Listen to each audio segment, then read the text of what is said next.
Imagine being reborn in a fantasy world teeming with monsters and hunters.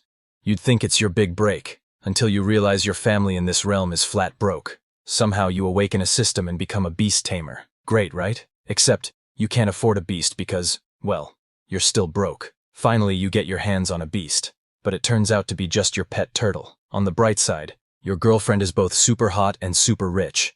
This sounds interesting, right? Well, this is the roller coaster life of our protagonist.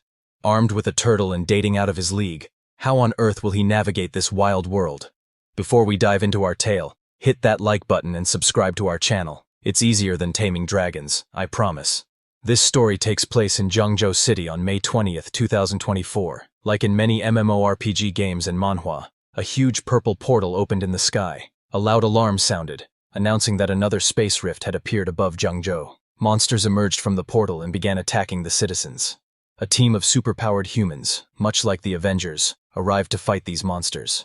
They were the 3rd Division of the Korean Defense Force, known as Hunters. These Hunters possessed powers like super strength, super speed, elemental control, and more. The Hunters joined the battlefield and started killing the monsters, quickly gaining the upper hand. However, a powerful gold-tier monster appeared, the Wolf King of the 6-eared wolf tribe. After killing a powerful hunter, it looked at the humans and said, "These insignificant humans are still resisting. Wiping you out is only a matter of time." Saying this, it joined the battle and began killing human soldiers like ants. Nothing survived its claws. The leader of the hunters was shocked to see a gold-tier monster and wondered if this was a high-level portal. The Wolf King laughed and told the hunter's leader that it was too late to realize this. Before they could engage in a battle to the death, someone appeared at high speed. It was a high-ranking official who asked the 3rd Division Hunter Group to leave the Wolf King to him and go handle the other monsters. This high-ranking officer was Mr. Wenyuan, and his presence motivated all the hunters. The battle between the Wolf King and Mr. Wenyuan began. After clearing the portal, the 3rd Division Hunter leader returned to report to her superior. She reported that with Mr. Wenyuan's help, they successfully defeated the invading 6-eared demon wolf tribe. Her superior praised her for her work, but was worried because this was yet another new rift, and it was still only a C-class one. This was the 6th one in the past 10 years. He feared that at this rate, Zhengzhou wouldn't hold out for long, though it was beyond their control. The superior announced that starting this year, Wuda Martial Academy would exempt awakened individuals from cultural exams, and the academic admission score for martial artists would be cut in half. He ordered the 3rd Division Hunter leader to check on the academy's progress. At Wuda Martial Academy, the bell rang, signaling the end of the first class. A boy noticed his friend daydreaming and asked why he wasn't paying attention again. He teased him, saying that if he failed to get into Wuda Academy due to low academic scores, it would be embarrassing. His friend, still lost in his daydream, replied that it would be amazing to sit next to a beauty like Yanran.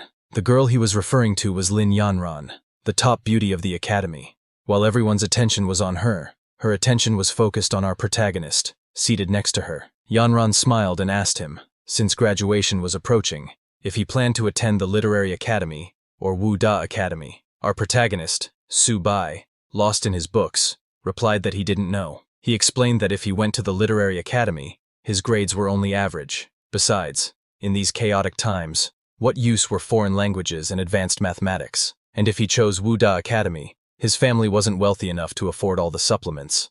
Plus, he had no special abilities or talents, and was wondering himself where he should go. Su Bai was frustrated, thinking that since he had crossed into another world, he should have some kind of fate-altering opportunity, or awakened system. Yes, you heard it right. He was from another world, but he was beginning to doubt whether he had even transmigrated at all. Yanran, with her gentle voice, called Su Bai and suggested, "Why don't you join me in applying to the Literary Academy? I have a way to guarantee your admission." "What?" Su Bai asked in shock. Yanran asked him to keep his voice down. Just as she said that, a system window popped up in front of Su Bai's eyes. He was shocked, wondering what this was and how it just appeared. The system was bound to him as the host, displaying his stats. His species was Ordinary Initial Stage. He was currently level 18 and 18 years old. His stats showed 4 points in physique, 5 in agility, and 5 in mental strength. He had a trainer trait, meaning he could use any living being as a trainee, and the system would automatically detect suitable contracts. His current trainable limit was 1.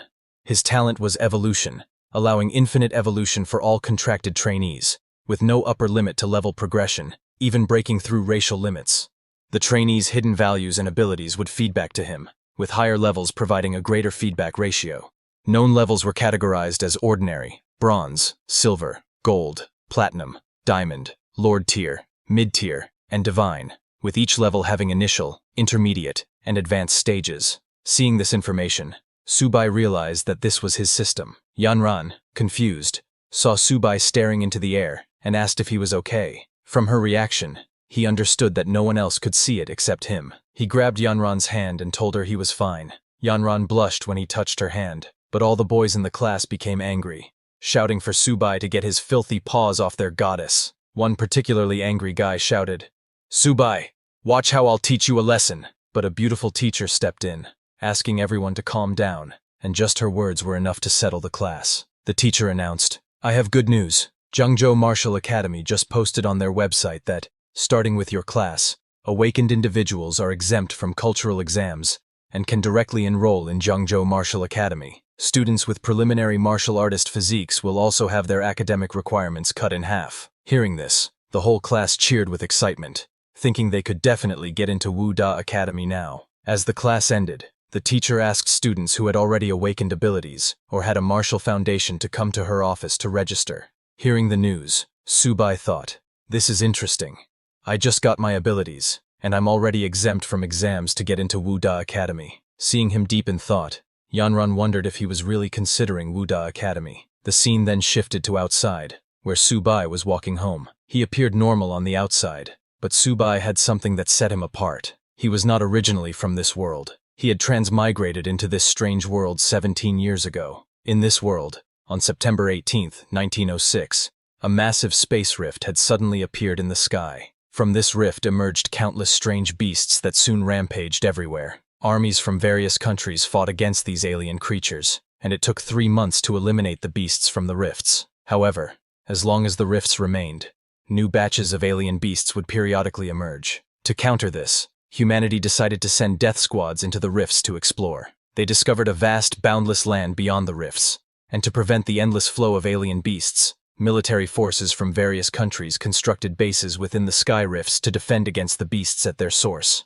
A new era for humanity officially began. On March 6, 1907, the second sky rift appeared. On May 7, 1907, the third rift appeared, then the fourth, and then the fifth. Over the following century, the number of rifts increased, and their appearances became more frequent. Now, rifts have spread across the globe, with each one harboring different alien beast species. Scientists named the battlegrounds behind the sky rifts the battlefield of 10,000 races. Meanwhile, Earth's spiritual energy began to recover, and humans gradually awakened martial abilities and supernatural powers. As the battles intensified, conventional weapons frequently failed on the battlefield, while the power of awakened individuals grew. Eventually, they replaced traditional weapons as the dominant force. The war between humanity and the 10,000 races continues to this day. Judging from the reforms at Zhengzhou Martial Academy, Subai sensed that the situation in Zhengzhou had become quite dire. "Since I've got this system now, I might as well use it to protect my family in this chaotic world." He knew that if he wanted to quickly enhance his strength, the fastest way was through the military-supported martial academies. Luckily for him, he had awakened the trainer ability. With just one trained beast, he could get into the academy without taking the exam. Looking at his balance, he hoped that the 2,000 yuan he had saved over the years would be enough. When he entered a beast shop, he noticed there was no system notification, leaving him confused. The system had said it would automatically detect something suitable, so why was there no reaction? A shop staff member welcomed him and asked how she could help. Subai told her he was a beast trainer and asked what kinds of beasts they had. Pointing at a black cat, the staff member told him, "It's pretty ordinary but high-priced. It has the bloodline of a nether cat and can easily reach the silver rank. It's selling for 36,000. Subai was shocked at how expensive one ordinary black cat was. The staff member then showed him a 4-eared dog with the bloodline of the 6-eared demon wolf, selling for just 33,000. She showed him many beasts one after another, and with each beast, the price kept increasing. Finally, she turned to Subai and asked which one he thought was best for him. But when she turned around, Subai was nowhere to be found. He had left the shop thinking, "Are they robbing me? Just because it has a bit of beast bloodline, it's this expensive? And where's my system? Isn't there anything suitable for me here?" Disappointed, he returned home. Just as he entered, a system notification appeared, saying, "Detected a suitable beginner taming creature. Little turtle, do Do you want to tame it? Subai was surprised that the system was finally responding. When he saw the name Little Turtle, he looked over at his dad's pet turtle, wondering if that was the creature the system was referring to. Immediately, the turtle's information popped up. It's tamed beast. Name is Little Turtle. Common level initial stage beast. It has traces of the Xuanwu turtle bloodline and can grow infinitely and eventually slay gods. Its average attributes, such as constitution, defense, spirit, and speed is 2. Its ability is turtle shell defense and eating is its evolution method. Subai was intrigued by the system's response and the potential of this little turtle. Subai was shocked to discover that his little turtle had profound, limitless growth potential, ultimately leading to the slaying of gods. He jumped in happiness, shouting, "Now that's more like it. How much would this be worth? I'm not trading it, no matter what." He was thrilled, but his happiness didn't last long. Because he was making so much noise, his sister, Su Xia, came out of her room. When she saw him holding the little turtle like that, she angrily shouted, "Subai, what are you planning to do with little 8? That's Dad's treasure." Subai quickly let go of the turtle and told her he hadn't done anything. Just as he released it, the turtle immediately jumped into a grocery bag, eating all the food from the bag in an instant. Both Subai and his sister were shocked by the little glutton. Su Xia asked Subai why the turtle was eating so much, especially since they had just fed it that morning. Watching it devour everything, Subai remembered the system notification and realized that the turtle's appetite had increased and that it might be evolving. He told his sister he was going to find it more food. Half an hour later, Subai's mother and father came home, shocked to see the state of the house. They asked Subai if the house had been robbed. In just half an hour, the little turtle had eaten all the food in the house and was now chasing Su Xia for her last snack. Subai's father was too shocked and asked him, "Is this really our little turtle? Can turtles run this fast?" Subai then explained what was happening. The entire house had turned upside down in just half an hour. This situation made Subai think, Dad and Mom already have a hard time as it is. I'd better not tell them little 8 is a bottomless pit. He decided to handle it himself.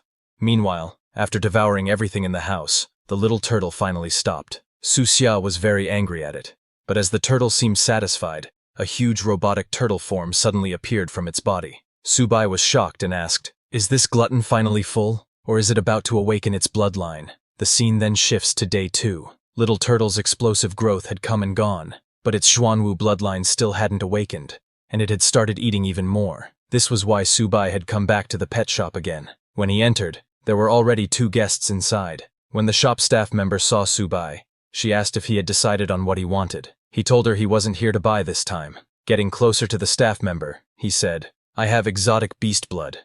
Are you guys buying?" The staff member was shocked and asked him to confirm if he really had exotic beast blood. Hearing the words beast blood, one of the guests said goodbye to the other guest and immediately approached Subai. That man was the shop owner. He told the staff member to leave it to him and take care of other tasks. He then approached Subai and said, "Young man, come this way, and let's sit down for a chat. You said you have exotic beast blood. Do you mind if I examine it?"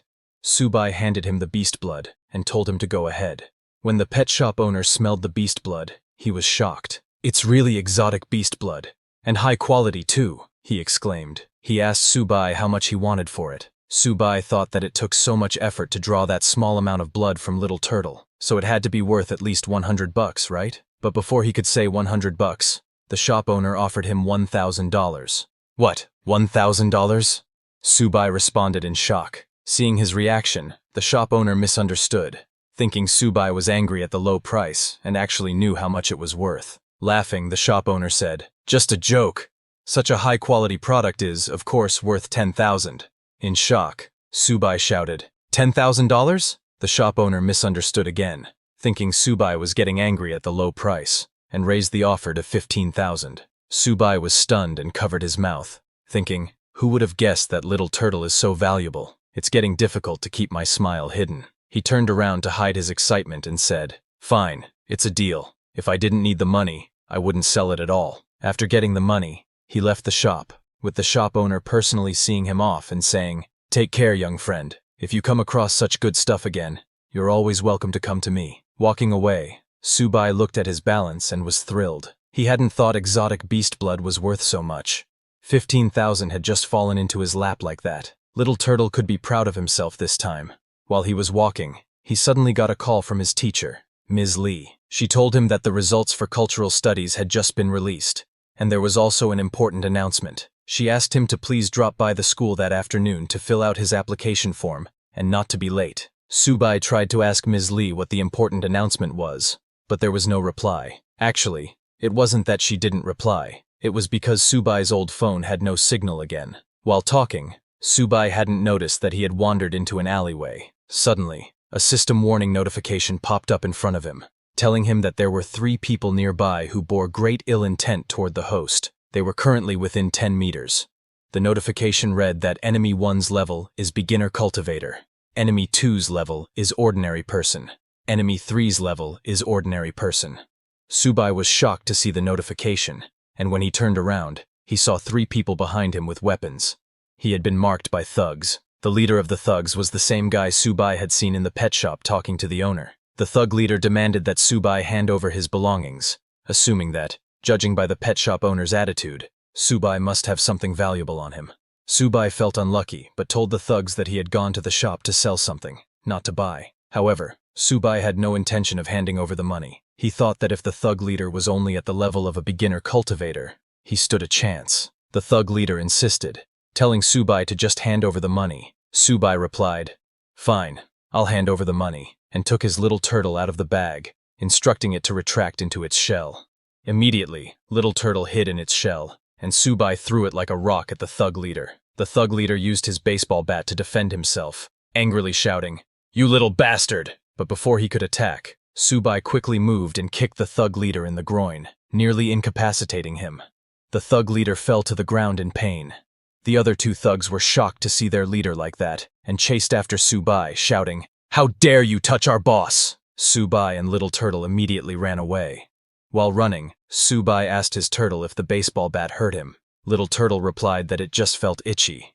It couldn't speak human language, but Subai could now understand its words. The 2 thugs caught up and lunged at Subai. Seeing them close, Subai asked Little Turtle to latch onto his fist. Little Turtle immediately latched on, and Subai used it like a boxing glove, punching one thug in the face and sending him flying. Then, he turned around and smashed the 3rd thug's face into the ground. The thug leader, still in pain, managed to stand up and said, "You little bastard, I'm gonna kill you." Seeing him get up, Subai asked Little Turtle to get back into its shell. Little Turtle immediately hid in its shell, and Subai, with full force, threw it at the thug leader, hitting him directly and knocking him out in one hit. After defeating all of them, Subai picked up his bag and warned them not to mess with him. But suddenly, he noticed Little Turtle rummaging through the thug leader's belongings. Little Turtle found a bottle and immediately started drinking from it. Seeing this, Subai ran toward Little Turtle shouting, "What are you drinking? Did you find something good?" He snatched the bottle from Little Turtle to check it. It turned out to be a chi blood potion worth tens of thousands. Suddenly, Little Turtle started experiencing difficulty, and its body began to glow. The potion was enough for a cultivator to absorb over a whole month, but Little Turtle had consumed it all in one go. Subai worried whether Little Turtle could even digest it, but then he was surprised. Not because of Little Turtle, but because his own body started glowing as well. He felt an intense surge of strength. He immediately checked his status window and found that he was now a mid-stage ordinary level hunter. His level had increased along with that of his tamed beast. His constitution was now 16, with a base attribute value of 10 points and 6 attribute points inherited from his tamed beast. He now had 2 talents. The first was evolution, which allowed his tamed beast to undergo unlimited evolution, with no limit to its grade, even up to the mythical grade. The attributes and talents of his tamed beast would be inherited by him to a certain extent, with higher grade beasts providing greater inheritance. The second talent was Turtle Skin Defense, which consumed a certain amount of physical energy to activate. When activated, a layer of turtle skin would cover his body, greatly increasing his defense. Subai was surprised to see the amazing effect of the Chi Blood Potion. His attributes had increased significantly, and he had even gained a new talent. Not only did Subai level up, but his little turtle also leveled up. Little Turtle's grade was now mid-stage ordinary, though the Xuanwu bloodline had not yet awakened. However, upon reaching the bronze grade, the bloodline would partially activate, greatly increasing its attributes. From an average of 2, Little Turtle's attributes had increased significantly. Its constitution was now 32, defense was 38, and both agility and spirit were 10. Little Turtle now also had 2 talents. The first was Turtle Shell Defense. When activated, it allowed the turtle to retract fully into its shell, forming a defensive posture that increased its defense by 300%. In this state, It could not move or attack. The second talent was Turtle Skin Defense, which consumed a certain amount of physical energy and increased its defense by 50% to 100%. Subai was shocked to see Little Turtle's body grow larger, with a constitution of 32 and defense of 38. He remembered learning in class that even power-type beasts typically had attributes around 30 when they were high-stage ordinary grade. He couldn't imagine how amazing Little Turtle would be once it awakened, given how powerful it already was without awakening. Little Turtle was very proud of itself. Subai then picked up Little Turtle, saying, "All right, you've eaten your share. Let's leave this place quickly." The scene then shifts to the school. Teacher Lee told the students that the results for cultural studies had been released and that she would be consolidating their application intentions. She also announced that a special recruitment teacher from Wu University would be coming to the school to evaluate candidates for their special abilities. As with last year, there would be 2 guaranteed admission spots. While filling out the application, Yanran asked Subai if he had thought it through, and if he was applying for Wen College or Wu University. Subai told her that it would be Wu University. He was determined to get in. Yanran was shocked and asked, "Subai, didn't I tell you to apply for Wen College with me? Those who enter Wu University must go to the battlefield. Do you know how dangerous that is?" But Subai replied, "There has to be someone who goes to the front lines. So, this suits me just fine." He smiled at Yanran and told her that his reason for going to the front lines was to protect someone important to him. He was referring to his family, but Yanran misunderstood, thinking, "Someone important? Could it be me that Subai is talking about?" Suddenly, a teacher came over and asked Yanran which academy she was applying to. Yanran didn't respond right away. Subai thought she probably hadn't awakened any special abilities and had never trained physically, so she would likely choose Wen College. After some thought, Yanran told the teacher that she hadn't made up her mind yet and wanted to think about it a little longer. Teacher Lee reminded the students that this was a crucial decision for each of them, advising them to take their results home and discuss their choices with their parents. She informed them that they must submit their application intentions by midnight. With that, class was dismissed, and everyone returned home. Later, Yanran returned home, and while she was taking a bath, she called Subai. Blushing, she told him that she had decided to apply to Wu University as well. Subai, who was cleaning his house at the time, was surprised to hear that Yanran had applied to Wu University. He asked her if she was joking, but Yanran replied that she had made her decision and also wanted to send him a surprise. While they were talking, Subai noticed Little Turtle stealing food again. He told Yanran that he had something important to handle and would talk to her later. As soon as he ended the call, he yelled at Little Turtle, calling it a good-for-nothing for eating so much. The scene then shifts to the next day. All the students gathered in the stadium, and Teacher Lee was on stage, warmly welcoming military martial arts instructor Zhang Kai. He was their principal as well as their senior. Instructor Zhang came onto the stage and told the students, "1 year ago, 126 people entered this school, and 65 of them are still alive. 2 years ago, 98 people entered, and only 32 of them are still alive. 3 years ago, 86 people entered, and 11 of them are still alive." Hearing this, all the students felt a chill. Instructor Zhang continued, saying he wasn't trying to scare them, but wanted each one of them to understand that being here was not something to be proud of. They would face myriad challenges: duty, responsibility, danger, and the task of protecting their country. He told the students that Wu Da is a place where the strong are cultivated, and asked if they wanted to be among their ranks. "Yes!" all the students shouted. Instructor Zhang smiled and said, "Very good. I look forward to your performances in the examination." After the speech, the students began returning to their classes, but Teacher Lee asked Subai to stay. She and Instructor Zhang approached him. Confused, Subai asked if there was an issue. Instructor Zhang confirmed his name and then informed him that a space had been reserved for him at Wu Da. He told Subai to head there immediately to prepare for the entrance examination. Subai was shocked to hear that someone like him, a broke student, had a reserved spot. Instructor Zhang confirmed it and mentioned that a vehicle was waiting for him at the school's entrance. Everyone was surprised to hear about Subai's reserved spot. Some complained that it was favoritism, while others were jealous, wishing it were them. Subai took the bus and arrived at Wu Da Academy along with other students. They were all amazed by the academy's grandeur. An instructor was waiting at the entrance and asked the students to follow him. Along the way, the students noticed a huge rock pillar in the center of the academy. The instructor told them that it bore the school's motto. Subai was impressed by the grand motto. The instructor then took them to collect their uniforms and guided them to the dormitories. He showed them the male dormitories and told them they could rest there for a while and change into their uniforms. He informed them that someone would announce the examination time shortly. Subai went to his assigned room, room 303. As he approached, he heard a voice from inside saying, "In the early stages of martial arts training, resources are the most important." Subai announced that he was here, but there was no response. Inside, he found 3 roommates. A red-haired boy took out a bottle and said, "My father managed to purchase 3 drops of extremely rare monster blood at U Mountain. He asked an experienced pharmacist to make it into 3 bottles of top-quality medication. This isn't something you see every day." The other 2 boys were amazed, with one asking, "Is this what rare monster blood looks like? I've never seen it." The other added, "I've bought similar products, but it's also my first time seeing something like this." While they were talking, Subai entered the room. He introduced himself as Subai, who had also been assigned to dormitory 303. The red-haired boy introduced himself as Han Jiagang and said, "So you're Subai. Everyone's here then." He introduced the other 2 boys as Tao Jiajun and Fan Chaoan. Subai said, "It's nice to meet you all." Jiagang smiled and told him he didn't need to be so polite.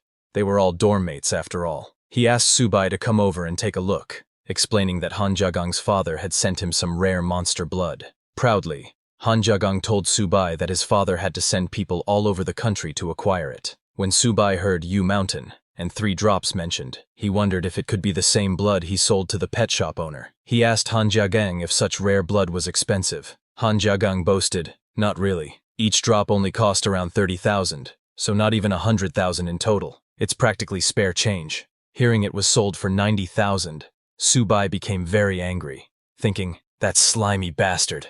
I sold it for 30,000, and he sold it off for nearly 100. Blasted middlemen." While they were talking, a commotion erupted outside. The students from the dormitory were going crazy after spotting a super beautiful girl downstairs. A guy commented that he was voting for her in this year's beauty contest, saying, "That figure, those legs, she's our goddess." When the dormitory warden saw the girl, she asked who she was looking for since this was the men's dormitory. Subai's roommates were amazed, saying, "Wu Da really is something. She's amazing." They all wondered why she came. The girl, as it turned out, was Yanran, Subai's future waifu. She told the warden that she was looking for Subai. The warden turned to the dormitory and shouted, "If there's a Subai, come out! There's a pretty girl waiting for you downstairs." Hearing this, Han Jiagang and the others looked back, surprised that their roommate, Subai, was the one she was looking for. They all swarmed him, amazed at his luck, unable to believe that the school's beauty came just to see him. Fan Chaoan commented, "Brother Subai might be more than he seems." When Subai went downstairs, Yanran complimented him, saying, "Subai, that uniform suits you." She moved closer, adjusted his clothes, and said, "Now you look even more handsome." Subai started blushing with her so close. Seeing Yanran help Subai adjust his clothes, all the boys from the dormitory grew jealous, shouting, "Die, you lucky bastard! Don't lay a finger on our goddess!" Yanran then mentioned the reserved spot at Wu Da and asked if he was upset. Subai told her he wasn't, but he had planned to sit for the test himself. Then he patted her head, saying, "Still, you did it for me, so thank you." Yanran laughed and told him she was worried he'd be angry, but was grateful he thanked her instead. She handed him a bag, saying, "The entrance examination is the day after tomorrow. I prepared some pills for you." Subai, surprised, told her she'd helped him enough, and that she should save them for herself. But Yanran ignored his excuses and ran off after saying goodbye. The students from the dormitory were furious, muttering, "Who is this guy? Did he touch her head? Find out who he is. He's competing for her heart." When Subai returned to his room, Han Jiagang and the others started calling him brother, with newfound respect, surprising him. They started massaging his shoulders, asking, "Who was that goddess?" Confused, Subai asked, "What goddess?" Jiagang chuckled, "Brother, you're too humble. We're talking about the goddess you were just talking to." Subai told them they were high school classmates. Hearing that, Han Jiagang moved closer and said, "Brother Su, since we're dorm mates, I'm sure you could convince that goddess to bring some of her friends over." Subai hesitated before replying. Seeing him hesitate, Han Jiagang suggested that, since it was Subai's first time meeting them, they should take him out for a good dinner and chat. Without waiting for Subai's response, they finalized the plan and told him to rest up and get ready to go out that night. Then they all left the room. Watching them decide on their own, Subai thought, "These guys are really interesting." He then picked up his bag, took out Little Turtle, and let it out to get some fresh air. Checking the bag Yanran had given him, he found a blood essence potion. Little Turtle's eyes lit up at the sight of it. Seeing that Little Turtle liked it, Subai laughed mischievously and asked if it knew what it should do after consuming it. Little Turtle, scared of Subai's expression, seemed hesitant. Later, Subai and his roommates went to a high-end hotel. Seeing the place, Subai asked Han Jiagang, "Don't you think coming to such a fancy hotel is a bit too much?" Han Jiagang laughed and told Subai to relax and enjoy himself, leaving the rest to his brothers. In the room, Han Jiagang raised his glass, saying, "I, Han Jia, feel extremely lucky to have met you all at Wuda, especially an amazing person like Brother Su. A toast to you all." Subai asked them to take a seat, saying, "Since we're all dorm mates, there's no need to be so formal." Once they settled down, Subai told Han Jiagang that he was high school classmates with Lin Yanran, so he could probably arrange for her to introduce some of her friends, but they could discuss that in the future. Subai then told Han Jiagang that he needed his help. Han Jiagang asked, "What do you need help with?" Subai took out a vial of red blood essence and placed it on the table, saying, "It's not a big deal, really. I just have some rare monster blood and would like your help with it." Both Jiajun and Fan Chao were shocked to see it. Looking at the potion, Jiajun said, "Han Jia, Brother Su's monster blood seems to be of even better quality than yours." Han Jiagang examined the vial and told Subai that this blood was better than anything he had ever seen. Han Jiagang pulled out his smartphone, telling Subai that the blood was extremely rare and that he would call his father to send someone over to evaluate it. Subai told him not to rush and suggested they enjoy their meal first, but Han Jiagang had already dialed his father's number. When Han Jiagang's father answered, he immediately began nagging, "Little Jia, you've burned through your pocket money again, haven't you? I sent you to Wu Da to get stronger, not to waste time." Han Jiagang quickly cut in, "Dad, I don't want money. This is serious. My classmate has 7 drops of precious rare monster blood that he wants to sell. It's of even higher quality than the 3 drops you got last time, so I couldn't decide on a price." "What? 7 drops?" his father asked in shock. "Are you sure it's better quality than last time?" Han Jiagang confidently invited his father to come and see it himself. Hearing his son's certainty, his father said, "Send me your location. I'll send Master Chao over immediately." An hour later, Han Jiagang's father arrived with Master Chao. When Master Chao examined Subai's monster blood, he remarked, "This is simply exquisite. It's the purest monster blood with the highest energy content I've ever seen. I could make incredible things with this." Han Jiagang's father looked surprised and asked, "Master Chao, isn't that a bit of an exaggeration?" Master Chao replied, "Not at all. Even with the best equipment, the value of this blood would only increase." Han Jiagang, amazed, exclaimed, "Damn!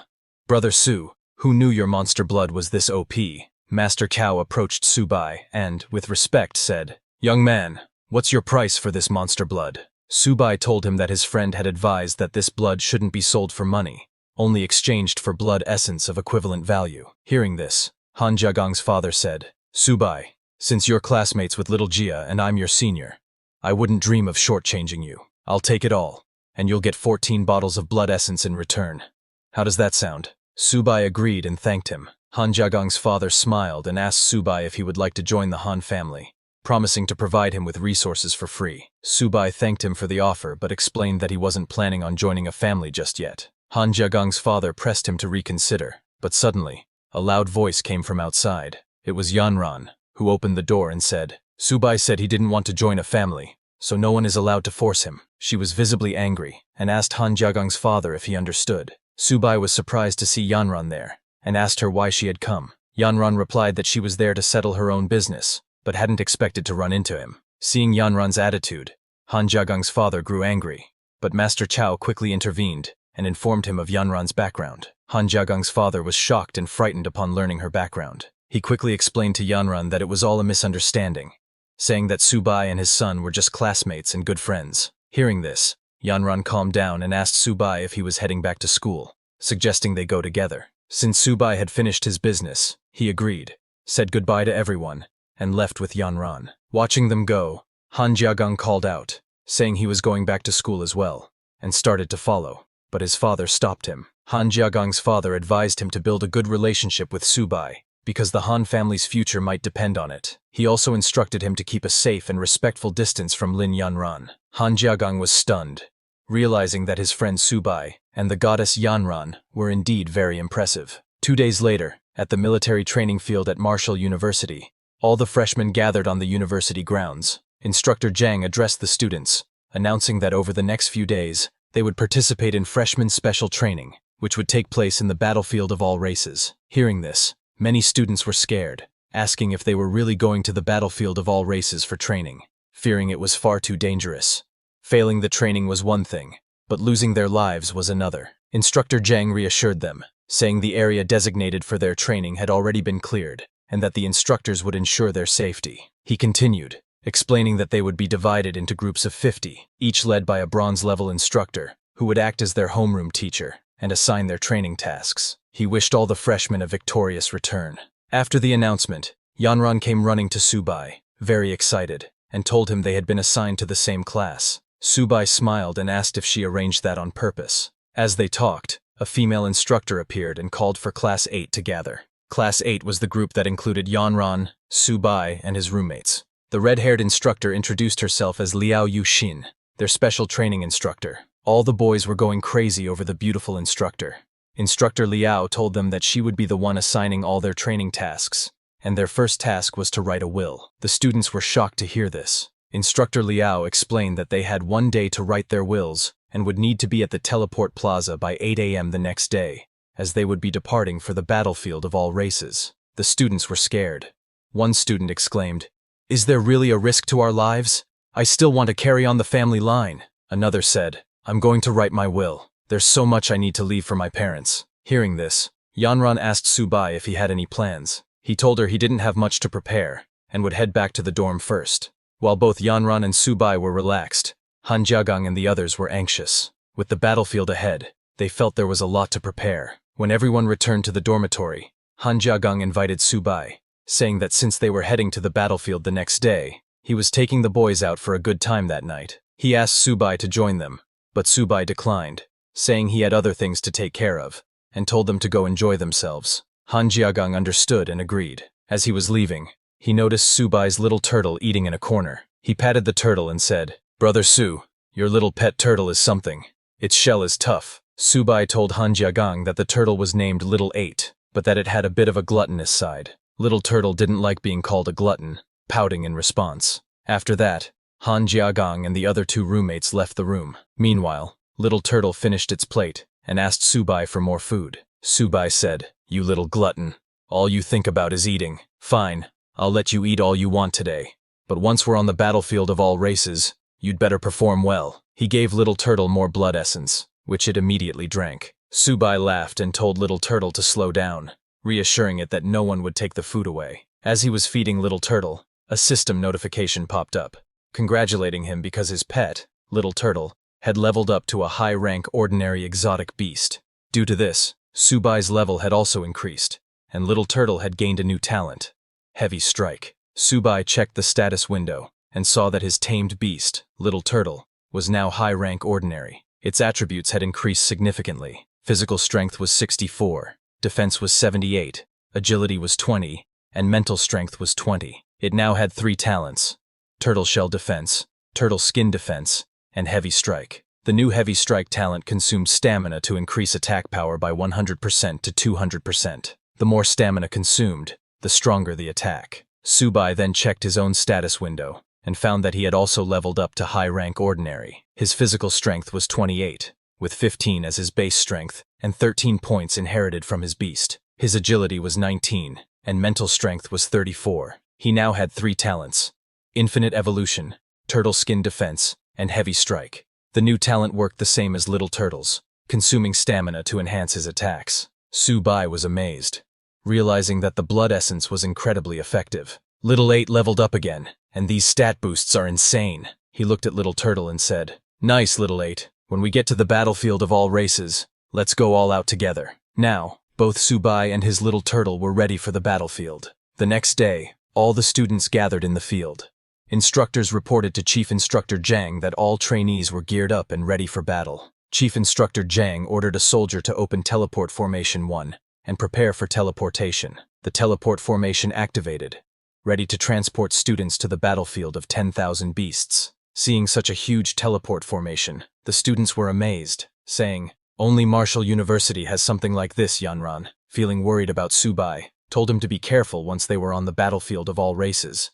Subai reassured her, saying they would complete the mission safely. They wished each other good luck and approached the teleportation formation. Instructor Liao advised them to relax their bodies and prepare for teleportation. One by one, the students entered the formation and were instantly transported to the military base within the battlefield of all races.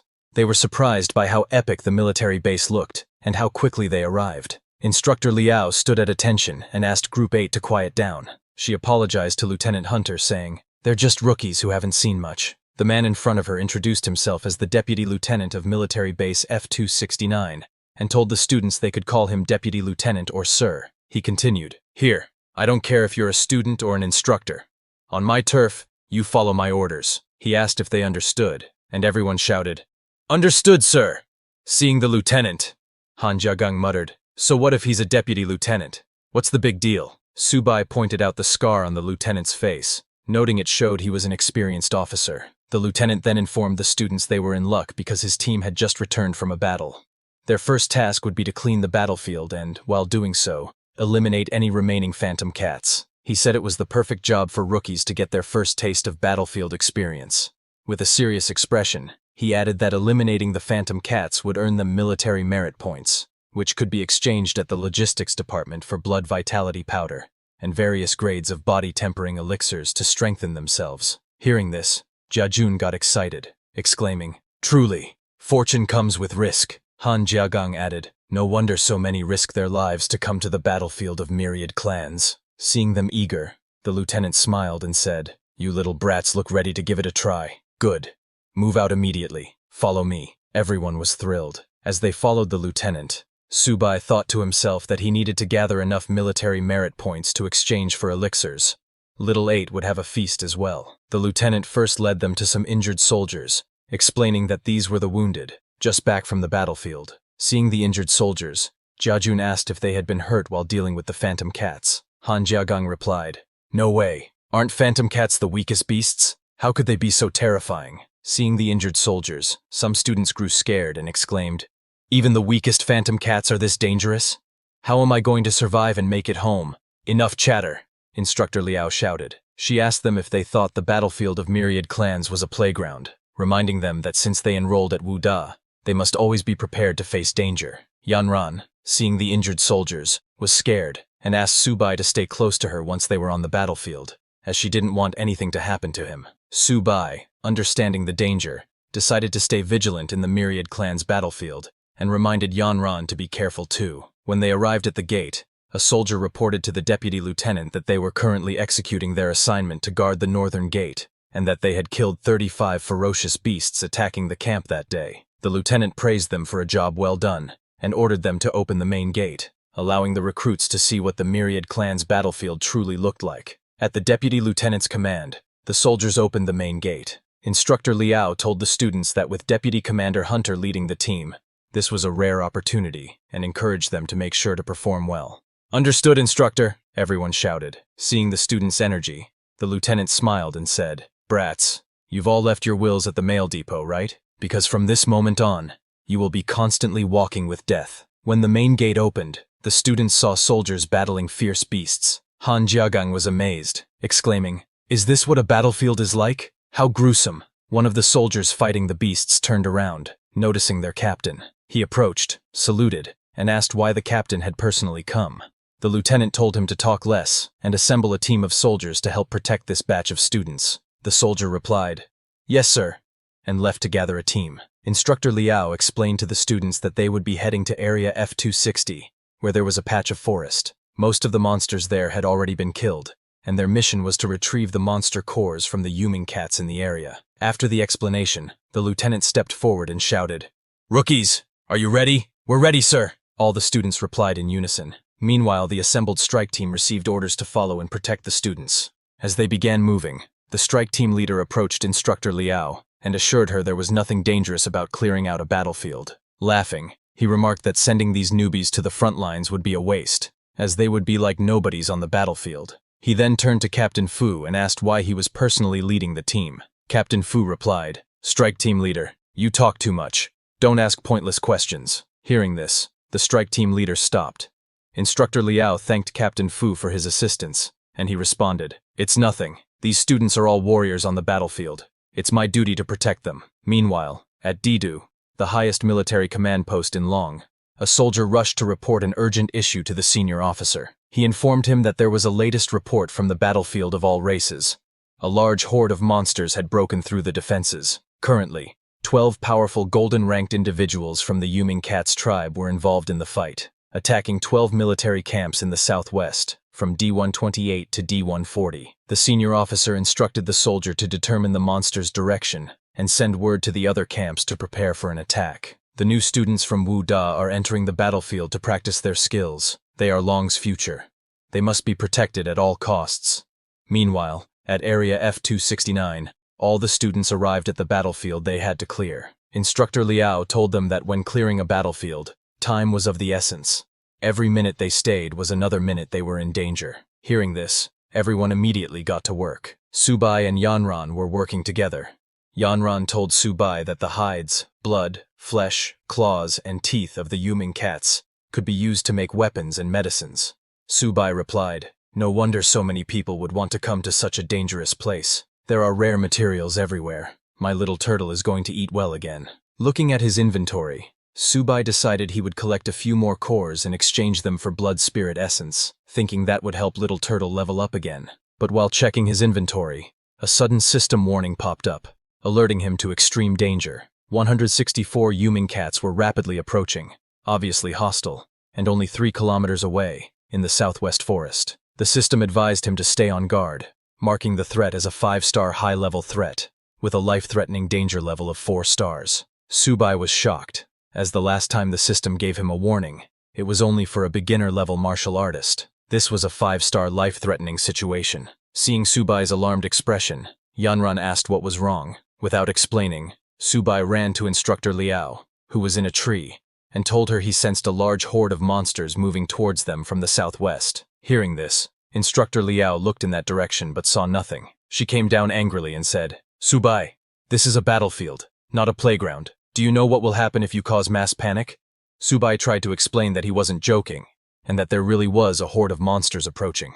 Hearing the commotion, Captain Fu came over. Looking sternly at Subai, he said, "Subai, you say you can sense monsters, but I can guarantee there are none within 2 kilometers. Subai insisted, explaining that there were over 100 Yuming cats 3 kilometers away, moving towards them. Captain Fu didn't believe him, and asked if Subai thought his senses were sharper than his own. Instructor Liao told Captain Fu not to waste time on this, suggesting that Subai might be overreacting, as it was his first time on a battlefield. While no one else believed Subai, Yanran did.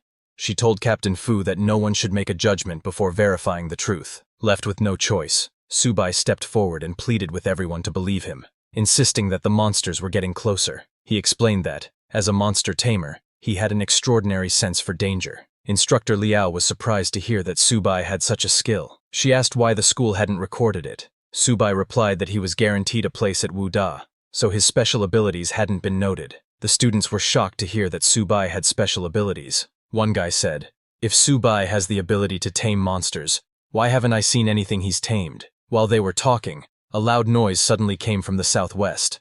Some students came running, shouting that Yuming cats were indeed approaching.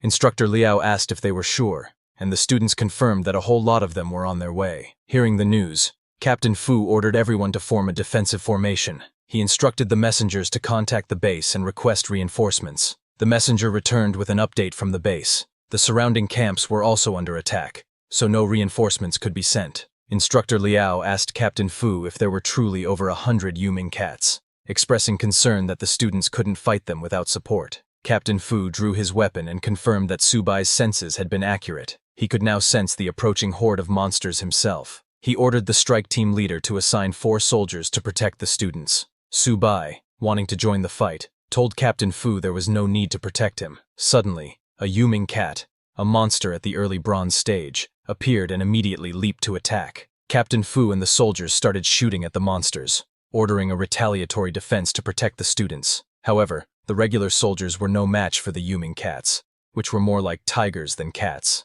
Nevertheless, Captain Fu and the instructors managed to kill some of them. Captain Fu instructed everyone to stay in their defensive formation, saying, "As long as we can withstand their initial attack, we'll be able to beat them." While they fought, some monsters sneaked past and attacked the students. The strike team leader shouted for the students to watch out. As the monsters closed in, the students raised their shields and chanted, "By the honor burning in my chest, my country will never fall." As they chanted, their bodysuits began glowing, forming a magical barrier around them. Before the monsters could reach the students, two stood at the back and moved forward to take on the attackers. The first student was Jiang Mani, an early bronze stage hunter. She told her partner to keep the monsters restrained while she shot them down. Her partner, Luo Yong, also an early bronze stage hunter, fought with a longsword and told Mani, "It's just a bunch of cats. There's nothing to be scared of. I'll deal with them." Instructor Liao recognized them as the holy archer Jiang Mani and the divinely powerful Luo Yong. She remarked, "This batch of students is really something." Subai was amazed by how powerful and impressive they were, with their advanced weapons, while his only weapon was Little Turtle. Seeing Mani and Luo Yong, the other students grew excited. Jiajun commented, "This blockhead is really powerful. He looks even more formidable than Brother Su." While everyone was focused on Mani and Luo Yong, they didn't notice a soldier struggling with a monster.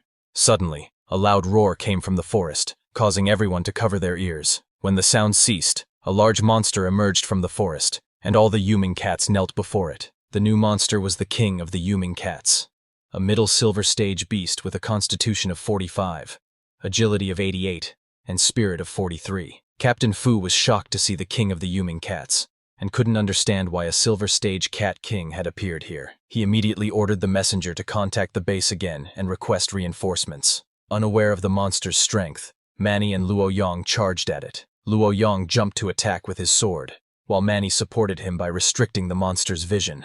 When Instructor Liao saw them charging at a silver stage monster, she was terrified and shouted, "Mani, Luo Yong, come back now. This is a silver stage monster, not your plaything." But it was already too late. The king of the cats made its move and struck with its claws, taking down both Mani and Luo Yong in a single attack. They fell to the ground, losing their weapons. Instructor Liao urged them to return, but Captain Fu told her it was too late. He ordered his soldiers to provide cover fire as the king of the Yuming cats leaped again, aiming to strike down the soldiers. The king of the Yuming cats jumped again to strike Mani and Luo Yong, who were injured and unable to defend themselves. However, before it could touch them, something shining green shot through the air at high speed and struck the king of the Yuming cats in the face, sending it flying. Everyone was confused about what had just happened. That green shining object turned out to be Subai's little turtle. Everyone was shocked to see a flying turtle and asked what it was. Instructor Yu explained to the others, "It's a turtle that hit the king of the Yuming cats." When Han Jiagang saw the little turtle, he immediately recognized it as Subai's beast. Subai stepped forward to defend Mani and Luo Yong, saying, "As expected, this entrance is still a bit awkward." He introduced himself as Beast Tamer Subai and the little turtle as his beast. He then told Mani and Luo Yong to handle the smaller monsters, while he would deal with the Cat King. The other students were stunned at the sight of Subai and his turtle. They wondered if this turtle was really that impressive, and if the Cat King was truly knocked away by it. Yanren was overjoyed to learn that the turtle was actually Subai's beast. When the king of the Yuming cats got back up, Subai told his little turtle, "Show this wild cat what you can do." On his command, the little turtle charged at the king of the Yuming cats with lightning speed. Mani, astonished by its speed, asked, "How is Subai's turtle running so fast? Is that even a turtle?" Captain Fu, who was shooting at the Yuming cats, was surprised when he saw the little turtle fighting the king. He hadn't expected Subai to have such power. Instructor Yu, fighting beside Captain Fu, admitted that she hadn't expected it either, saying, "Subai's beast taming is indeed a bit different." Captain Fu turned to the students and commanded, "Since Subai has already distracted the Cat King, focus your attacks and clear out these nether cats." On his command, the students immediately began killing the Yuming cats like ants.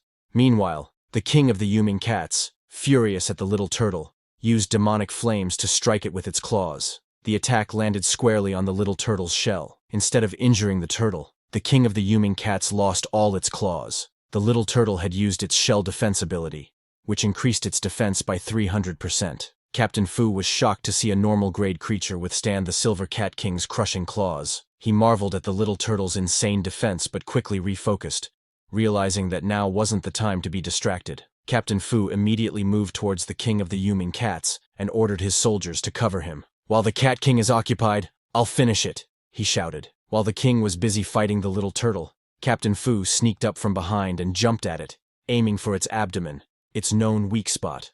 With all his power, he struck the king with his fire sword, yelling, "Prepare to die!" The king of the Yuming cats screamed in pain and lashed out with its tail, striking Captain Fu and sending him flying. Captain Fu's attack missed the abdomen. Undeterred, Captain Fu got back up and charged at the king again, shouting, "Once more! Beast, it's either you die, or I live." Seeing Captain Fu charging in, Su Bai told the little turtle to use its ultimate move. Hearing this, the little turtle's body began to shine, and it started spinning rapidly. Jia Jun and Fan Chao, watching, were confused and asked, "What kind of ultimate move is this?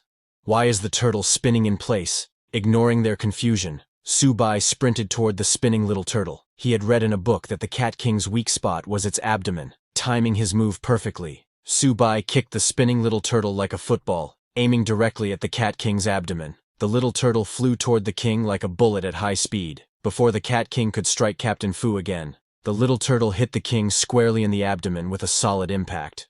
Little Turtle's attack sent the Cat King flying far away. After hitting the Cat King, Little Turtle landed like a superhero. Captain Fu was shocked that Su Bai had actually hit the weak spot. He moved closer to see if the Cat King had survived. On the other hand, the Cat King was bleeding heavily, but somehow managed to stand up again. It let out a loud roar towards the sky before collapsing. Finally, the Cat King was dead. Seeing this, everyone jumped with joy, cheering. "The Cat King has been defeated." Captain Fu, injured and in disbelief, asked, "Did we really win?" Yanran ran to Su Bai and hugged him tightly, exclaiming, "Su Bai, you're amazing! You defeated the golden-level Cat King." Su Bai was surprised by the sudden hug from Yanran. Everyone gathered around him, praising his incredible feat. Jia Jun jokingly asked Su Bai where he got the turtle, saying he wanted one too. While they were busy talking, Little Turtle took the opportunity to search the Cat King's body for something to eat. To its delight, it found a yellow beast core. Excited, it was about to eat the core when Su Bai noticed it. He shouted, "Little Turtle, what are you sneaking off to eat now?" But before he could stop it, Little Turtle swallowed the yellow beast core. Su Bai was annoyed, but before he could say anything, a black shadow appeared in the sky. Everyone was confused and asked, "What's that in the sky?" Captain Fu immediately recognized it and warned the group, "This is dangerous. The Cat King's final howl has summoned its kind." Instructor Yu asked, "Could an even more dangerous beast be approaching?" Meanwhile, at the base operations center, a soldier reported to the commander, "According to the frontline energy wave analysis, Base F-269 is detecting a large number of unknown-level beasts. It's becoming extremely dangerous." This was the same base where Su Bai and the students were stationed. Suddenly, the commander received news that Hu Lin's daughter, Yanran, was among the trainee students at Base F-269. Wen Yuan, who delivered the news, urged the commander to provide immediate support. The commander agreed without hesitation, saying, "I'll dispatch a scout company to escort Mr. Wen to the battlefield." However, Mr. Wen refused the escort, saying he couldn't wait and would head there himself. Before leaving, he turned to the commander and said, "Within 20 minutes, I hope reinforcements will reach the battlefield." Hearing this, the commander assured him, "I'm giving the order now." The commander was deeply nervous. Understanding the gravity of the situation, he thought to himself, if Hu Lin goes mad, the entire Jiangzhou won't be able to handle it. He immediately issued orders to send reinforcements. Back at Base F-269, as the black shadows covered the sky, a pair of glowing red eyes appeared, glaring at the group with rage. A loud voice echoed, "Foolish humans, lowly species." Hearing the voice, Instructor Yu was stunned and asked Captain Fu, "How is this possible? It can actually speak human language." Captain Fu, equally shocked, replied, "This is impossible. A beast that understands human language must be at least golden level. It shouldn't be here." He immediately ordered everyone, "Quickly form a defensive formation. Place the injured in the center." Suddenly, the black shadow descended to the ground beside the Cat King's dead body. From the shadow came a furious voice, "Lowly species, how dare you slaughter my kind?" The shadow then began devouring the Cat King's body. The students were horrified and disgusted as they watched the monster eat the Cat King. Captain Fu, seeing the creature, said, "This is absolutely impossible. How could something like that appear in this area?" Suddenly, Su Bai received a system warning notification. The system alerted him to extreme danger, stating that a golden-level beast had been detected nearby. The system urged him, "Please leave immediately. Lethal threat level, 5 stars. Extreme danger." Su Bai was shocked to realize that the shadow was indeed a golden-level beast. The monster that emerged from the shadows was the Shadow Cat King, a mutated golden-level beast with 272 constitution, 345 agility, and 275 mentality. After sustaining severe injuries, the Shadow Cat King entered a bloodthirsty berserk state, increasing its agility and attack by 100%, while reducing its defense by 50%. Luo Yong was horrified, exclaiming, "It's a golden-level beast. Even our teacher probably hasn't faced one." Manny, trembling with fear, fell to the ground, crying, "I want to go home. I don't want to die." Seeing that reinforcements had not yet arrived, Captain Fu charged at the Shadow Cat King, ordering, "Everyone, escort the wounded and retreat. I'll cover you." With determination, he leaped to attack, shouting, "Beast, I'll fight you to the death." However, with just one swing of its claws, the Shadow Cat King sent Captain Fu flying. The monster then raised its claws, ready to strike the finishing blow. Seeing this, Su Bai threw Little Turtle towards Captain Fu, commanding, "Protect him!" As the Shadow Cat King's attack descended, Little Turtle jumped in between and blocked it with its shell defense. The Shadow Cat King was shocked by the turtle's exceptionally tough shell, but suddenly, deep scratches appeared on Little Turtle's shell, and it began to bleed. Captain Fu, still stunned, gasped and asked, "Little Turtle, are you okay?" Seeing Little Turtle injured, Su Bai tried to rush over, but before he could move, he also sustained injuries, coughing up blood. He felt the same pain as Little Turtle. Yanren, standing beside him, was shocked to see him in such a state, and asked if he was hurt. Instructor Yu, who was assisting Captain Fu, was equally shocked. She couldn't understand how Su Bai had been injured since she hadn't seen the Shadow Cat King attack him. Captain Fu wondered aloud, could it be the Beast Tamer's same origin effect? Hearing this, Instructor Yu responded, "Impossible. I'll go check on him."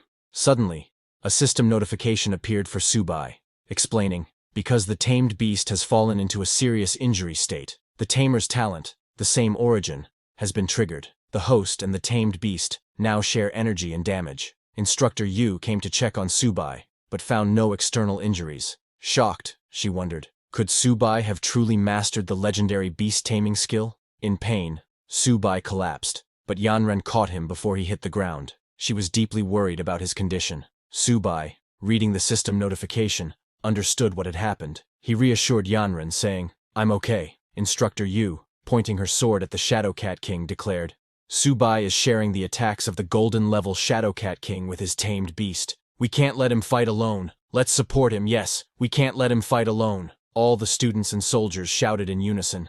As everyone charged at the Shadow Cat King, the beast sneered. Its eyes burned with anger, and it mocked them, a bunch of ants. When the students, along with Instructor Yu and Captain Fu, attacked, the Shadow Cat King shifted into its shadow form and sent one of its shadow minions directly at Su Bai. Instructor Yu noticed this and shouted a warning to Su Bai to be careful. Yanran, seeing the shadow minion coming, tried to shield Su Bai by taking the hit herself. However, before the minion could reach them, a massive explosion engulfed the area in flames. When the smoke cleared, Su Bai and Yanran were unharmed. Yanran, shocked, asked, "What just happened?" Su Bai smiled, realizing what had occurred. The core crystal of the Silver Yuming Cat King has finally been absorbed.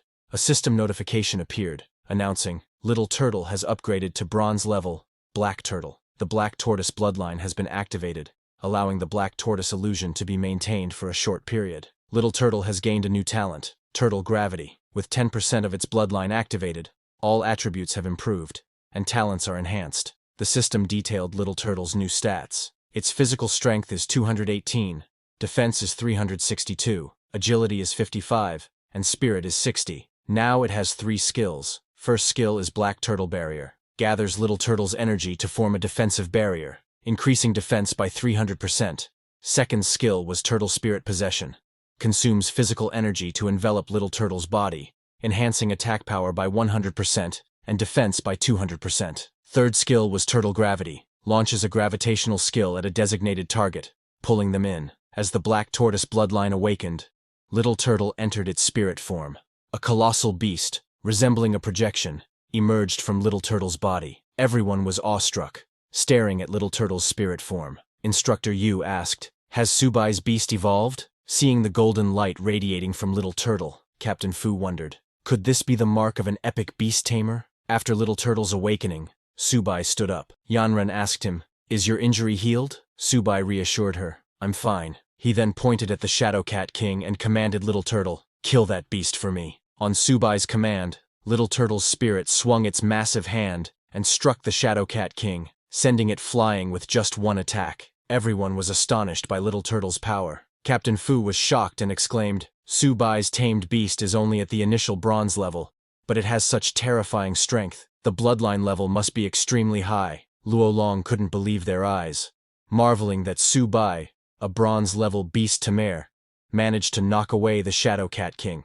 The Shadow Cat King, though sent flying, managed to regain its balance. Now furious, it let out a thunderous roar and summoned its shadow minions. "I want you all to die!" it bellowed, releasing the minions to attack the students. Seeing the Shadow Cat King go berserk, Captain Fu yelled, "Everyone, watch out! Retreat and split up!" However, the Shadow Cat King created dozens of shadow minions, sneering, "Don't even think about running away." The minions avoided Little Turtle and charged toward the students and soldiers. Seeing this, Su Bai commanded Little Turtle, "Stop them." Little Turtle immediately used its turtle gravity skill over the entire area. A golden light spread across the battlefield, and before the shadow minions could reach the students, they froze mid-air. Little Turtle then pulled all the shadow minions toward itself, opened its massive mouth, and swallowed them whole, killing them instantly. Su Bai then instructed, "Don't hold back, finish it." On his command, Little Turtle began gathering immense energy, a golden aura radiating from its body. It then unleashed a powerful energy beam directly at the Shadow Cat King. The Shadow Cat King, despite its strength, couldn't withstand the attack, and was vaporized in an instant. A few minutes later, Mr. Wen arrived at the battlefield, only to find the fight already over. The ground was scorched, with a massive crack running through it. Surveying the destruction, he wondered, what on earth did they endure on such a tragic battlefield? Meanwhile, Captain Fu was commanding his troops to clean up the battlefield quickly. Mr. Wen hurried over to Yanren, who was collecting monster cores with Instructor Yu. Relieved to see her unharmed, he said, "I'm so glad you're okay." Yanren was a little surprised to see him there, while Instructor Yu, confused, asked her, "Why is Mr. Wen here?" Captain Fu immediately saluted Mr. Wen and introduced himself as Fu Lin, the Deputy Battalion Commander of F-269 Military Base. Recognizing Mr. Wen's high rank, Captain Fu reported, "In this battle, a squad of my troops cooperated with the instructors and students from Wuhan University. We encountered a large group of nether cats. Over 800 nether cats were killed, including several bronze-level ones, 1 silver-level one, and 1 gold-level. Casualties are still being counted, and initial treatment is being provided to the seriously injured." Mr. Wen was stunned. "A gold-level beast appeared?" he asked in disbelief. Looking at the massive crack in the ground, he continued, "Captain Fu, you actually killed this gold-level monster? It's unbelievable." Pointing at Su Bai, Captain Fu reported to Mr. Wen, "It was Su Bai and his trained beast who killed the Shadow Cat King." Hearing this, Mr. Wen turned to Su Bai and asked, "Did you really kill this Shadow Cat King?" Su Bai, acting modest, replied, "It wasn't just my effort. The Deputy Battalion Commander, the instructors and I worked together to take it down." Impressed by Su Bai's humility, Mr. Wen patted him on the shoulder and asked, "After graduating from Wuhan University, would you be interested in studying at the Jiangzhou Fortress? Even though the Beast Tamer division has dwindled, I will personally guide you." Hearing this, Su Bai was thrilled, but replied politely, "Thank you for your kindness, Mr. Wen. I haven't thought that far ahead yet." While they were talking, Captain Fu approached and reported to Mr. Wen, "The battlefield has been cleared." He then asked, "Please give us your next instructions." Mr. Wen instructed everyone to return to base. When they returned to the base, Captain Fu stood in front of the teleportation formation and asked the instructors to count the number of people and have all candidates enter the portal in an orderly manner. He then addressed the students, saying, "Go back and train hard. You are the strongest class I have ever met." The students thanked Captain Fu before leaving. As they departed, Captain Fu turned to Instructor Yu and remarked, "These students are extraordinary, especially Su Bai. He has a bright future ahead of him." Instructor Yu nodded in agreement, saying, "For a freshman to achieve this level of strength is incredible. I can't imagine how powerful he'll become in the future." Captain Fu smiled and added, "Instructor Yu, we'll meet again someday. This time, I owe Su Bai my life." Instructor Yu replied, "You're too kind," before they parted ways. One by one, everyone entered the teleportation formation and returned to Wuhan University. Su Bai and Yanran were together, and he was overjoyed to finally be back. Jin Jun was ecstatic, exclaiming, "This trip was absolutely thrilling."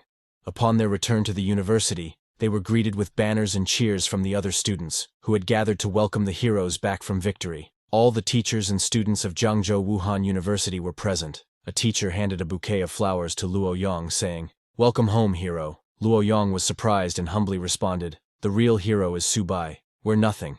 We were just cannon fodder." The other injured students agreed, telling the teachers, "It's good enough that we made it back alive. If not for the many missing classmates, We might have thought this was all just a dream. Instructor Jian approached and patted Subai on the back, saying, I already heard about your actions on the battlefield.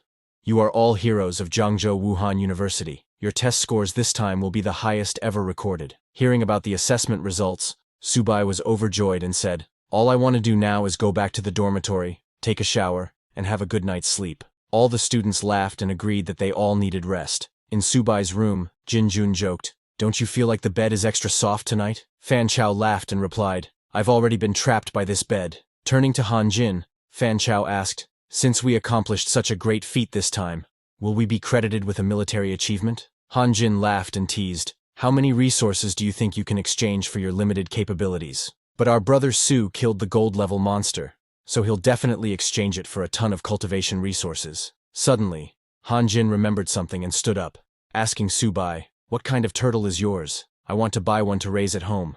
If nothing else, it's calming to watch a turtle. He chuckled, though watching it makes me feel a little jealous. Meanwhile, Little Turtle was lost in its dreams of a harem filled with female turtles. The next day, early in the morning, someone continuously knocked on Subai's room door. Irritated by the sounds of knocking, Han Jin woke up. He shouted, telling the person outside to stop knocking already. He was angry, wondering who it could be knocking this early in the morning. But when he opened the door, he was shocked to see many girls standing in front of the door holding gifts in their hands. A girl in glasses came forward and said, Juniors, we're from Zhongwu's student council. You're all heroes who just returned from the battlefield. We came to bring breakfast for you. A red-haired girl added that they seniors made it all by themselves and hoped he didn't find it lacking. A purple-haired girl, while giving the breakfast to Han Jin, asked him who Subai was among them. Han Jin got very happy after seeing that many beauties early in the morning. He thanked the seniors, saying he certainly wouldn't let their efforts go to waste. He let all of them enter the room. The purple-haired girl, looking around their room, again asked Han Jin who Subai was. Hearing all that commotion, Fan Chao also woke up. The red-haired girl asked him where Subai was and if she could take a photo with him. Pointing at Subai's bed, Fan Chao told those girls that his brother Su went out for a run. He asked them if they knew his brother Su. Hearing that Subai wasn't there, those girls got very disappointed and asked Fan Chao why he didn't say so earlier. The purple-haired girl told him that everyone on campus now knows Subai. With a sad face, she said, Too bad Subai doesn't know me. Jinjun also woke up and was surprised to hear that his brother Su is famous now. While leaving, the purple-haired girl told them to turn on the TV and take a look. She also took back the breakfast box she gave to Han Jin, saying, Since Subai isn't here, I'll just take the breakfast back then. Han Jin and the other two were shocked to see how these girls changed after knowing that Subai was not there. They all turned out to be gold diggers. On the other hand, Subai was running on the university's field, while taking note of his health.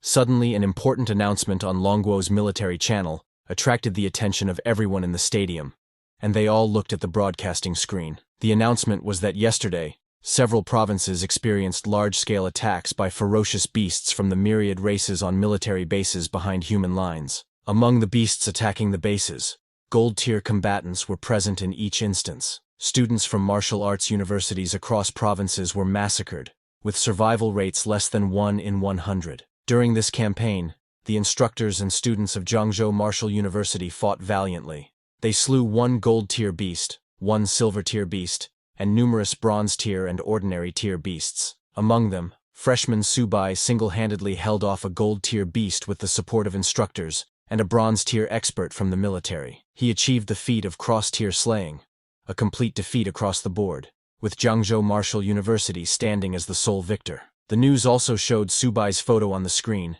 and continued that the Longguo military has decided to award all participating students and instructors from Zhangzhou Martial University a collective second-class honor and a Great Wall silver medal. As for student Subai, for his outstanding contributions, he is awarded a first-class honor and a Great Wall gold medal. Subai was surprised and confused by the sudden awarding of the first-class honor. Everyone at the stadium was shocked to hear that Subai, a freshman, had achieved something this incredible. One guy, very jealous of Subai, remarked, A Great Wall gold medal, something I could never achieve in my life, is given to a freshman.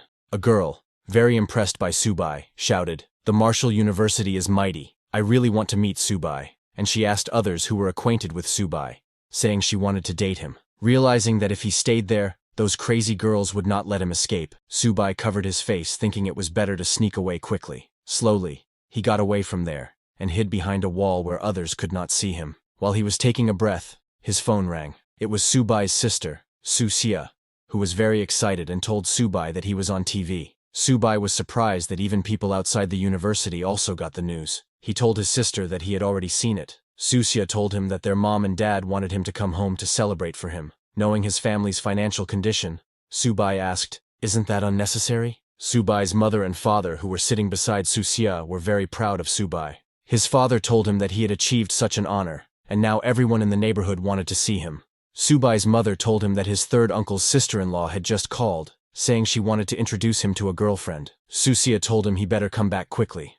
Otherwise, their front door was about to get kicked down by their neighbors. Hearing them so happy, Subai said, "The test just ended, and we have 2 days off. I'll pack up and come back to take a look." His sister was very happy, and told him that since he is so famous now, their dad will grin in his sleep. Subai laughed, and told her to hang up now. That afternoon, Subai returned to his family's apartment. All the neighbors started calling Subai's father, saying, "Old Su, your family's hero is coming home. Come out and welcome him." Subai was shocked to see that many people standing in front of their house, and asked them if all of them were waiting for him.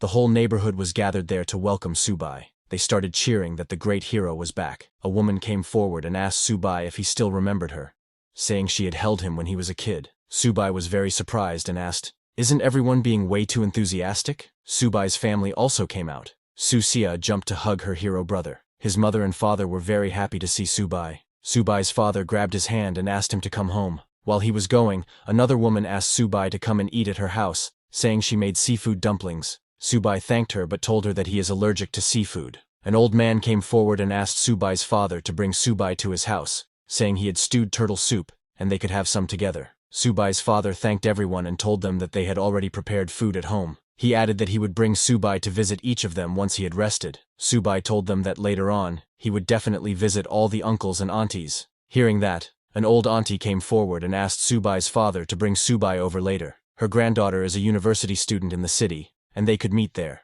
But another uncle came forward and told that auntie that her granddaughter isn't worthy of Subai. His granddaughter just graduated this year, and he would introduce Subai to her. Subai's father didn't expect their neighbors to behave like that. Somehow, Subai and his family returned to their house, and Subai was exhausted from dealing with all of them. He said that if he had known it would be like this, he would have snuck back after dark. Susia told him that it wouldn't work, because Aunt Jang had installed surveillance outside their house. She was just waiting for Subai to come back so she could introduce her granddaughter to him. Subai's father immediately walked towards the kitchen, telling them he was personally cooking today. His mother told Subai to take a rest first, saying his dad and she would cook. She asked her daughter to come help out. Subai immediately threw his bag on the side of the sofa and sat down, finally getting a moment to catch his breath. But before he could rest, suddenly a system notification popped up in front of his eyes. The system detected a contractible creature, a little kitten, and asked Subai if he wished to tame the little kitten. Subai was surprised to see that notification. It was the Beastmaster's intuition. Seeing him looking surprised, Susia asked him what was wrong. Subai asked his little sister if their family got a cat. She pointed at a little cat eating food in the corner of the room and asked him if he meant Little White. Seeing the cat, Subai asked his sister if they couldn't have a more impressive pet. Susia petted the little cat and asked Subai what was not impressive about Little White, saying it's so cute. She told him that after he took Little 8, she found Little White on the road a few days ago, so she brought it home. Subai didn't argue with his sister and told her that it's cute if she says it is. He thought that if his sister likes it so much, maybe he should not tame it. But the little cat's status window popped up in front of him. The tamed beast's name is Little Kitten. Its level is Ordinary Initial Stage. It contains traces of the White Tiger Sacred Beast bloodline, with infinite growth potential and eventual god-slaying capabilities. Currently, its average physical, defense, and spirit is 1. Its agility is 3, and its ability is Claw Strike, which increases attack speed and damage by 100%. Its evolution method is consumption. The system asked Subai if he wanted to tame the kitten. Subai was too shocked to see the little cat's status window, wondering if this stray cat really could have the White Tiger bloodline. The little cat looked at Subai with curiosity. Susia told Subai that it seemed to like him. Subai clicked on the tame option, thinking he should tame it first and figure it out later. After taming the little cat, he turned to his sister, and while smiling, called her to discuss something. He told her it was about the little cat because her brother is a beastmaster. Before Subai could finish what he was saying, Susia immediately declined. She took Little Cat and said, "Since you already took Little 8, don't think about taking Little White." Subai tried to convince her, saying they could negotiate on this. He asked her if she didn't want a laptop. Susia ran with little cat, telling Subai that it wouldn't do. She wouldn't give little white to him. A few minutes later, Subai's mother came with food and saw Subai chasing Susia, who was running away with little cat in her hand. Then, 2 days later, when Subai returned to the university, he had both Little Turtle and Little Cat with him. When students at the university saw Subai, they immediately recognized him. Seeing the cat in Subai's backpack, a girl asked others why he had a cat in his bag and if he was a cat lover. Inside Subai's bag, Little Turtle was very happy to be with Little Cat. It told Little Cat that this is the boss's school and it would have her back from today. However, Little Cat was very uncomfortable in the small bag and complained to Subai that Little Turtle was squishing her. Subai didn't understand what they were talking about. While he was walking, a boy spotted Subai and said, "Isn't that Subai, the one who got the gold medal?" Another boy added, "Is that why, despite his average looks, so many girls are running to his dorm?" They were jealous of Subai's achievements. Hearing them all, Subai thought, "Looks like I'll need to wear a mask when going out in the future." While he was walking, suddenly there was an announcement asking student Subai to please report to the principal's office immediately. Subai was surprised by the announcement, wondering what the principal could want with him. When he went to the principal's office, the principal told Subai that he is truly a man of Huaxia. Because of his excellent performance at the F-269 military base, the school has decided to reward him. The principal asked Subai what he would like. Subai said that he is really grateful to the school, and also to the principal. Subai had always heard that their principal is a stingy man. It would probably be tough even trying to get some food for little 8. He acted like he was thinking hard and told the principal that he wouldn't want the school to go bankrupt over him. "So how about 100 gold tier beast cores?" The principal acted shocked after hearing 100 gold tier beast cores, and said, "Subai, I don't have that many of them. Even if you ground my bones to dust, why don't you ask for the principal's position instead?" Subai then told the principal that he could settle for 100 silver tier ones too. Hearing about the silver tier, the principal told him not to even think about it. He couldn't even get scraps with the amount of honor he has. Subai told his principal that he doesn't want that gold medal or whatever. Can he have 50 silver tier beast cores instead? He tried to make the situation emotional, saying, "Principal, you know I bled for the school." But the principal didn't fall for that and said, "Subai, humans are humans. The strong in the human race have the responsibility and duty to protect the weak. When you saved these students, you were carrying out a duty of yours as one of the strong ones." Subai was lost for words seeing the principal. "Principal, please no more yapping. Let's settle with 50 silver tier beast cores." The principal completely ignored his words and told him that the military and the school are not going to give up on a genius like him. He took a deep breath and told Subai that this is the most he can do. He will let him have 10 bronze tier beast cores. Subai was shocked to hear that his reward is just 10 bronze tier. He immediately declined and asked for 20 bronze tier beast cores. The principal agreed to 15 and told him it's final. Subai accepted the deal. The principal realized that Subai was trying to haggle with him. Subai also realized that his principal is very cheap. The principal then turned around and told Subai that, in addition to the rewards, there's a little something he needs to let Subai know. Surprised, Subai asked him what it is. The principal told Subai that he has been selected by their school as the representative from the first year and will participate in this year's 100 Schools tournament. Subai was confused to hear about the 100 Schools tournament and asked the principal if the reward offer was just a ruse. He said, "Principal, this isn't very nice of you." The principal urged him not to put it that way, explaining that as a student of the Jiangzhou Martial University, it is his duty to bring honor to the school. The principal mentioned that Subai wanted resources and that the tournament is very generous with rewards. Subai replied, "Principal, there must be lots of skilled people in the 100 Schools tournament. It'd be difficult to even get a rank, wouldn't it? It'll be hard work." The principal then asked how the youth of today could be scared of challenges and told Subai to prepare and come to the training room tomorrow. Subai agreed and left. The principal looked outside the window and thought it was getting more difficult to engage the youth today in such activities. Meanwhile, as he was leaving, Subai thought of the tales of the principal being a sly old fox and realized that the gossip was definitely accurate. The next day, 10 students gathered in the practice hall. The principal told them that the 100 Schools tournament is hosted by the military, though the Ministry of Education had given them far fewer resources compared to better-known schools like the martial universities of Beijing and Shanghai. He still sent them off with the hope that they would achieve better results. The principal started the roll call. First was third-year Hu Qing, a bronze middle-tier awakener of the wood elemental. Then came Bai Ningbing, and then Xiong Tianxiang. While the principal was calling their names, an annoyed student commented that it was unfair. Jiangzhou Martial University was founded later, so students here received much fewer resources than those going to famous schools. A girl standing behind agreed, saying she heard that their school has always ranked very low. The principal then called first-year Subai's name last. He immediately responded that he was present. The principal told the students that they are the top students in their respective years, representing the school in the tournament. Then, the principal took out a paper and announced that this year, the team leader would be Subai. Subai was shocked to hear his name and questioned if it was a mistake. When other students heard Subai's name, they became angry. One student asked why a freshman like Subai would be the team lead instead of Hu Qing, the strongest and most experienced among them. Another student pointed out that Subai is just at the initial tier of bronze,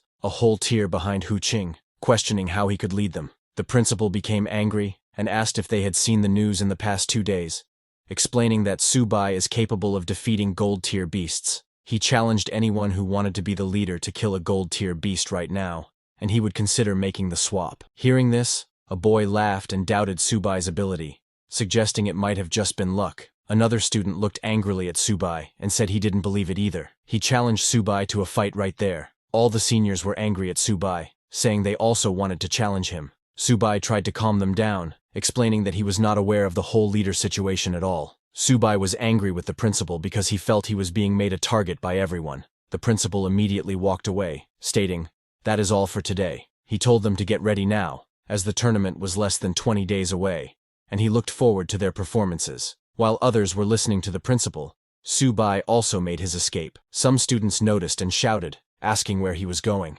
As he ran away, Subai responded, "Dear seniors, I'm in a hurry. I'll be going to my dorm now." Seeing Subai escape, a boy called him a coward, doubting that Subai had killed the gold-tier beast at all. Another boy angrily declared that he would show Subai who's boss once the tournament started. On the other hand, Subai returned to his dormitory and called his little turtle, telling it that it was time to eat. Looking in his inventory, Subai said, "At least the old man kept his word." He told the little turtle that there were 15 bronze-tier beast cores, enough for it to level up. When Subai gave a beast core to the little turtle, the little cat tried to snatch it. Subai told the little cat not to rush because there was something for it too. He took out some blood essence and gave it to the little cat because its level was still too low. Seeing the little cat eat the blood essence, the little turtle made an innocent face to get some too. It sure eats a lot. Subai gave it another beast core. He was crying while giving those beast cores to the little turtle because one bite cost hundreds of thousands of yuan. The little turtle ate it immediately and asked for more. Subai, while crying, asked how much more it needed to eat to evolve. He poured all the beast cores into the little turtle's bowl and told it that these were the last ones. If it still didn't evolve, then he would feed everything to the little cat in the future. The little cat was happy to hear that. After eating those beast cores, the little turtle's body started shining again. Subai got a little scared seeing the golden light coming out of the little turtle's body. The whole university started shaking because of the little turtle's evolution. Everyone was confused, asking what happened and wondering if it was an earthquake. A system notification congratulated Subai because his mystic tortoise had leveled up to the bronze middle tier. Subai's level also increased. Currently, the little turtle's level is bronze middle stage, and 30% of its Zhuanwu bloodline is activated. All its attributes are enhanced, and talents are strengthened. The little turtle's physique is 568, defense is 862, agility is 95, and spirit is 90. Subai was happy that the little turtle finally leveled up. It didn't get more talents, but the stats and talent levels increased a lot. While Subai was looking at the little turtle's status window, suddenly another notification congratulated him, because the little cat also leveled up to the ordinary high tier and awakened. Subai's tamed beast, Little Kitten, is now an ordinary high-level beast. It contains traces of the White Tiger Sacred Beast bloodline, with infinite growth potential, and eventually, god-slaying capabilities. Now its strength is 39, defense is 38, agility is 79, and spirit is 25. It also has 3 talents. The first is Claw Strike, which activates by consuming stamina, increasing attack speed and damage by 100%. The second talent is Bloodlust, which activates by consuming stamina, increasing attack by 100% to 500%. The graver the wounds, the higher the bonus. The third talent is Ghostly Haunting Step. It increases movement speed by 100% to 200%. The bonus increases when more vitality is consumed. Seeing the second notification, Subai jumped in happiness that Little Cat leveled up as well. He pet both of his pets and said, "Now that Little 8 and Little White have both leveled up, It's time to show them off on the stage of the 100 Schools tournament. Subai also leveled up with his beasts and became a bronze middle level. His bonus stats increased by 30% from Mystic Turtle and 20% from Little Cat. Currently, his strength is 115, agility is 74, and spirit is 86. Subai now has 3 talents. The first is Infinite Evolution, which applies to all tamed beasts and is gifted by the system. The second talent is that he can use all skills from tamed beasts. This talent is an exclusive Beastmaster Awakened talent. The third talent is originating from the same source, with which Subai can share the energy as well as damage sustained with tamed beasts. The next day, Subai went to the Jiangzhou Martial University Library and was surprised by the huge building. He told the librarian that he didn't expect Jianguni's library to be this big. The librarian informed Subai that their school's library had been here even before the university was founded, serving as the cornerstone of Jiangzhou Martial University's heritage. While scanning Subai's ID, she was surprised to see that a freshman already had 180 credits. As a beast tamer, Subai asked her about books related to beast taming. The librarian pointed him in the right direction and told him he was free to look up whatever information he needed. Subai thanked her and went to the beast taming section. He was surprised to see quite a few books on beast taming and thought it would take him a long time to go through them all. While picking his first book, he saw one written by Luo Fan. The name sounded familiar to him. Subai picked up the book, and while flipping through its pages, he noticed the beast taming skills written in the book, which included Heavens and Earth Converge, The Undying Soul, Divine Weapons Gather, Sacred Beasts Armed, The Roots of Grass and Trees, and Origin Confluence. Subai recognized the Origin Confluence skill, as he had already mastered it. He wondered what the Undying Soul and Sacred Beasts Armed meant. While engrossed in the book, Subai didn't realize he had left the beast taming section. 3 seniors walking by noticed him coming out of the section. They were the same seniors who had been selected for the university competition with Subai. Seeing him, one senior mocked, saying, "A beast tamer has no future, no matter how much they study." They then left to get their books. Subai didn't even notice them, as he was fully focused on the book. He was amazed by what he read, saying he didn't expect Senior Luo Fan to be so powerful. Luo Fan had created 3 divine skills: Origin Confluence, Sacred Beasts Armed, and Undying Soul, and had single-handedly fought against the invasion of all the tribes.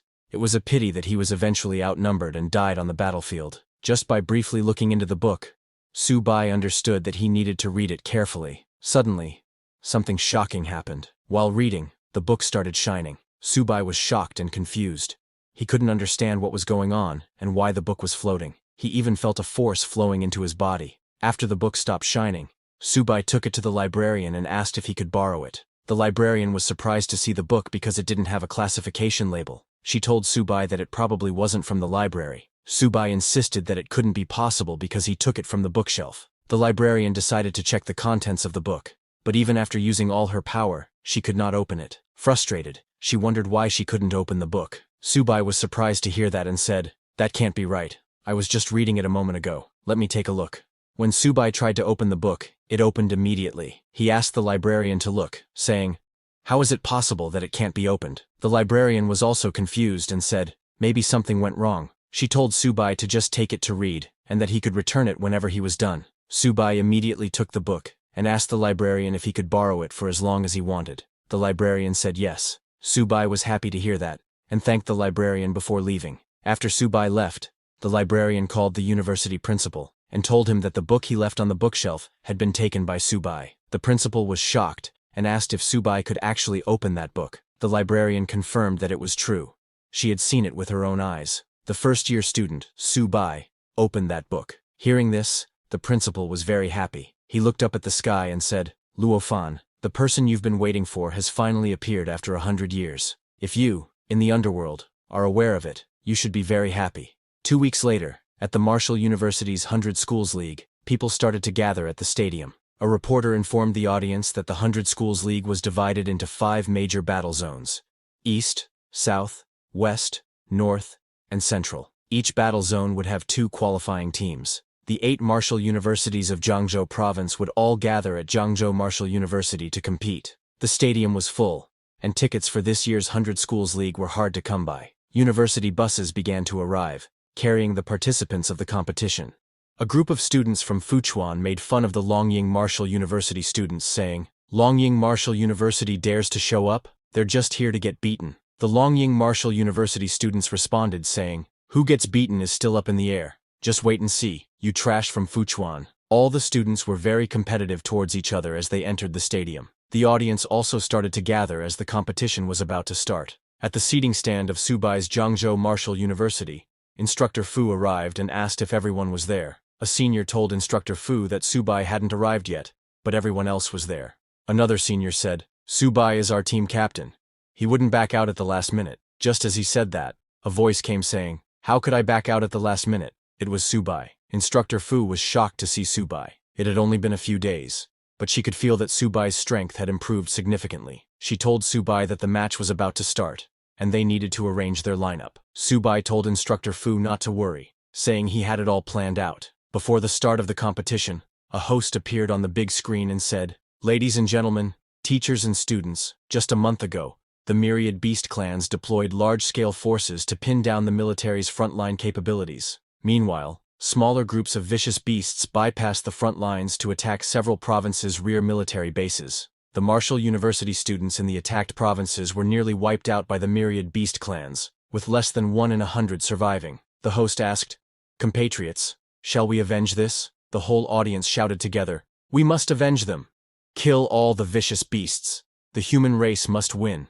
Seeing the audience's energy, the host said, "If our human race has this spirit, how can the vicious beasts not be destroyed? This is the very purpose of today's 100 Schools League. Now, I declare the official opening of the Jiangzhou Provincial League." Then the rules of the competition were announced. As this is a team battle format, each team can have up to 5 participants in each match. The loser is eliminated, and the winner continues. The team with the last remaining participant wins. The host proceeded with the random draw for the matchups. The first match was between Longying Martial University and Xinmin. The second match was between Jiangzhou Martial University and Qingyun Martial University. The third match was between Fuchuan Martial University and Xicheng Martial University. The fourth match was between Anyi Martial University and Jiangsu Martial University. The host asked participants from Longying Martial University and Xinmin Martial University to come to the field. Subai's seniors were a little surprised to see that they had actually drawn Qingyun Martial University. Instructor Fu was also worried because the fight between Longying and Xinmin had already started, and their lineup hadn't been decided yet. While they were talking, suddenly the principal of Jiangzhou Martial University came and asked Subai if he had arranged the lineup. Subai proudly told the principal that for the lineup, he would be the first to go. The remaining 4 could figure it out themselves. Everyone was surprised to hear that and asked Subai if this was a strategy. A senior asked Subai if they shouldn't make targeted arrangements based on Qingyun Martial University's lineup. Other seniors agreed with that senior and asked Subai what would happen if he couldn't win. It would be an embarrassment for Jiangzhou Martial University. The seniors were very angry at Subai. Subai told everyone not to worry, saying he would not disappoint them. While they were talking, the principal noticed that in just a few days, Subai's level had increased so much. The principal admitted that his comprehension was really impressive. The principal whispered to Subai not to go too far, and at least leave some soup for his seniors to drink. Otherwise, if he offended them all, it would be hard for Subai to get by in school in the future. Subai nodded that he understood. On the other hand, the Longying Martial University and Xinmin match ended, with Xinmin Martial University winning. Seeing their fight, Instructor Fu said, "Xinmin Martial University is incredibly strong. They defeated Longying so quickly." She then turned to Subai and wished him all the best as it was his turn to take the stage. Subai walked towards the arena. He asked his seniors to watch closely. His seniors didn't like his attitude, saying, "Let's see how capable he is." When Subai went on the arena, Waifu Yanran started cheering for him. Subai's roommates were also there cheering for him. To fight, a red-haired student from Qingyun Martial University came on the stage. When the red-haired student saw Subai, he immediately recognized him and said, "You must be that freshman who slayed the golden tier vicious beast, right?" Subai, a little annoyed by his title, admitted that it's him. That red-haired guy was Qingyun Martial University squad captain, Li Lingfeng, a mid-bronze rank stone power user. Li Ling transformed his arms into stone and said to Subai that today, he would show him what true power is like. Subai completely ignored his warning and focused on taking out his little turtle from the bag. Li Ling was surprised to see the little turtle and asked Subai if this was his tamed beast. He laughed at Subai saying, "Don't tell me you brought your household pet to the competition." Subai completely ignored him again and took out some food to eat, saying he was in a bit of a rush this morning and hadn't had breakfast yet. When the audience saw Subai's little turtle, they also became very confused. wondering why he had brought a little turtle to the competition. A guy commented that Zhangzhou Martial University really doesn't have anyone worth mentioning anymore, so they are actually letting this kind of trash go on stage. Even Subai's seniors thought he was seriously underestimating his opponent. A senior asked others if Subai's opponent, being at the mid-bronze rank, was really someone he could handle. While they all were wondering about the little turtle, Instructor Fu was wondering why Subai was eating peanuts and drinking cola on the stage. After taking out the little turtle, Subai sat on the stage, opened a can of cola, and told the little turtle that after eating so many beast cores, it shouldn't embarrass him. The little turtle moved forward and released bright light from its body. Li Ling felt the power coming out of the little turtle's body and wondered if this turtle could really be his tamed beast. Subai's little turtle took on its black tortoise form. This time it was a stable form, and the little turtle fully controlled the transformation. Li Ling got too scared seeing the little turtle's terrifying form. The whole audience was shocked to see such a massive turtle. A guy remarked that just one eye of the turtle alone is as big as a basketball. Looking at the little turtle's armor, one guy asked, "Is that its skin? This is clearly an armor, and it's actually shining like metal." Looking at the little turtle's claws and limbs, one man said, "No wonder Subai can kill a gold-ranked beast. This turtle could crush anyone with a single slap." Yanren was very happy knowing that her future husband, Subai, is stronger now. Subai's roommate, Fan Chao, was very shocked, wondering when Subai's little turtle got this big. Subai, while drinking cola, ordered the little turtle to finish the fight quickly. On Subai's command, the little turtle swung its huge claws at Li Ling, who could not even react to the little turtle's attack. With just one move, the little turtle sent Li Ling flying. Li Ling went flying and fell on the ground with a solid impact. He didn't get injured because he used his stone power and turned his back into stone, but Li Ling was too shocked after seeing how formidable the little turtle was. Subai told Li Ling to just hold on a little longer because he wanted to finish his cola before going down. Seeing Subai's arrogance, Li Ling got very angry. He stood up, thinking it was just a sneak attack. He must focus all his power. Li Ling said, "Subai, you think you're tough? Then let's see who's tougher." Saying that, Li Ling used his stone transformation and fully turned his whole body into stone. He jumped high in the sky and used his rock fist skill to attack the little turtle. But before his punch could even land, Subai's little turtle hit him with its claws and sent him flying off the field. Instructor Fu was shocked that the fight was over, and that Subai had actually won. Subai's seniors were also very shocked, admitting that the turtle is too strong. The principal praised Subai, saying, "The younger generation is truly formidable." From the audience, a guy asked others if the captain of Qingyun Martial University was actually an idiot, questioning how he could not dodge such a big slap when the speed didn't even seem that fast. Another guy seated beside said, "Bro, it's clear you didn't study physics well. The speed of that turtle doesn't seem fast, but that's because he's big." Amazed by the little turtle's power, a guy said, "Even a mid-tier bronze-level ability user can't stop Subai's turtle's attack. This turtle is unstoppable, a creature that can slay a golden-level fierce beast.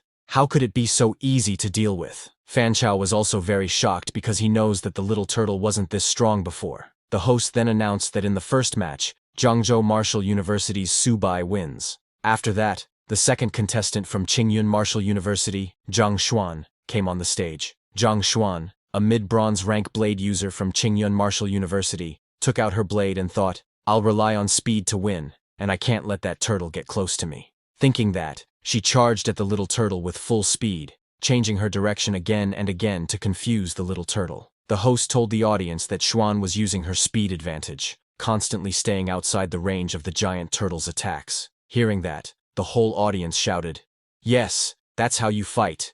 The guy who went up earlier was dumb. Xuan was thinking that as long as she found an opportunity, one strike would be enough to win. Instructor Fu was a little worried seeing that Xuan had been dodging, looking for an opportunity, and the turtle couldn't hit her at all with its speed. The seniors were also worried, thinking Subai was still underestimating his opponent. They all were worried for Subai, but Subai was enjoying his snack with cola. Xuan moved to the right side of the little turtle, who attacked her with full power, even destroying the ground. But Xuan jumped into the air and dodged the little turtle's attack. Landing on the ground, she said, "Subai, your turtle is really strong, but I can choose to directly deal with the beast tamer."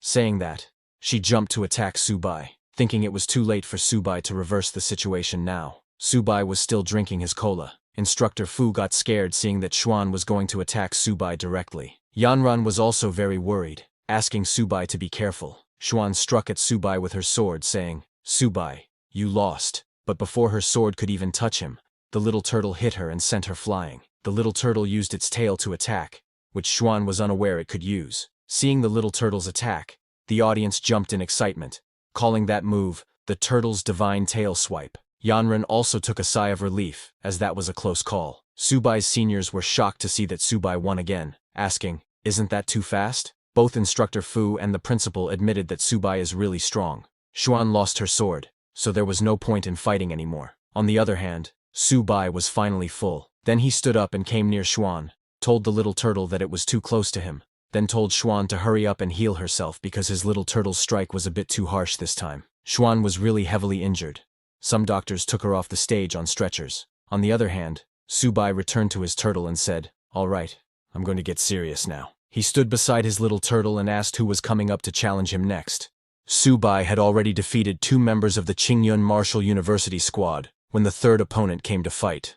Subai's little turtle didn't even give her any chance and hit her with its huge claws. The third opponent was defeated in just 1 move without Subai even giving the little turtle any instruction. Subai started to get bored and asked for the next opponent, but even the 4th opponent was easily defeated by the little turtle. Subai didn't even look at the opponent and started taking selfies. After Subai's little turtle defeated the 5th opponent, the host came onto the arena and announced that Jiangzhou Martial University's Subai wins. The whole audience was shocked to see that Subai from Jiangzhou Martial University had been eating peanuts the entire time, relying on a turtle to fight in the ring, and still won. They had never seen such an unbridled contestant in their whole life. All the girls became Subai's fans. Waifu Yanran was also very happy seeing Subai win. Han Jian praised Subai's little turtle as it won 5 consecutive matches. Fan Chao gave Subai a nickname, 1 man, 5 wins. All the audience followed after Fan Chao and started calling Subai, 1 man, 5 wins. While leaving the arena, Subai felt very embarrassed when he heard what people were calling him. He wondered why it sounded so weird because it felt like he was being called a turtle. When Subai returned to his team, Instructor Fu patted his shoulder, telling him that he did well. The principal was also very happy seeing that Subai single-handedly defeated the formidable Qingshan Martial University, bringing great honor to their Jiangzhou Martial University. Subai thanked everyone for the praise. Then, Instructor Fu turned to everyone and told them to go rest for a bit because the morning matches were over. After the lunch break, they would continue with the second round. The principal told all the students that during the league, the cafeteria was open to all contestants for free. Everyone could go and enjoy the food to replenish their energy. Hearing that food was free of charge, Subai got very happy and immediately went to the cafeteria with his little turtle. While Subai was eating and resting, all the other universities were planning their strategies. At the Fuchuan Martial University Lounge, Fuchuan University's principal told his students that if they faced Jiangzhou Martial University in the next match, Jiangzhou University would likely send Subai again. A student asked the principal what they should do, because Subai's tamed beast was almost invincible in close combat. The principal pointed at a purple-haired boy named Mao Kai, telling him that if they really faced Jiangzhou Martial University, Mao Kai would have to handle Subai because he was their team captain and a poison-type user, so there was no need for close combat. Mao Kai agreed, saying when the time comes, he would keep his distance and use poison to take down Subai's turtle. On the other hand, at Shinmin Martial University Lounge, Shinmin University's principal asked his students not to be discouraged. He told them that Subai was strong, but his weaknesses were also very obvious. Finding the right opportunity to bypass his turtle's defense line and then defeating Subai was the only way to win. A student named Li Feng came forward saying, "The principal is right. If we face Subai this afternoon, I'll handle him." Actually, Zhang Xuan's strategy this morning was correct. It's just that she wasn't fast enough. Shinmin University's principal agreed with Li Feng, since Li Feng was a speed-focused fighter with enhanced combat skills. Shinmin University's principal told him to find the right moment to attack Subai. Then, after some time, the host came onto the area and complimented the morning matches, saying they were truly exciting. The students demonstrated spirited determination and a tenacious, fearless spirit. The host told the audience that the second round of the competition would begin shortly, and that they would proceed with a random draw. All the teams started to gather in the arena. Seeing the Jiangzhou Martial University team coming, a guy from the audience said, "I feel like the other members of Jiangzhou Martial University don't even need to compete this time. Subai alone can defeat all other schools. It's really great to have such a teammate." Hearing that, another guy from the audience laughed and told the first guy not to get complacent, because this is still within the province. Facing martial universities from other provinces, Jiangzhou Martial University will still be beaten so badly that it won't be able to hold its head up, he said. Students from Jiangzhou Martial University agreed with him, because Jiangzhou Martial University had always struggled to hold their heads up before. But now with Su Bai, they are even more irrelevant. While they were talking, the host announced the results of the second-round draw for the Provincial League. The first match was between Jiangzhou Martial University and Xinmin Martial University. The second match was between Fuchuan Martial University and Anyi Martial University. The third match was between Longying Martial University and Qingyun Martial University. And the fourth match was between Xichang Martial University and Jiangsu Martial University. The second round starts, and for the first match, Su Bai from Jiangzhou Martial University and Li Feng from Xinmin Martial University come onto the arena. Seeing Su Bai coming into the arena, Li Feng said, "As expected, Jiangzhou Martial University has sent Su Bai to take the lead. Luckily, we've already prepared a strategy specifically for him." Li Feng started stretching. When Su Bai, who was very relaxed, saw Li Feng stretching, he asked Li Feng not to be so nervous, telling him that he just had to endure for a bit, and it would be over soon. The host gave the signal, and the match began. Captain of Xinmin Martial University, Li Feng was a high-level bronze-rank hunter. He immediately got ready to attack, telling Su Bai not to be too arrogant. Li Feng used his clear wind step skill and charged at the little turtle. He was so fast that he created an afterimage. When the little turtle tried to attack, it could not touch Li Feng's afterimage, nor his real body. Li Feng got behind the little turtle and, with all his power, kicked the little turtle. But his attack didn't deal any damage to the little turtle. Li Feng was surprised to see that he couldn't even break through the little turtle's defense at all. The little turtle used its tail to attack Li Feng, but he jumped and dodged the little turtle's tail. This continued. The little turtle tried to attack Li Feng, but Li Feng easily dodged its attacks. People in the audience were surprised to see that the little turtle was unable to hit Li Feng.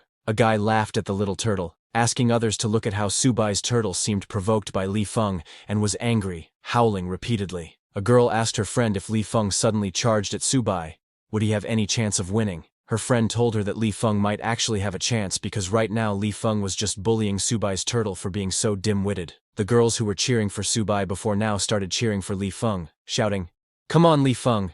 In the arena, Li Feng ran away from the little turtle, provoking it to chase him. Su Bai's seniors immediately realized that Li Feng was trying to lure the little turtle away from Su Bai. Instructor Fu started to get worried, wondering what Su Bai was doing and why he wasn't coming up with a solution. A senior looked closely and told Instructor Fu that it seemed like Su Bai was looking for something. Indeed, while the little turtle was fighting with Li Feng, Su Bai was looking for cola in his bag because his lunch had been a bit salty. He was very carefree and started drinking cola in the middle of the fight. Meanwhile, little by little, Li Feng was luring the little turtle away from Su Bai. The whole audience started cheering for Li Feng. After creating quite a bit of distance between the little turtle and Su Bai, Li Feng thought that at this distance, even a tail swipe wouldn't work. But when he turned around to attack Su Bai, he was shocked to see that Su Bai was drinking cola. He got very angry and charged at Su Bai, shouting, "Su Bai, you're looking down on me too much." Li Feng jumped to attack Su Bai, saying he would make him pay the price. Su Bai didn't even look at him and called his little turtle. Just as he called,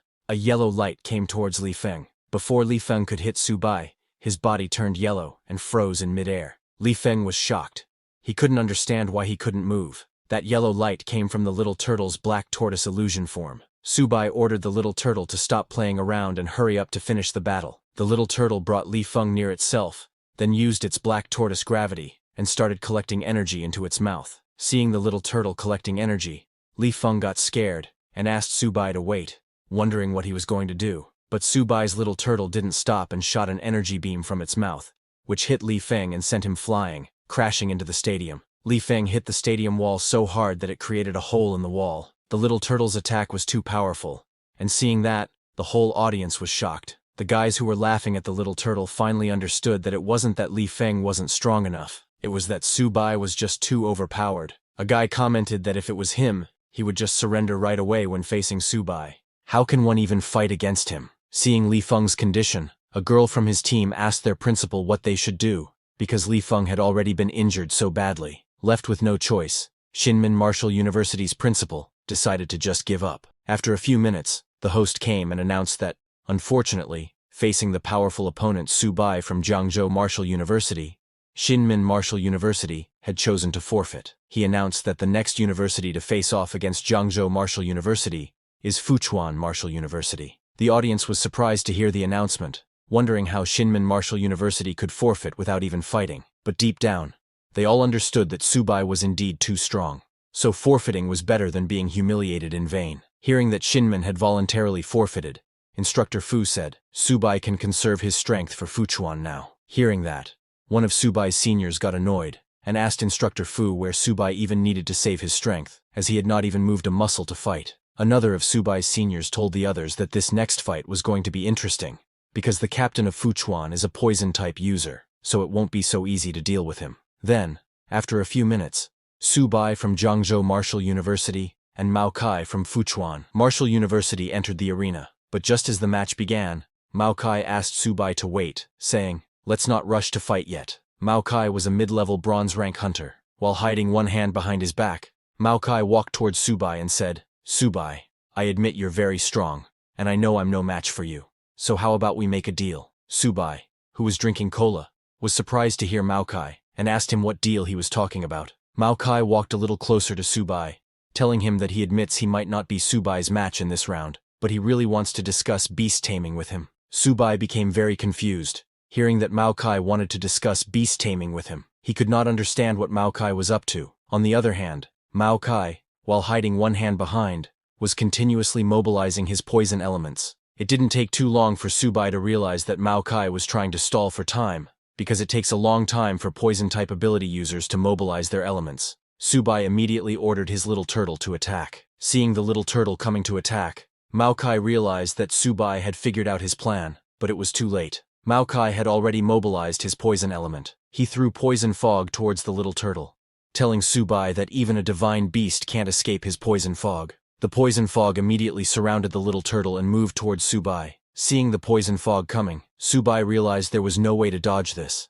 A senior from Subai's team panicked, saying, "Subai is too careless. I heard that Mao Kai poisoned quite a few high-level beasts in the previous trials." Instructor Fu also panicked, seeing Subai in danger and asking what they should do. However, Subai's principal was calm and told others not to panic because the match wasn't over yet. When the poison fog hit, the little turtle immediately held its breath and closed its eyes. The little turtle could not see in the poison fog, but Mao Kai was unaffected. While smiling, he passed through the little turtle easily, thinking, "Subai, let's see how long you can last in my poison fog. You were too careless. Once I release my poisonous fog, the match is over." When Mao Kai walked past the little turtle, he saw Subai's shadow sitting on the ground. He realized that Subai was meditating to resist the poison fog. But Subai was not just facing poison fog. Mao Kai took out his poison claws and then jumped high to attack Subai. But before his poison claws could even touch Subai, a shield appeared and blocked his attack. Subai smiled, seeing a sneak attack from behind in the poison fog, and said, "Mao Kai, too bad that you ran into me." Mao Kai was shocked, wondering how this was possible. As a beast tamer, how could Subai withstand his full-powered poison claw attack in the poison fog? Subai's principal was shocked to see Subai use shared origin. Confused, Instructor Fu asked the principal what shared origin was. The principal told her that it is a high-level beast tamer talent. The principal was surprised to see that Subai could already transfer the beast's defense onto himself. In the arena, after blocking Mao Kai's attack, Subai said, "Let's end this quickly because this poison fog stinks." Just as he said that, the little turtle turned around and looked at Mao Kai. Seeing the little turtle's red glowing eyes, Mao Kai became very scared because his location had been exposed. The little turtle didn't even give Mao Kai a chance to react and attacked with its claws, sending him flying out of the arena. Seeing Subai win, Fan Chao jumped in happiness, shouting, "Brother Su is insane. He sent the poison ability user flying out of the poison fog." Waifu Yanran was also very happy, but seeing how powerful Subai had become, she said that she wouldn't let Subai get too far ahead of her. The whole audience started cheering for Subai and his turtle, calling him, "One man, 5 wins." The host then appeared on the big screen and announced that since student Mao Kai of Fuchuan Martial University was unable to continue fighting, Fuchuan Martial University had also chosen to forfeit. The winner of this provincial league is Zhangzhou Martial University's Subai.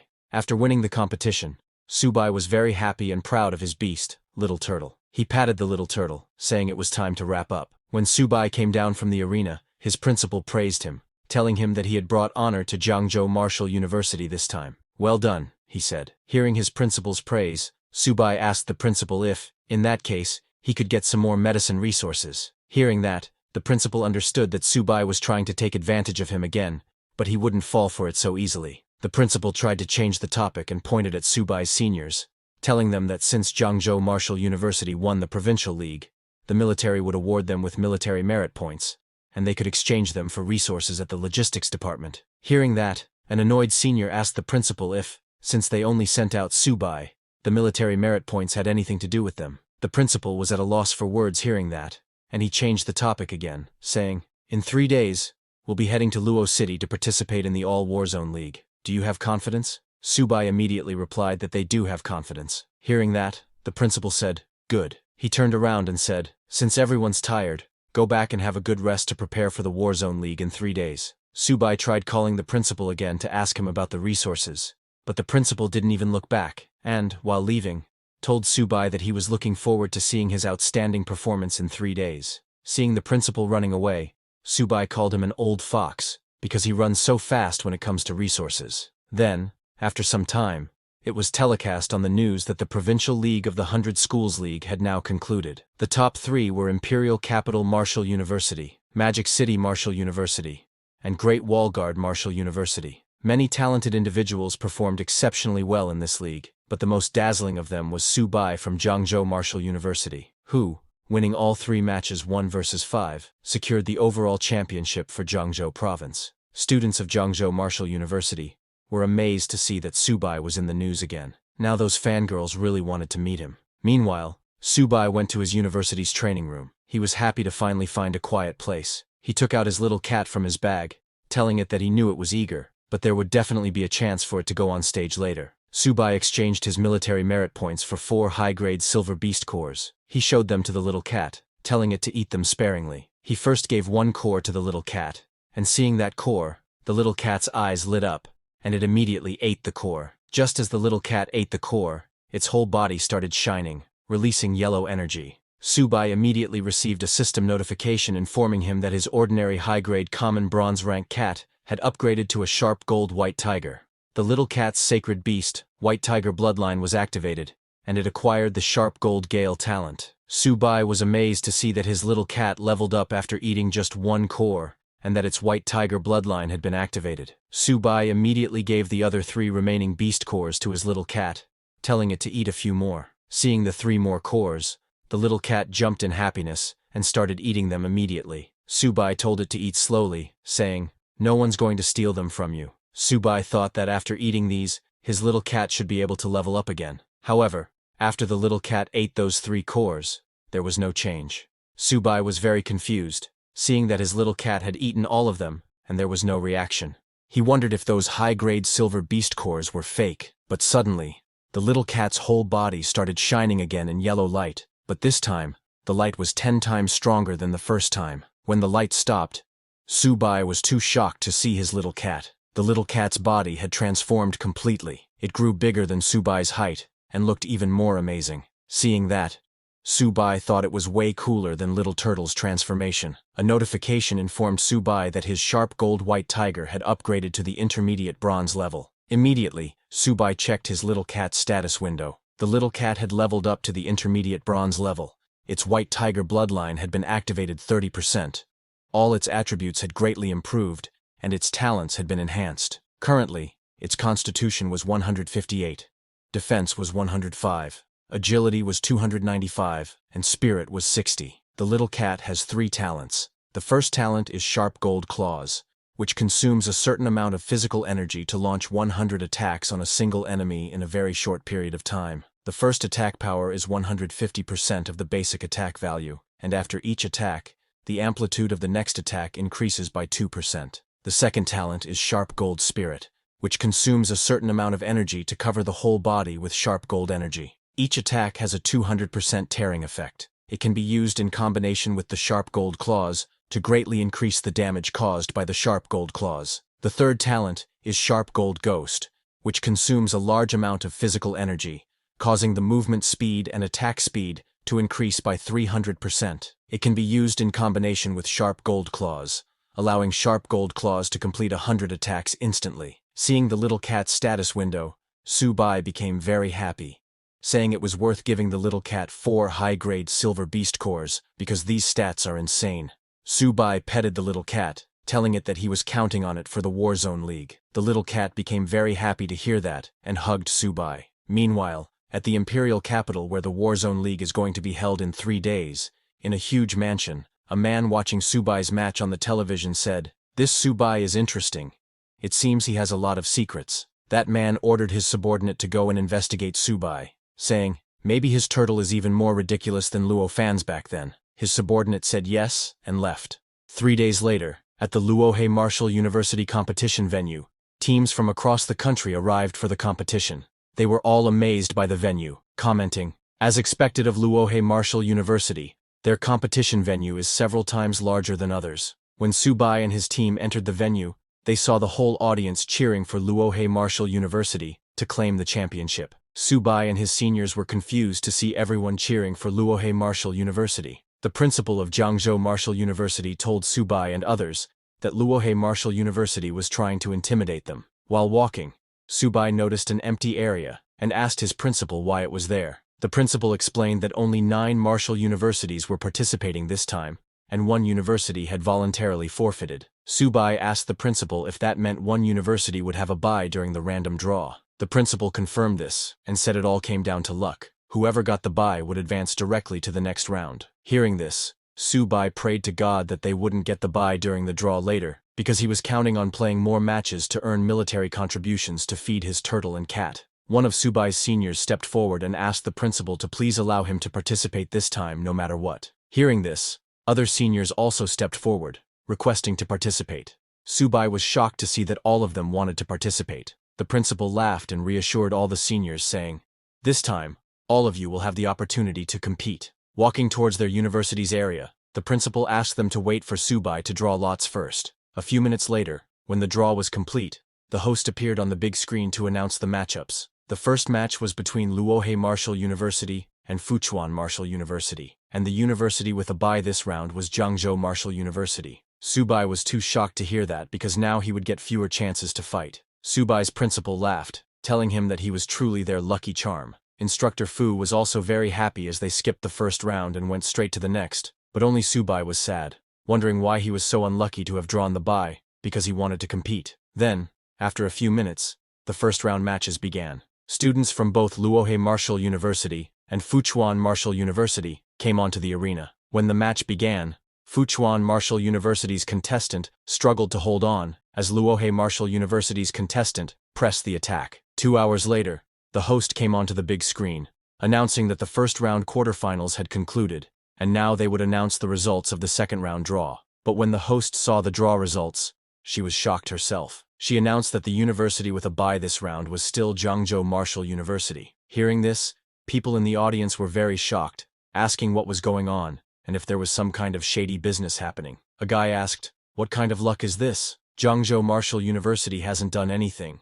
Just sitting in the audience watching the matches." Another guy said he traveled all this way just to watch Subai sitting in the ring, eating peanuts and drinking cola. So one bye is understandable, but why a second time too? A girl suggested that perhaps Luohe Martial University is afraid of facing Subai directly, so they deliberately gave Jiangzhou Martial University a bye. Others in the audience agreed with the girl, saying the competition system is unfair. How could such a strong competitor like Subai keep getting a bye? This is disrespectful to the opponents. Hearing the audience's complaints, a representative from the military came forward to clarify that after a thorough inspection, there is no evidence of any bias or foul play by Jiangzhou Martial University, and the competition will continue. Hearing the announcement, Subai's principal became very happy, because this meant they had ranked 3rd in this competition zone, and as long as they win one more match, they can participate in the final of the 5 major competition zones. On the other hand, Subai was shocked, asking, "How is it another bye? Can't they let me compete?"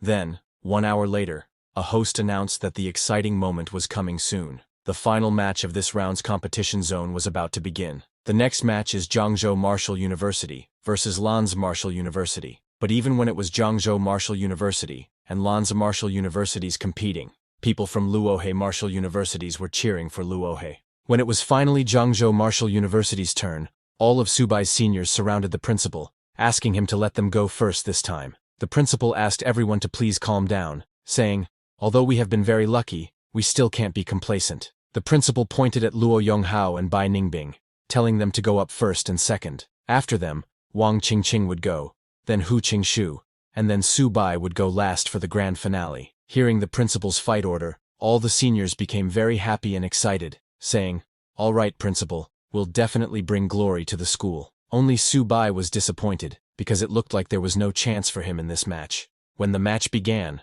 Luo Yonghao went first into the arena. He tried to take on a bronze mid-level opponent with his bronze low-level strength, and, in the end, he lost narrowly. Next, Bai Ningbing stepped onto the stage, and immediately went into a berserk state, completely abandoning defense and fighting recklessly. He actually forced his opponent to retreat continuously, and Jiangzhou Martial University won. Next up was Wang Qingqing, the school beauty, who showed that her combat skills were no joke with a soft whip technique that combined both offense and defense. She sent her opponent flying out of the ring, giving Jiangzhou Martial University another win. Instructor Fu was very happy to see that they won again, because now they only needed to win one more match to win this round. Seeing the other students, Su Bai's principal felt like their strength had skyrocketed. He wondered if it could be that Su Bai had influenced them. On the other hand, Su Bai was crying inside because his seniors were taking all the military contributions. He wondered when it would finally be his turn. Then, for the next match, Hu Qingshu from Jiangzhou Martial University entered the arena.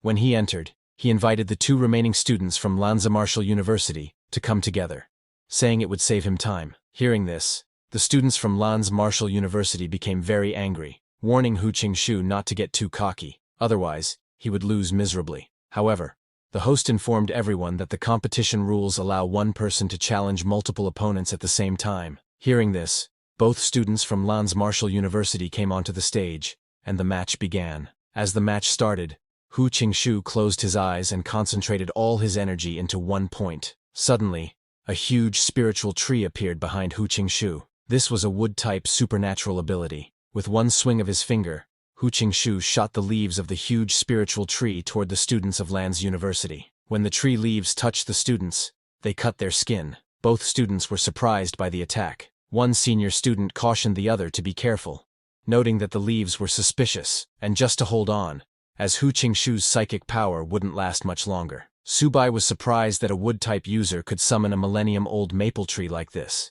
He admitted that Hu Qingshu's psychic power was pretty terrifying. Even Su Bai's principal was impressed, seeing that Qingshu's strength had increased again. The principal thought that Hu Qingshu was truly living up to being from that family. People in the audience were also amazed, commenting that the current batch of Jiangzhou University was truly full of hidden talents, with one dark horse after another emerging. Even senior Hu Qingshu was this strong, but a guy from the audience commented that he still thought Su Bai was stronger.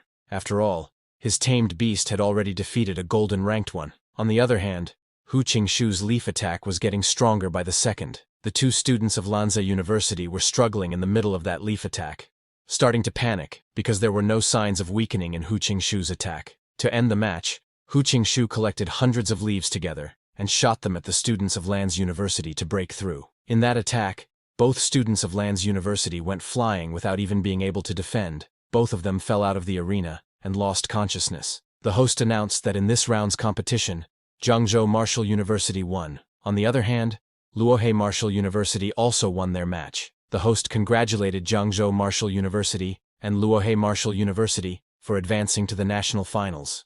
After winning, Hu Qingshu returned to his university's venue, where the principal praised him, telling him that his performance this time surprised everyone. Hu Qingshu thanked his principal, who then told everyone that the real hero of this competition was still Su Bai. Su Bai was shocked to hear that he was a hero. He thought the principal was making fun of him for not being able to go on stage. The principal explained that if it weren't for Su Bai getting 2 consecutive buys in the draws, they wouldn't have won so easily. Everyone was at a loss for words. The principal then told them that since they were all exhausted, they should get some rest and be ready, because 1 week from now, they would be heading to the national finals. He informed the students that this time, in addition to the military contribution rewards earned by each student in the competition, the school would provide extra resources as training rewards. Su Bai was shocked to hear that because he was coming back empty-handed this time. He had to figure out how to gather some resources to feed those 2 gluttons. On the other hand, Su Bai's seniors became very happy hearing the principal and started cheering,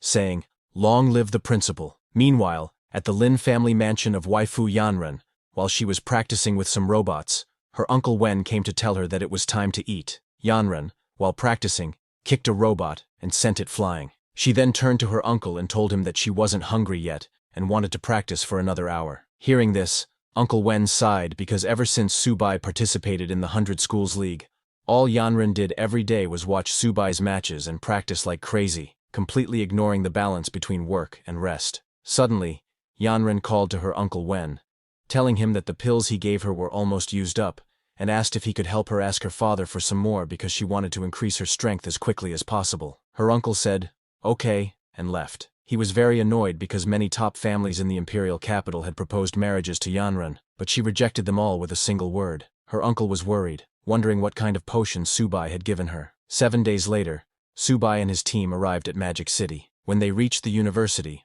all the seniors were amazed to see a huge golden gate. Examining the gate closely, a senior asked if the university gate was made of solid gold because it was sparkling. Another senior commented that it was just too luxurious.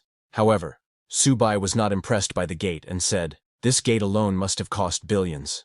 What a waste." The principal told Subai that it cost more than just billions. The materials alone cost 1.8 billion. Not to mention that the gate was built in 1 day by 20 gold level and 5 platinum level experts working together. The principal asked Subai to look at the motto of Magic City Martial Arts University and this grand gate, explaining that it's all meant to showcase the spirit that only the strong can protect the nation. While they were talking, a black-haired man came to welcome the students from Jiangzhou Martial Arts University. The man greeted Principal Zhou and introduced himself as Zhang Ming, the vice president of the student council at Magic City Martial Arts University. Zhang welcomed them into Magic City Martial Arts University and asked them to please follow him. The principal agreed, and they started following Zhang. While walking, a senior told another senior that Magic City Martial Arts University sure knows how to put on airs. Their principal traveled all the way here in person, and they only sent a student council vice president to greet us, he said. Another senior agreed, saying if it were someone from Imperial City Martial Arts University, their principal would come out personally to welcome them. While going towards their rooms, Subai noticed a huge building on the campus and asked his principal what it was. The principal told Subai that it was the Gravity Adjustment Training Ground. Hearing that, Subai said that if their academy had one of those, they could train at least 100 silver-level students every year. Subai's words struck the principal in the heart. Eventually, everyone arrived at the hotel. Zhang told Subai and his team that this was the hotel where they would be staying and dining. Zhang mentioned that the first floor offers a 24-hour buffet, and all the ingredients are meat from ferocious beasts of various species, cooked by top chefs. He added that it's very beneficial for enhancing a martial artist's blood energy, and there's no limit to how much they can eat. Subai again asked Zhang if it was really unlimited. Zhang assured him that, since they had come from far away, Magic City Martial Arts University wouldn't let them go hungry. They could eat to their heart's content. Hearing that, Subai jumped in happiness and immediately ran towards the buffet, telling his little turtle and cat that they were in for a feast. Surprised by Subai's enthusiasm, Zhang asked his principal if Subai was starving. A senior told Zhang that they could not imagine how much Subai's turtle could eat. Another senior worriedly said to the others that if Subai went in, there might not be anything left for them to eat. Hearing that, all the seniors hurried to the buffet, or they would go hungry that night. Seeing them like that, Zhang was at a loss for words. The principal laughed and said, "Young people, so full of energy." The next day, when Subai's team entered the competition venue, they were surprised to see how big it was. A senior commented that the competition venue at Magic City was really on another level. She had only ever seen such a large venue on TV. Subai's principal was already at the venue, and asked all his students to stop acting like they had never seen the world before. He then explained the competition rules to them, mentioning that this final tournament features martial arts universities from 13 schools competing. The Great Wall Guards Military Academy, being directly under the military, automatically enters the top 4, so there would be no buys. Surprised, a senior asked the principal why the Great Wall Guards Military Academy got a free pass to the top 4. Other seniors agreed, saying it was so unfair. The principal explained that it was because the Great Wall Guards Military Academy is a military genius training base, and the only martial arts university located on the front lines of the battlefield against the multiracial invaders. The seniors were shocked to hear about a military genius training base, and even Subai was surprised to hear about an academy located on the front lines of the battlefield, commenting that it was intense. The principal told them that this is why the national finals are full of hidden talents, and he instructed his students to never underestimate anyone. He decided to let Subai take the lead, with Hu Qingshu as the anchor. The whole team understood the plan and cheered, confident that Jiangzhou Martial Arts University would win. Sometime later, the host appeared on the big screen, asking all the teachers and students to please settle down, because the 100-school competition finals were about to begin. She then announced the draw for the first round of matches. The first match was between Jiangzhou Martial Arts University and Yokohama Martial Arts University. The second match was between Imperial City Martial Arts University and East China Martial Arts University. The third match was between Magic City Martial Arts University and Nanjing Martial Arts University. These three matches would happen simultaneously. Seeing the draw, Subai's principal said their luck wasn't bad, as they hadn't drawn any of the top 3 universities in the first round. A senior said Yokohama Martial Arts University was about on par with them, and asked the principal to let him go first. But before the principal could say anything, Subai intervened, saying he would go first because he wanted all the schools to know Jiangzhou Martial Arts University's attitude. However, it was a straight lie because he just wanted to earn military merit for himself. Students from both universities entered the arena, and the match began. When they entered, a student from Yokohama University immediately mocked Subai, saying, "Subai, your university making it to the finals is already impressive enough, but this is the end of the road for you." Subai completely ignored the student and opened his bag to take out the little turtle, telling it, "Let's finish this quickly." The little turtle came out of the bag and immediately transformed, roaring loudly into the arena. New people in the audience were surprised to see that Jiangzhou Martial Arts University actually sent a beast tamer to compete. Those who had seen the little turtle before were amazed to see that it looked even bigger than before. Everyone was very excited, thinking this was going to be good. On the other hand, after seeing the size of the little turtle, the student from Yokohama Martial Arts University got very scared and exclaimed, "This is way too big. This has to be cheating. I don't accept this." But before he could complete his words, the little turtle hit the student and sent him flying out of the arena. The little turtle had already defeated the student, and Subai was still pulling out his chair to sit down and eat. Seeing the student defeated, Subai acted surprised and said, "You're that weak? I haven't even started eating my peanuts yet." The student from Yokohama Martial University thought that beast tamers were supposed to be weak, but was shocked to find that beast tamers are handling martial artists as if it's nothing. Seeing Subai take out a chain, a girl from the audience said, "This is the national finals, and Subai actually brought a small stool. Isn't that too disrespectful?" Hearing the girl, a guy sitting beside her asked if she had not watched Subai's previous matches. He told her that Subai's turtle has insane defense and strength, definitely at the silver level, and if one had a beast like that, he would be crushing bronze-level martial artists as if it's nothing. Meanwhile, in the arena, another student from Yokohama Martial University came in. Seeing Subai sitting on a chain and eating peanuts, the student became very angry, telling Subai that he was humiliating them. She jumped towards Subai shouting that she would make him pay, but Subai completely ignored her and continued reading his comic saying, "This comic is really good." When the girl got near Subai, the little turtle shot an energy beam from its mouth and sent the girl flying. The host announced, "Jiangzhou Martial Arts University's Subai wins." Seeing that Subai not only snacks on peanuts but even brought his own stool, a senior of Subai asked if this was the attitude he was talking about. Seeing this, Subai's principal sighed, saying, "Subai really doesn't know how to keep a low profile. Humiliating his opponent like this is not good. Now how am I supposed to face Yokohama Martial Arts University's Principal Chen after this?" Though he was saying this, he was very happy inside. Hu Qingshu warned his principal not to celebrate too early, because Subai might meet a real challenge soon. He pointed at a different arena and asked the principal if the red-haired boy was the team captain from Imperial City Martial Arts University. The principal looked into that arena, where a red-haired boy from Imperial City Martial Arts University and a boy wearing a mask were fighting. The masked boy jumped to attack the red-haired boy, and when he hit, there was suddenly a huge explosion. When the smoke cleared, the masked boy was on the ground, and it was announced that Imperial City Martial Arts University wins. The red-haired boy, a flame user, apologized to his opponent, saying he hit a little too hard. Seeing that red-haired boy, Subai's principal felt a little nervous, because that boy was a fire attribute martial artist, and he's at the peak of the silver level. Seeing a silver-level fire attribute martial artist, Subai's seniors were shocked, asking, "Is this the terrifying strength of Imperial City Martial Arts University?" Hu Qingshu told the other seniors that if the Great Wall Guard's military academy doesn't step in, only Magic City Martial Arts University might be able to match them.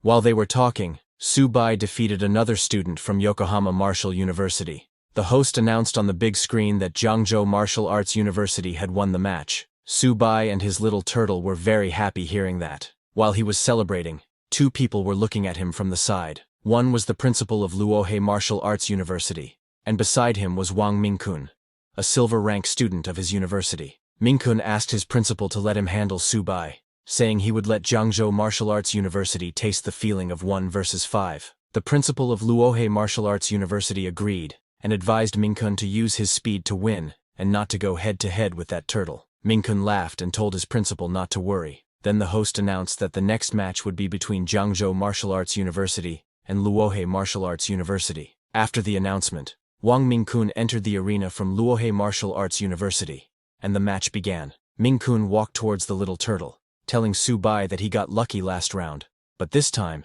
Jiangzhou Martial Arts University wouldn't be so fortunate. Subai didn't argue with him. He sat on his chair, opened his bag, and took out a cola. He was a little excited, seeing that his opponent this time was a silver rank wind attribute ability user, and ordered his little turtle to charge. Seeing Subai's arrogance, Mingkun got very angry and shouted, asking Subai to feel the power of the wind. Just as he said that, a strong gust of wind started blowing around Mingkun. This was one of Mingkun's skills. He smiled and said he was going to show Subai the strength of a silver rank. Saying that, he mixed in with the wind, turned into a tornado, and attacked the little turtle, trying to take it out. Mingkun was shocked to see that Earth's gravity couldn't lock onto the little turtle. So, he left the little turtle and went after Subai, thinking he would take out Subai before he could even react. He got behind Subai and struck with a wind blade, shouting, "Goodbye, bronze brat." But Subai was still drinking his cola, and wasn't paying any attention to Mingkun. He was only concerned that the wind was making it hard for him to eat his peanut. Seeing that Subai was still not paying attention, Mingkun got even more angry, and struck with multiple wind blades, telling Subai that he would make his defeat swift and painless. The wind blades hit and destroyed the ground where Subai was sitting. While landing on the ground, Mingkun said, "Subai, I couldn't help but hit a bit too hard. Go rest and recover." He thought he had defeated Subai, but when the smoke cleared, Subai was completely fine, as he had used his little turtle's golden shell skill to create a barrier just before Mingkun's wind blade hit. He came out unscathed, and asked Mingkun what he had said. Mingkun was shocked to see Subai using source synchronization. He could not understand how it was possible that someone had actually mastered Luo Fan's divine technique. Subai then finished his cola, and got a little serious. He looked at Mingkun and said, "You are a wind attribute ability user. Confident in your speed, are you?" Subai then turned to the little turtle and called it back into his bag. He then opened his bag and took out his little cat, telling Mingkun that since he wanted to play with speed, then he would play with him using speed. Subai told his little cat that it was her time to shine. Seeing the little cat, Mingkun started laughing, asking Subai if he was so stupid that he brought his pet cat. Many people in the audience, seeing Subai and his little cat for the first time, also started laughing, asking each other which university this guy was from.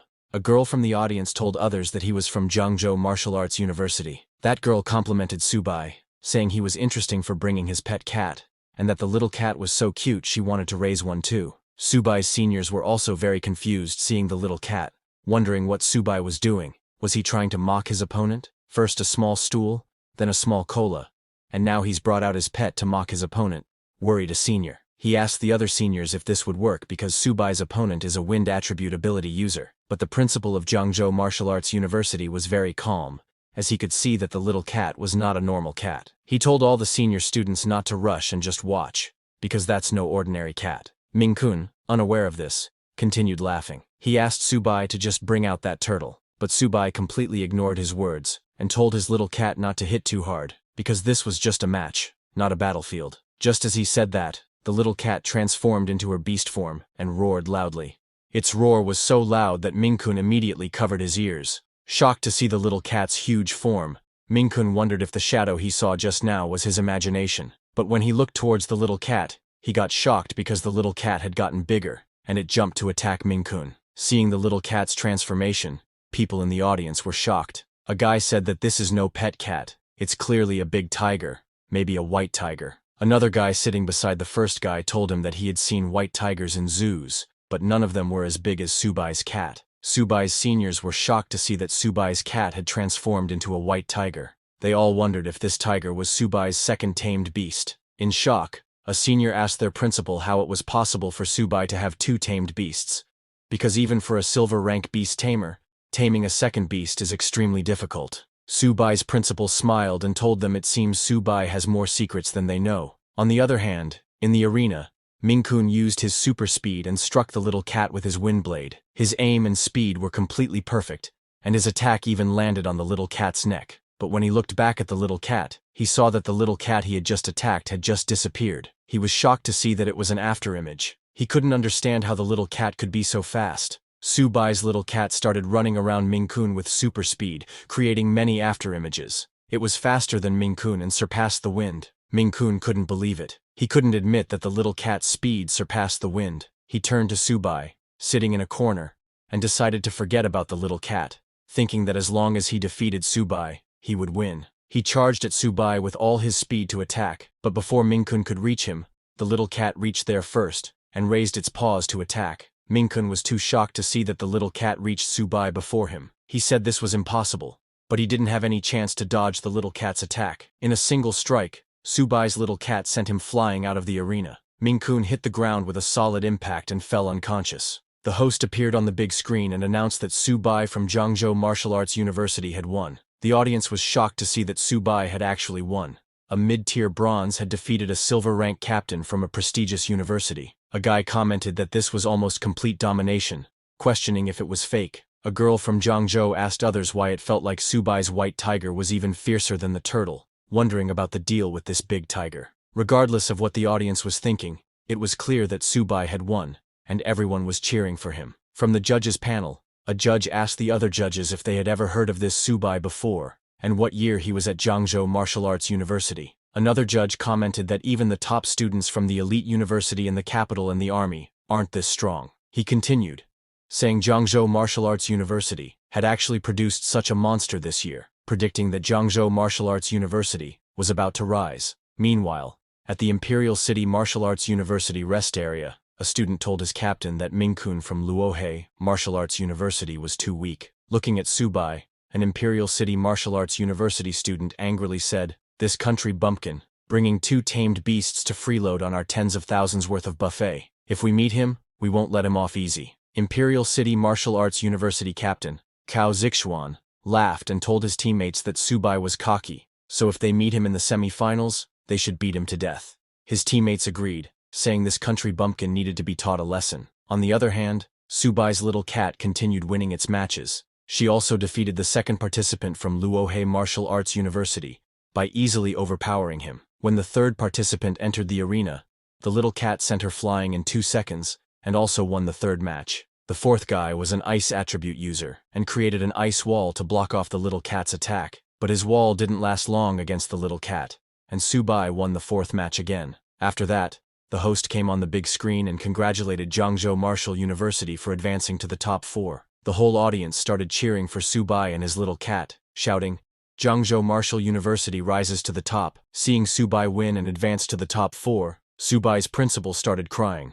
saying, "Heaven has eyes. Our Zhangzhou Martial University has finally made it to the top 4. When Subai returned to his team, all his seniors praised him, telling him he did well. An excited senior said, "Now let's see who dares to look down on Zhangzhou Martial University." Subai's principal came running to Subai, telling him that he truly hadn't let them down. The principal told Subai that he was the greatest contributor to Zhangzhou Martial University in centuries. Subai acted modestly and told the principal that it was his duty. The principal then let Subai sit down, and while grabbing Subai's hand, he told him that making it to the top 4 completes their mission, and that this would be the most glorious page in the history of Zhangzhou Martial University. The principal assured all his students that their contributions to the university would be richly rewarded. Shocked, Subai asked his principal if there weren't still the top 4 matches, and how the mission was already completed. It didn't take Subai long to understand that his old principal was planning to hand over the billions of resources for the championship, but Subai wouldn't accept that. The principal told Subai that their goal of securing the top 6 and aiming for the top 4 had already been achieved. He then asked Subai if he was considering challenging the 3 top-tier universities. Subai's seniors were also shocked to hear that Subai wanted to challenge the 3 top-tier universities. Confused, Subai asked his principal why he couldn't challenge them. Subai immediately stood up and pointed out to his principal, "Look at Modu Martial University. Just their gate cost 1.8 billion. Even if Zhangzhou Martial University becomes the 4th top school, they wouldn't dare to be so extravagant." He turned to his seniors and said that, in his opinion, they should aim for first place and rebuild their university gate. "We can't let down the expectations of the people of Zhangzhou. We must strive for first place." Hearing Subai's words, the other seniors were motivated and told their principal that Subai was right.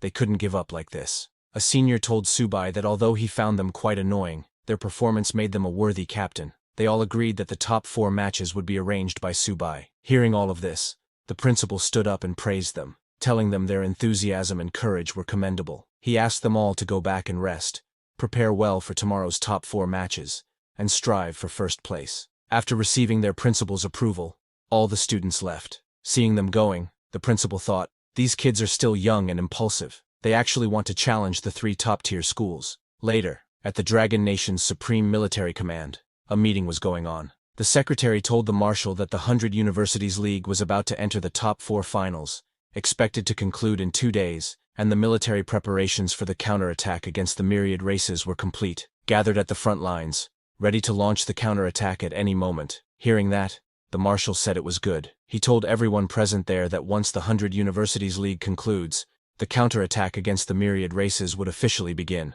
All students must also go to the battlefield to fight. All the military personnel saluted the marshal and shouted, "To avenge the tens of thousands of students and mentors who died, those who offend the Dragon Nation, no matter how far, will be punished." The next morning at Madhu Hotel, in Subai's room, he was practicing his martial arts with the book he got from the library, and the little turtle and little cat were eating their food, which Subai had gotten for them from the hotel's buffet. Subai was floating in the air, and suddenly his body released huge amounts of energy into the air. It was Subai's Holy Beast armament activation. Just as it activated, Subai suddenly changed places with the little turtle. He was where the little turtle had been eating his food, and the little turtle fell onto the sofa where Subai had been floating. Subai was shocked, and could not understand what had just happened. Immediately, a system notification came congratulating Subai. The system told him that he had successfully comprehended the beast Tamer's exclusive talent skill, transposition. Using this transposition skill within a range of 1 kilometer,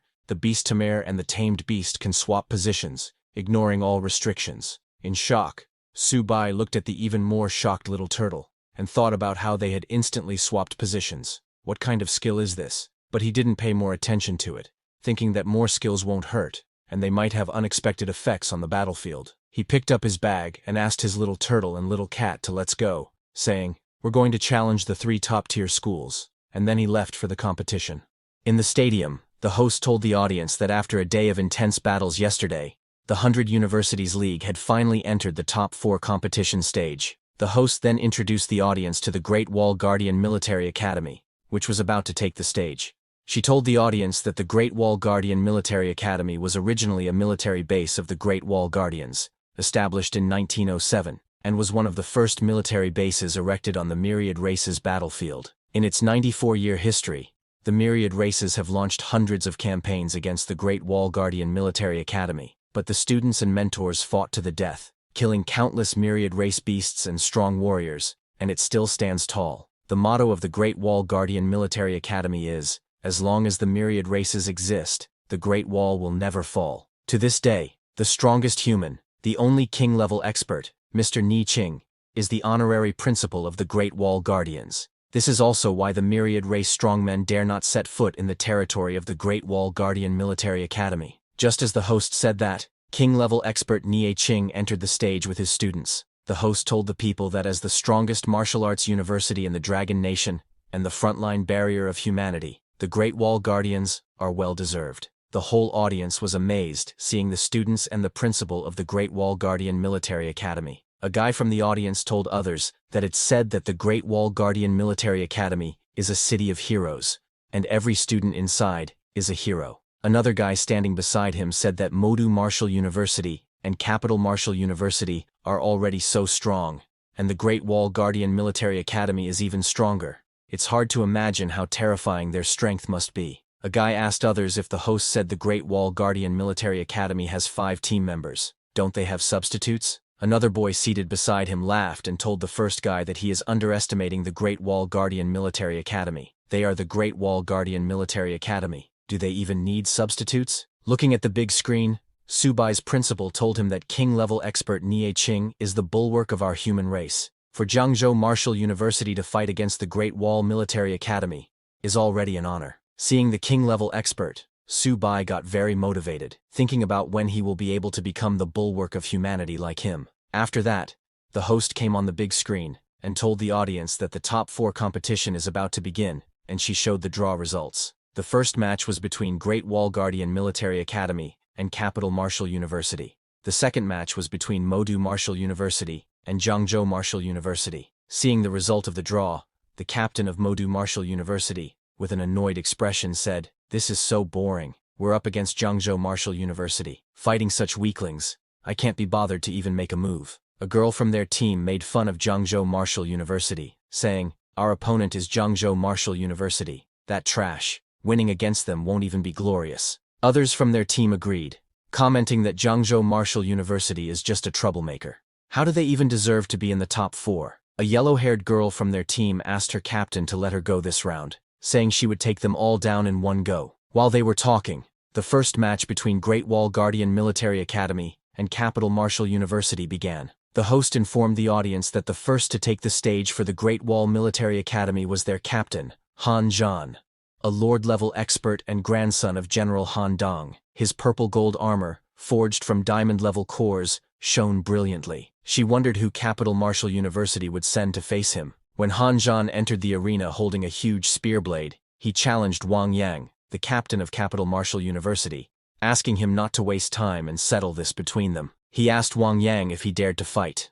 Seeing that Han Zhan directly challenged Wang Yang, the whole audience got excited, wondering if Capital Martial University and the Great Wall Military Academy were starting with a king versus king match. The whole audience started demanding the match of king versus king. Hearing the audience's demand, Wang Yang from Capital Martial University jumped into the arena, also a spearblade user. As he entered, he mocked Han Zhan, saying, "Old Han, why make such a big deal out of it? I'm afraid you'll be a sore loser." Just as Wang Yang entered the arena, all the girls started cheering for him, calling Wang Yang their idol. Seeing the Han Zhan versus Wang Yang match heating up right from the start, Subai's principal told Subai that youth is truly wonderful. Hearing the girls cheering for Wang Yang, Subai asked his seniors if Wang Yang was really that handsome because he didn't see it. Subai then turned to his teammates and asked one of his seniors named Luo to go up first and show the audience what they are made of. Shocked, Senior Luo asked Subai if he could really do it. Meanwhile, on the arena, Han Zhan got into position and challenged Wang Yang to start,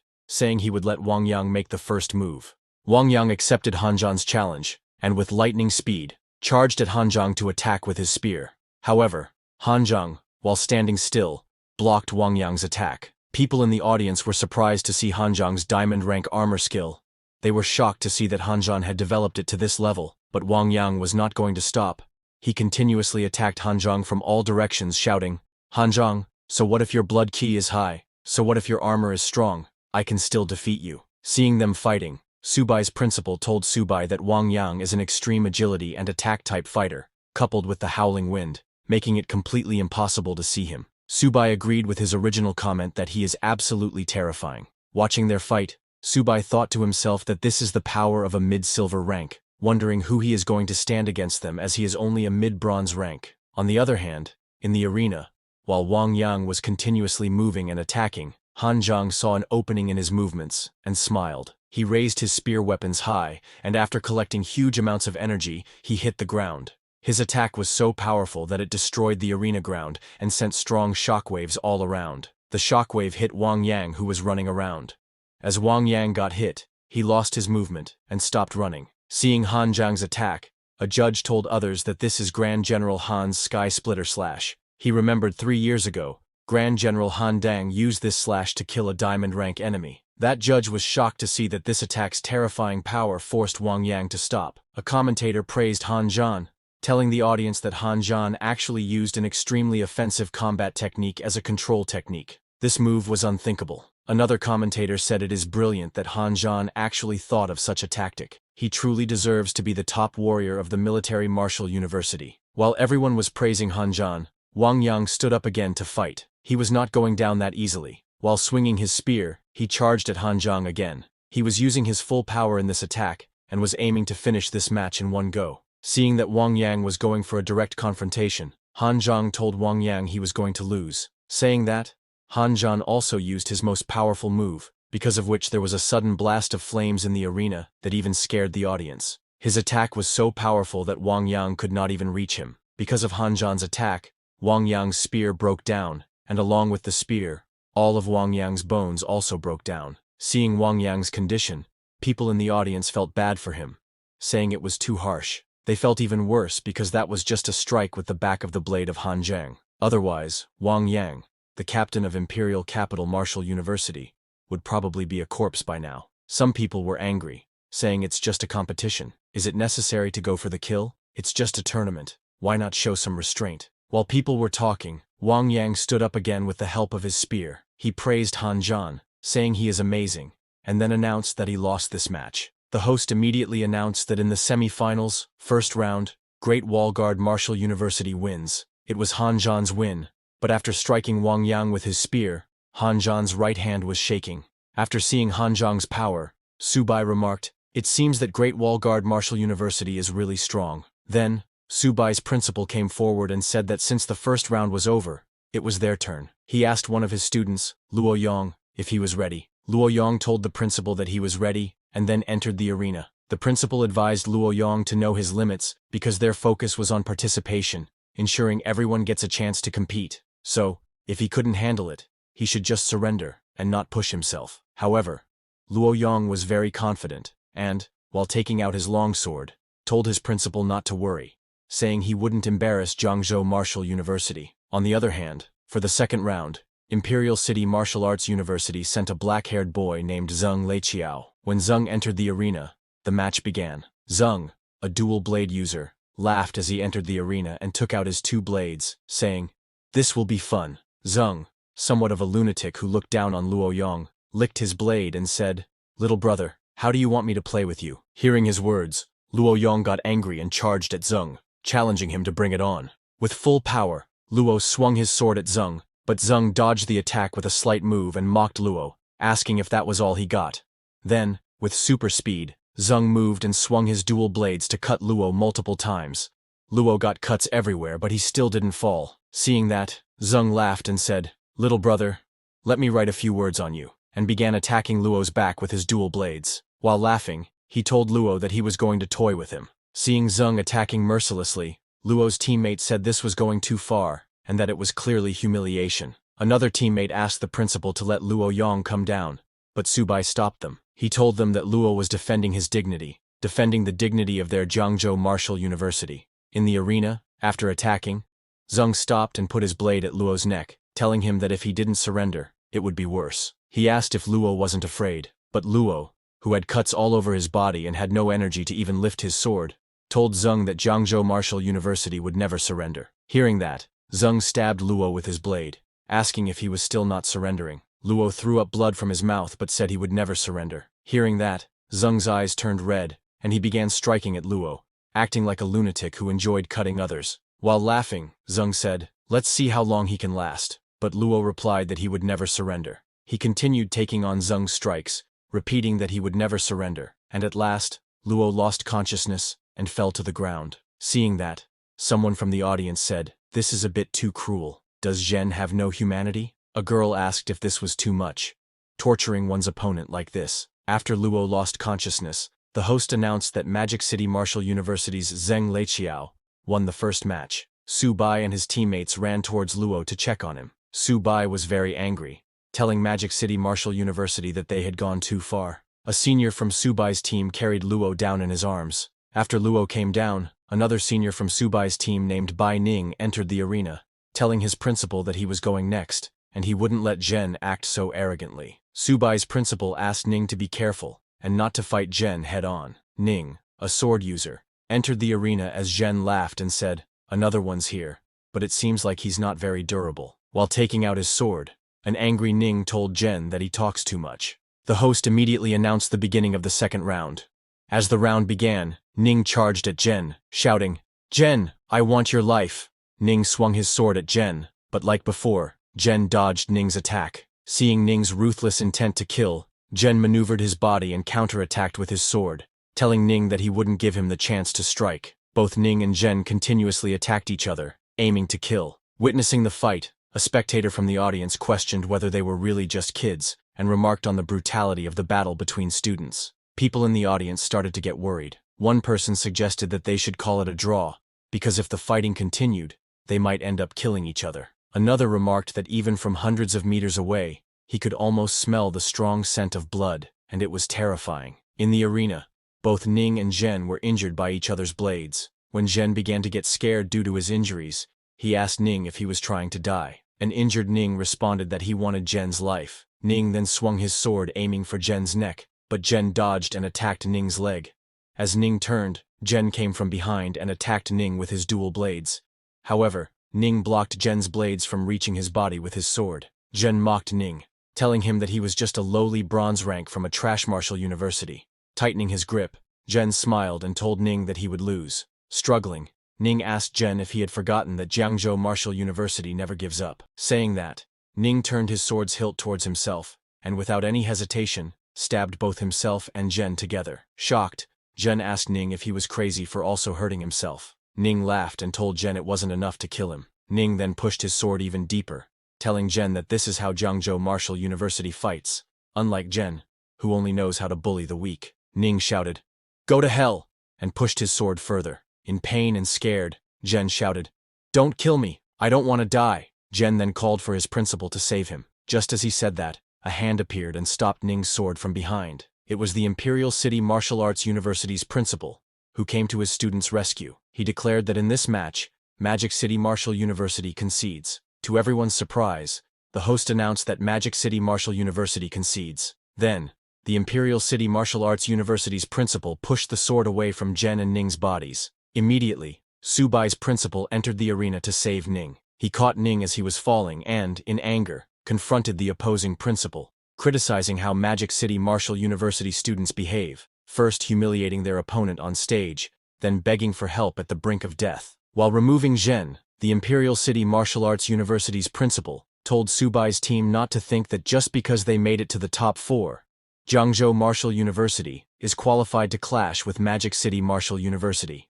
As the drama unfolded, the medical team attended to Zeng, who was less injured, instead of Ning, which angered Subai's principal. He reminded everyone that the lives of Jiangzhou Martial University students are just as valuable. As the Imperial City Martial Arts University principal began to leave, he dismissively told Subai's principal that further discussion was pointless, and that the truth would be revealed on the stage. Frustrated, Subai's principal agreed, and then urged Subai to get on stage and retaliate fiercely, to make them pay for mistreating anyone from Jiangzhou Martial University. Motivated by his principal's words, Subai confidently entered the arena, promising to make them pay. After leaving the arena with Ning and laying him down on a stretcher, Subai's principal told Ning that he had brought glory to Jiangzhou Martial University. The other seniors told Ning that they were proud of him and asked him to take good care of himself, assuring him that Subai would definitely teach them a lesson. On the other hand, Imperial City Martial Arts University's captain, Cao Zixuan,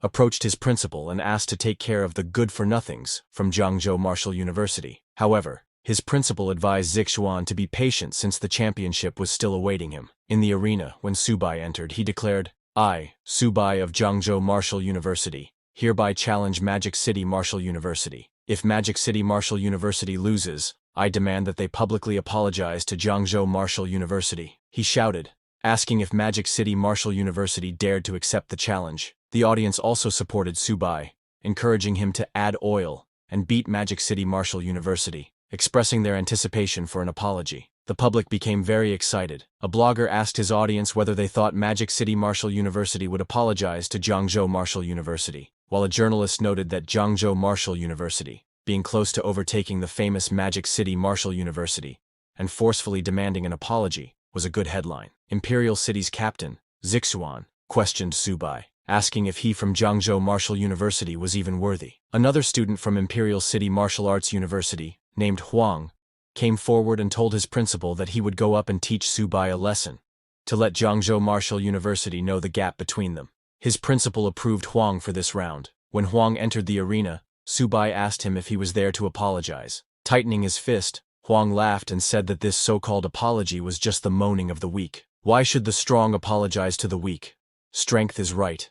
Strength is the truth. Hearing this, Subai asked the host to let Magic City Martial University send another one up, saying fighting one by one was too tiring and he was in a hurry. Seeing this, people started calling Subai arrogant. A man commented that Cao Zixuan was on par with Wang Yang, Magic City Martial University's strongest student. A girl remarked that Magic City Martial University was really overdoing it. How could Subai possibly defeat two of them? Seeing that Imperial City Martial Arts University didn't reply to his demand, Subai mocked them while showing his fingers and asked Zixuan to come up then. Seeing Subai daring to provoke his Magic City Martial University like this, the principal of Imperial City Martial Arts University got very angry. He ordered Zixuan to use his strength to show Jiangzhou Martial University that Magic City Martial University's dignity was not to be trampled on. Zixuan agreed and immediately jumped into the arena, taking out his two swords and saying, "Since Jiangzhou Martial University is so arrogant, they will satisfy their request." Zixuan immediately unleashed his power with his red and blue swords,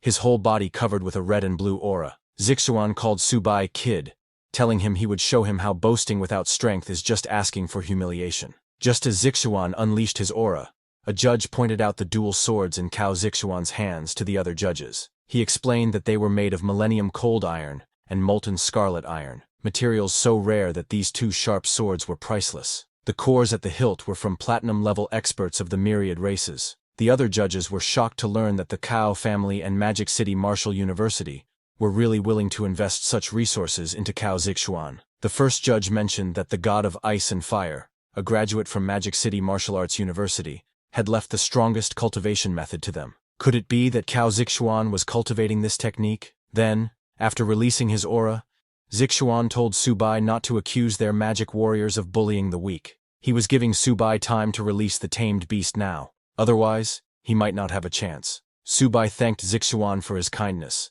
but told him that he was enough to fight them alone, without needing to tame the beasts. Saying this, Subai also released his aura. Hearing Subai, Zixuan laughed, commenting on how a beast tamer not relying on tamed beasts dared to fight them hand to hand. A shocked senior asked his principal how Subai was supposed to fight them. The principal told the seniors that Subai had activated shared origin. In the arena, after Subai didn't take out his beasts, Zixuan immediately charged at him shouting, "Subai, you are too arrogant, you are just courting death." Huang also followed Zixuan, saying the weak should know their place. Seeing them coming, Subai smiled, telling them that they were really impatient. He then unleashed his full aura and activated his Sharp Gold Spirit, Sharp Gold Ghost Shadow, and Earth Spirit Possession. After buffing himself with all those skills and strengthening his body, Subai got ready to fight. As Zixuan and Huang approached, Subai announced that he would settle the score with all of them from Magic City Martial University. Just as Huang got near, Subai didn't even give him a chance to make a move and punched him in the face, sending Huang flying. Zixuan was surprised, asking how this was possible. Seeing that Subai's speed had already reached the gold level, a senior of Subai asked another senior how a beast tamer's body could be so strong. The other senior asked if he had forgotten the combat power of the great master Luo Fan, after comprehending shared origin back then. The first senior questioned whether they were exaggerating by comparing Subai to the great master Luo Fan. In the arena, Subai was also surprised after seeing his power. He asked Zixuan if he had ever experienced the feeling of powerlessness. Hearing Subai, Zixuan immediately used both his fire and ice swords, admitting that Subai had the qualifications to make him take the fight seriously, but that was all he had. He told Subai to prepare to die and shot flames from his sword at Subai, but to his surprise, the flames could not reach Subai. Subai asked Zixuan if that was all he had got, then immediately got behind Zixuan with super speed, telling him that he was still too slow. While Subai was fighting Zixuan, Huang also got up. He told his captain, Zixuan, to let's attack Subai from both sides, but seeing Subai, Zixuan realized that Huang was in danger. He warned Huang to be careful, but it was already too late. Subai turned around with super speed and began punching and kicking Huang. Subai didn't give Huang any chance to retaliate and punched him 7 times. When Huang started bleeding, Subai kicked him and sent him flying. After being beaten so severely, Huang lost consciousness and fell to the ground. Subai told Huang that these 7 attacks were payback for the 7 cuts Luo had received. Seeing Huang unconscious, Zixuan became very angry and charged at Subai, shouting, "Subai, come at me if you have the guts!" When Subai saw Zixuan coming, he smiled and told Zixuan that he hadn't had enough fun yet. Angry at what Subai did, Huang Zixuan became furious and charged at Subai while wielding his fire and ice swords. He swung his swords and struck at Subai with both elements, but when those strikes reached Subai, he moved, leaving only his afterimage, which got hit by Zixuan's strikes. Subai mocked Zixuan, calling him too disappointing, and using his super speed, Subai appeared behind Zixuan asking, Is this all the strength that the prodigies of Martial University have? Before Zixuan could react, Subai punched him with a solid fire fist, sending him flying into the air. After sending Zixuan flying, Subai collected energy in his feet while mocking Zixuan, asking why, as Martial University's prodigy, he doesn't fight back and is just taking hits. Saying that, he jumped higher in the air and used both hands to launch an attack at Zixuan. Seeing Subai coming with full force, Zixuan got scared and used both swords to defend, but Subai didn't slow down. With full power, Subai punched Zixuan, telling him that he is too boring. Subai's attack was so powerful that it exploded the whole stadium with energy. When the smoke cleared, Subai was seen standing on Zixuan. He made fun of Zixuan, saying he loves beating prodigies the most. When Subai put his leg on Zixuan's face, Zixuan got extremely angry, shouting, "Subai, I will kill you." Saying that, Zixuan did something that surprised Subai. He released fire from his sword which covered Zixuan's whole body. Subai immediately jumped away, and only his shoes burned. While extinguishing the fire from his shoes, Subai mocked Zixuan again, saying Zixuan doesn't have much skill, but has quite a temper. On the other hand, Zixuan was so angry that he unleashed his violent state fire, which burns oneself. He released a burst of flame from his body, tearing apart his clothes, shouting he will kill Subai. Seeing that Zixuan was using a killing move, a senior of Subai asked their principal if Subai had gone too far with his taunts, and could this attack of Zixuan be dangerous. Shocked, the principal told that senior that to use such a big move, Zixuan has lost control. While Zixuan's body burned in flame, he jumped into the air to attack Subai, saying he wants his life. Seeing him coming, Subai didn't try to dodge, saying finally, there is something interesting. With full force, Zixuan struck at Subai, but his sword couldn't even touch Subai, as he used his great wall barrier skill of his little turtle, which blocked Zixuan's full power attack. Seeing that, Zixuan was shocked, saying it's impossible to block his twin swords. He asked Subai if he was a turtle in his past life. Hearing that, Subai laughed and got ready to strike back, asking Zixuan if that is all the strength he has got. Subai used Little Cat's speed and punched Zixuan in the face, sending him flying back into the sky, making him lose his swords.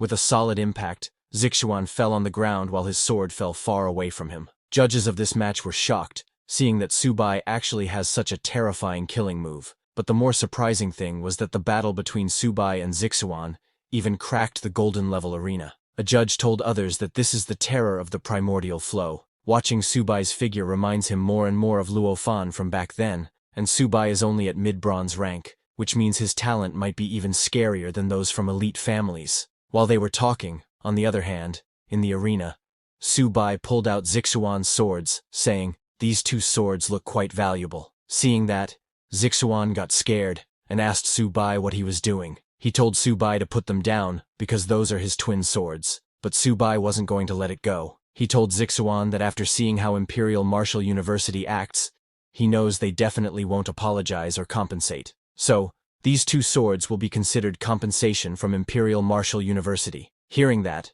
Zixuan got extremely angry and jumped at Subai like a beast, saying, "This is too much.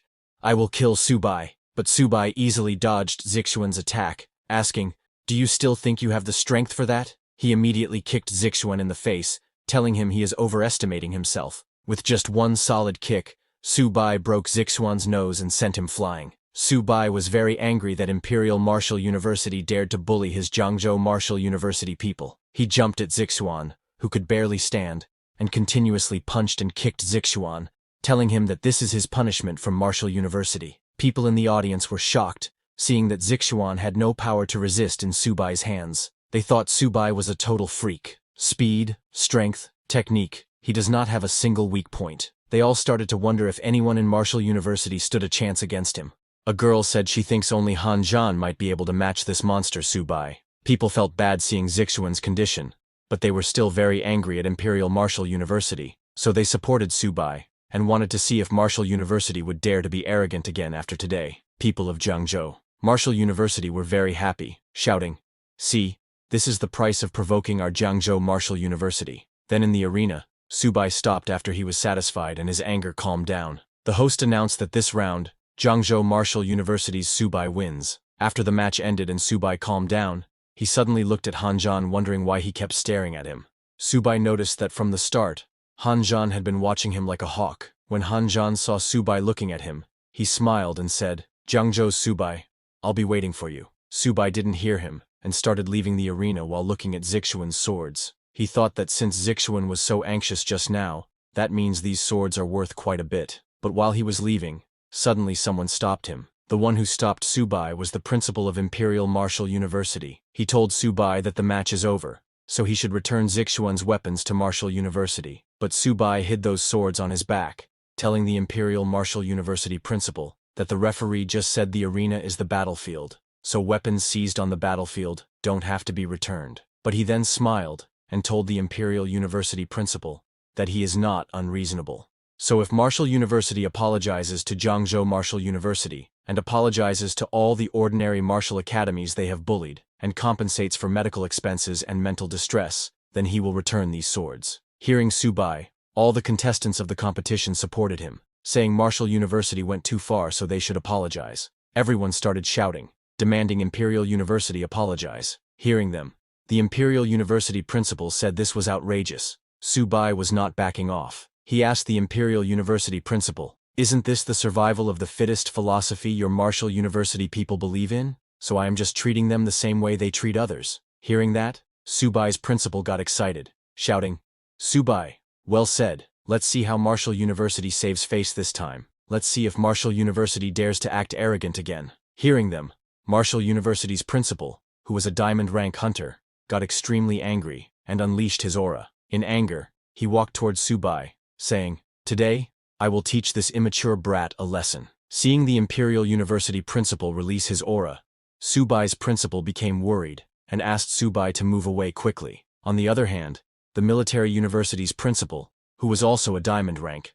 got very angry seeing that the Imperial University principal was going to attack a student. In the arena, hearing his principal's warning, Subai started to back off, shocked, wondering if this was the explosive power of a diamond rank warrior. But before the Imperial University principal could attack Subai, the military university principal and Subai's principal jumped into the arena.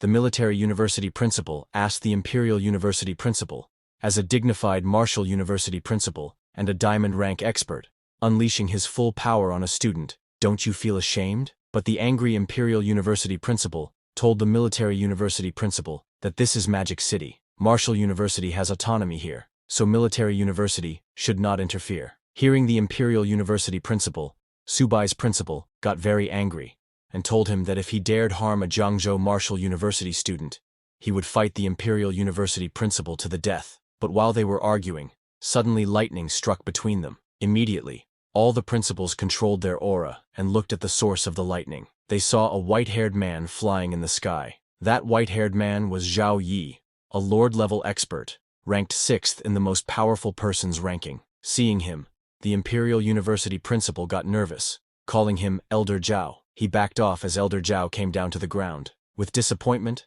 Elder Zhao said to the Imperial University principal that it's only been a few years since he left Imperial Martial University, and they have turned Imperial Martial University into this chaotic mess. Elder Zhao added that to actually attack a junior, what face does he have?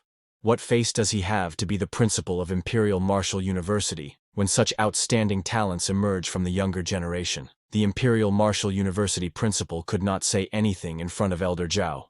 After that, Elder Zhao turned to Subai, saying, "Young man from Jiangzhou Martial University, I watched your match. You were very impressive." He told Subai, on behalf of Imperial Martial University, that he apologizes to all martial arts institutions. Subai was surprised to see a Lord-level hunter apologizing to him. He told Elder Zhao that he is too kind. Elder Zhao told them that their school motto at Imperial Martial University is "Only the strong can protect the peace of the nation." The strongest should be like the great Luo Fan, possessing supreme power, yet failing to protect the peace of a nation. Elder Zhao continued and announced that in recent years, Imperial Martial University has neglected the responsibility and duty that those who cultivate strength should have, and that's a grave mistake. In this match, Imperial Martial University lost to Jiangzhou Martial University, without a doubt.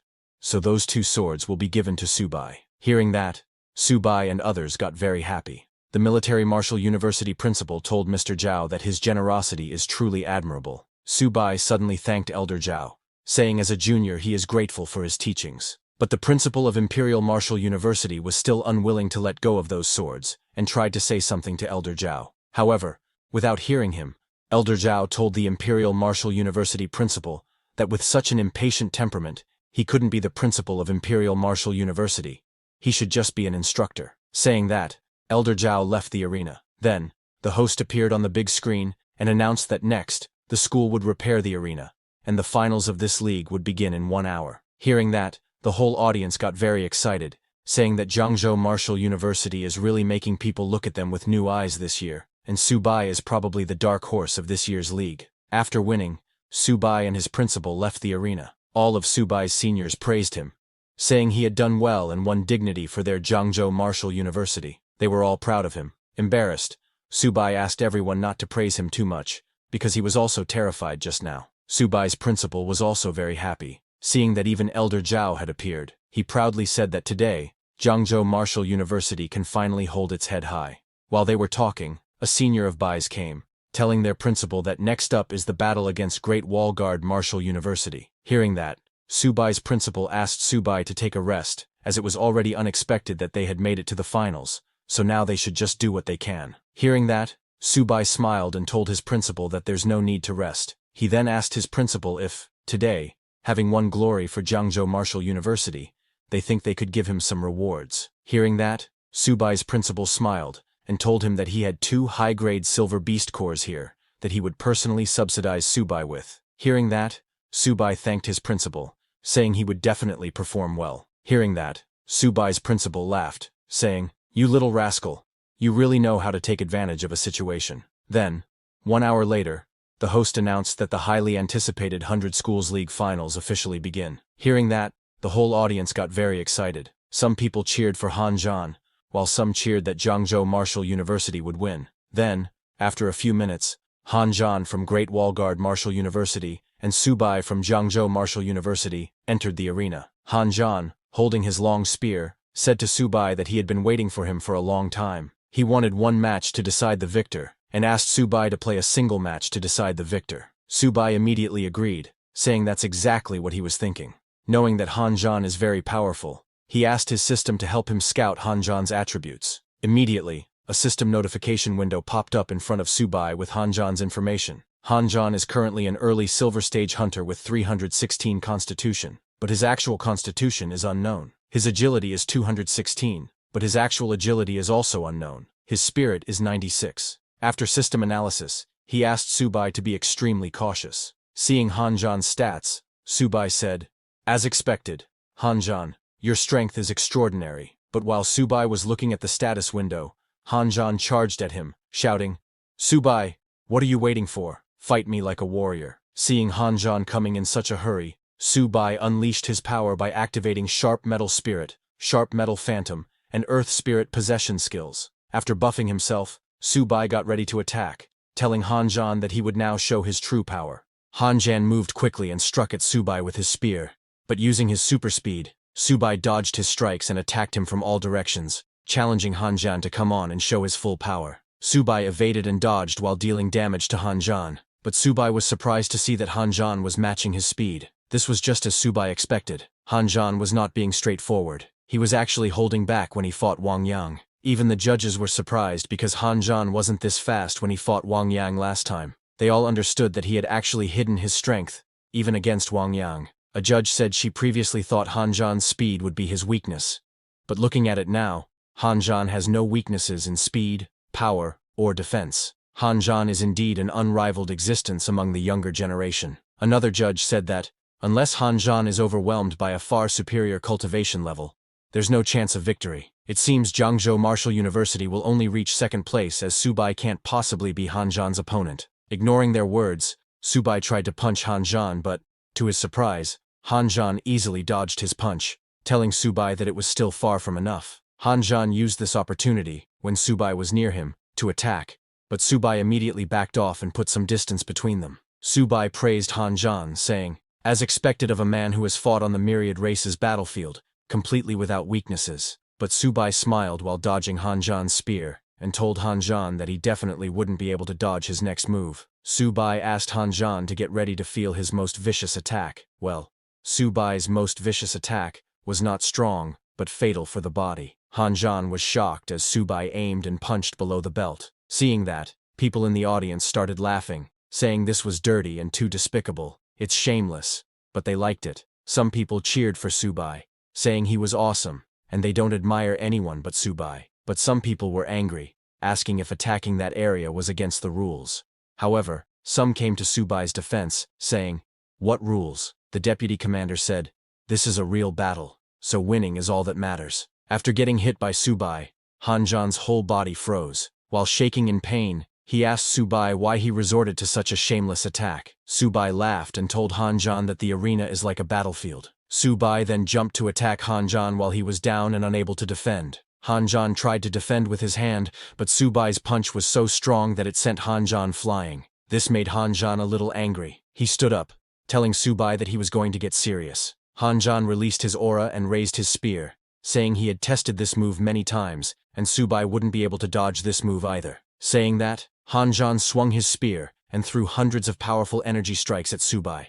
Those attacks were too fast and too numerous.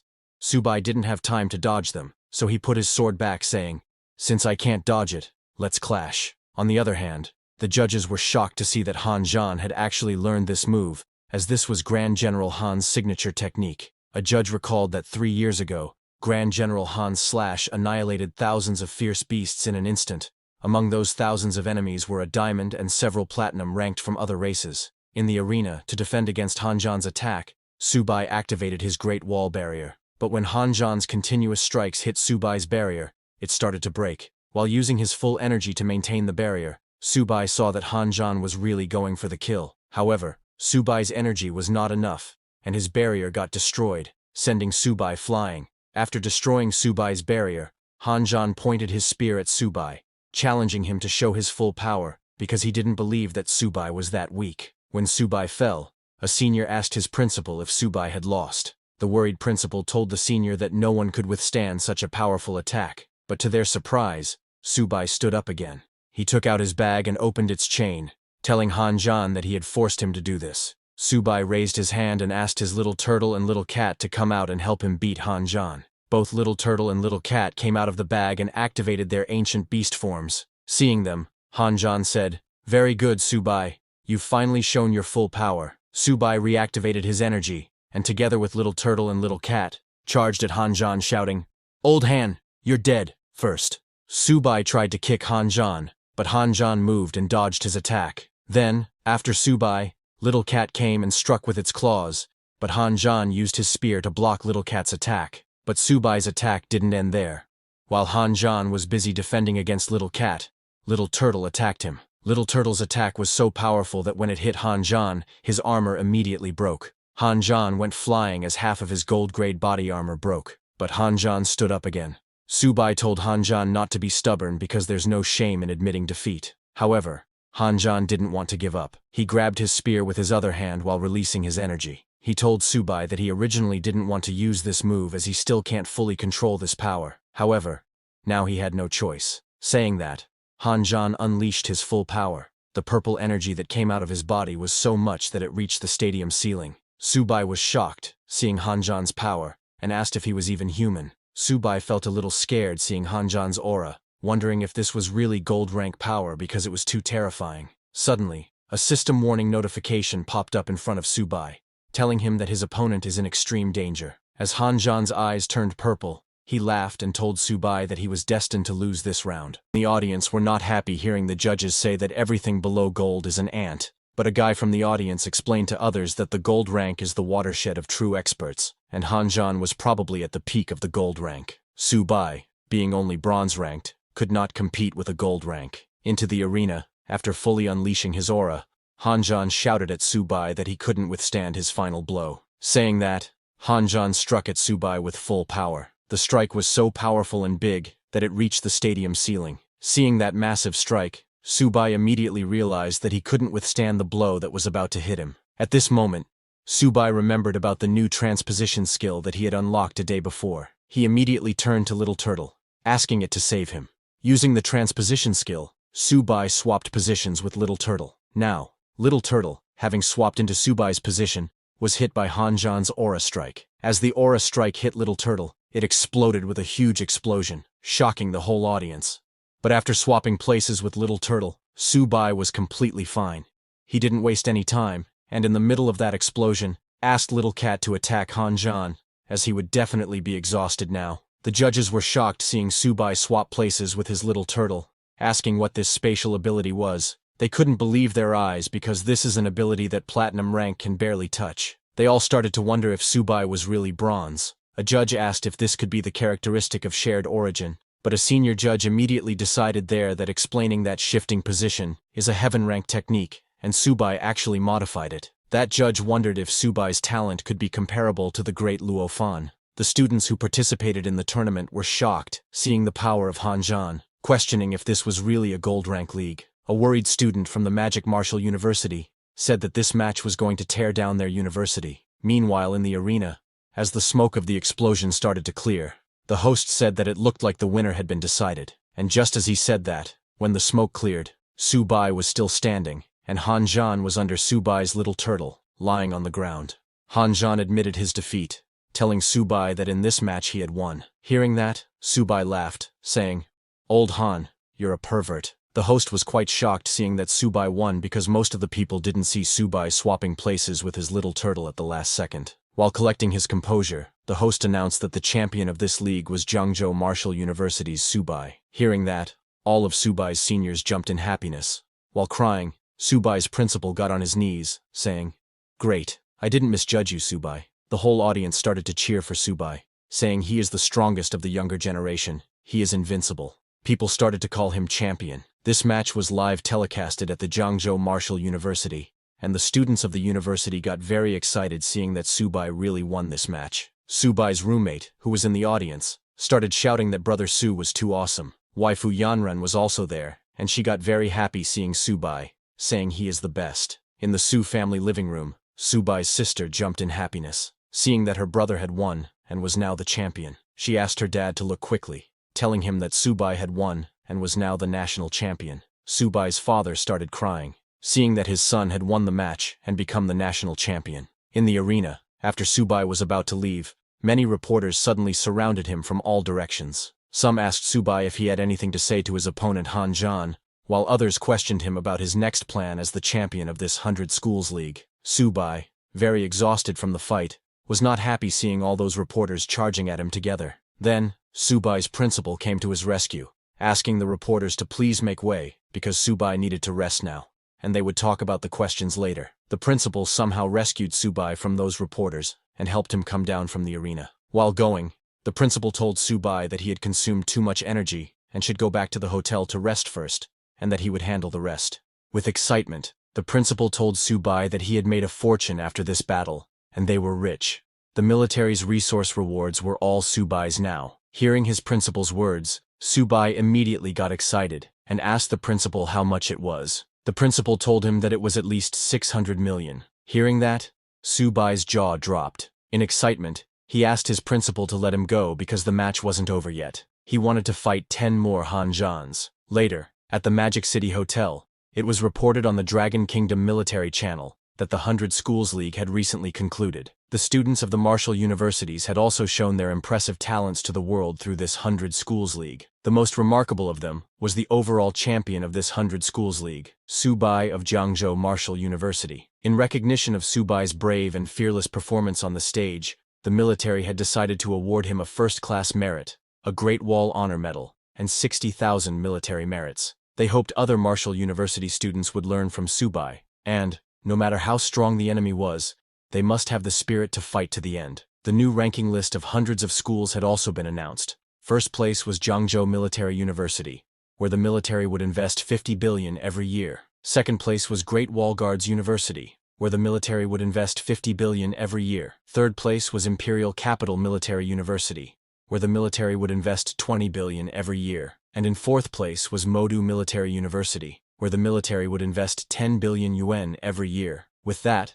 the Heaven's prodigy, both wise and brave, Subai, the successor of Luo Fan, had attracted worldwide attention. Dragon Kingdom official news reported that all current Beast Tamer and Esper students in all martial universities across the nation were submitting transfer applications. It was expected that Jiangzhou Martial University would become the national training base for beast tamers and espers in the near future. Even the common folk had written a children's rhyme for Subai that had spread across the internet. The 100 Schools League had concluded, and Subai of Jiangzhou Martial University had won the championship. Hearing the news, people started to praise Subai, saying he was truly amazing for fighting against various martial arts schools single-handedly. But one person told others that he had heard Subai was also seriously injured, and almost didn't make it. Hearing that, others got worried, asking the man if he was telling the truth, and where Subai was now. While they were all worried for Subai, he was taking a long nap in the hotel room with Little Turtle and Cat sleeping beside him. After a long sleep,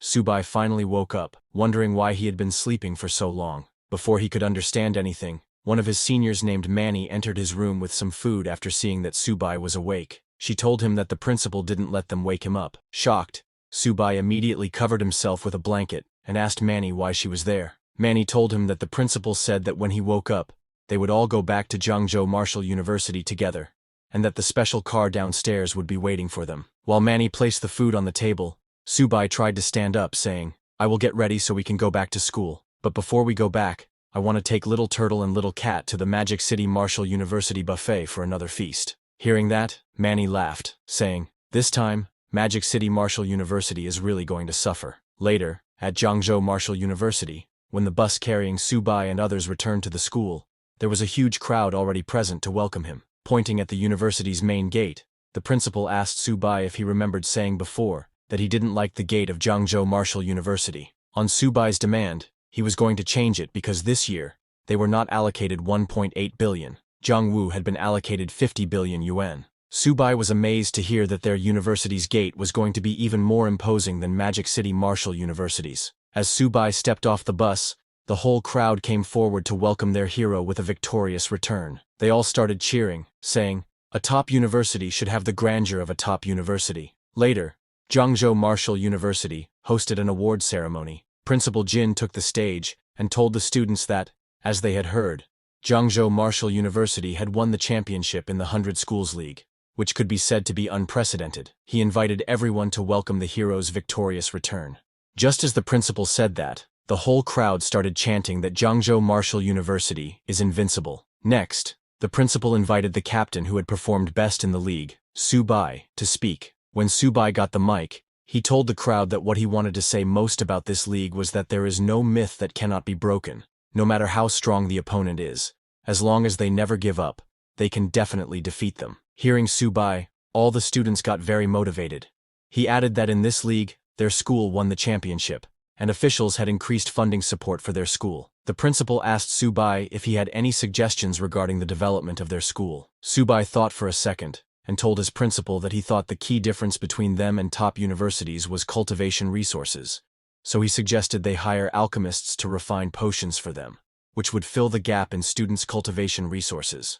The whole crowd agreed with him. Subai then handed over the mic to the principal, saying that's all he wanted to say, and hoped that in the future, they could all work together to revitalize Jiangzhou Martial University. Hearing that, people in the crowd praised him, saying student Subai is truly worthy of being the overall champion of the 100 Schools League, a role model for Jiangzhou Martial University. Later, in the principal's office, the principal gave Subai the medal he had received after winning the tournament. While giving the medal, the principal told Subai that when he had earned his first Great Wall gold medal, he knew Subai would accomplish great things in the future. Hearing that, Subai blushed and told the principal that this is what he should do. He then mentioned the money, telling the principal that he hadn't forgotten about the 500 million the principal owed him. Shocked, the principal asked Subai if it wasn't 50 million, and how it had become 500 million. Subai told the principal that he had earned 50 billion for the school, and compared to 50 billion, is 500 million a lot? The principal was shocked that Subai really had the nerve to ask for so much. The principal told him that, including what he owed Subai, he would give him 100 million at most. The principal added that he would transfer 10,000 military merits to Subai. The school's logistics officer hadn't left yet, so Subai could go directly to him to exchange them for resources. Subai was shocked to hear that he was only getting 100 million. He asked the principal if he was treating Subai like a beggar, even after he had sacrificed so much for the school. However, the principal didn't listen to him and kicked him out of the office. Subai got angry, telling the principal that he was ungrateful, that he was biting the hand that feeds him, that he was kicking away the ladder. The principal didn't argue and told Subai that he must be tired, so he should go back and rest early. Saying that, he closed the door immediately. Seeing that, Subai became very angry, telling the principal that he was too cruel. He then left there and headed to his room, saying, "A gentleman waits 10 years for revenge." Subai decided to take the 100 million because that should be enough for Little Turtle and Cat to level up for now. A few days later, many girls came to Subai's dormitory with many gifts, asking if this was student Subai's dorm room, and saying they wanted to see Subai. But the dorm head told the girls that they got the wrong place. Subai wasn't in the dorm. Meanwhile, in the same dorm, Subai was in his room lying on the bed and was feeding Little Turtle and Little Cat. He told them to eat slowly and not to choke because he had bought them a huge amount of high-grade food. He praised them, saying both of them performed well in the league and should keep up the good work. But before he could complete his words, suddenly, there was a bright light below his bed. Subai was surprised to see that Little Turtle had leveled up. A system notification informed Subai that his Little Turtle had been upgraded to the first level of Silver, evolved into the Earth Spirit Turtle. The Black Tortoise bloodline was activated to 40%. It also obtained the talent power of natural elements.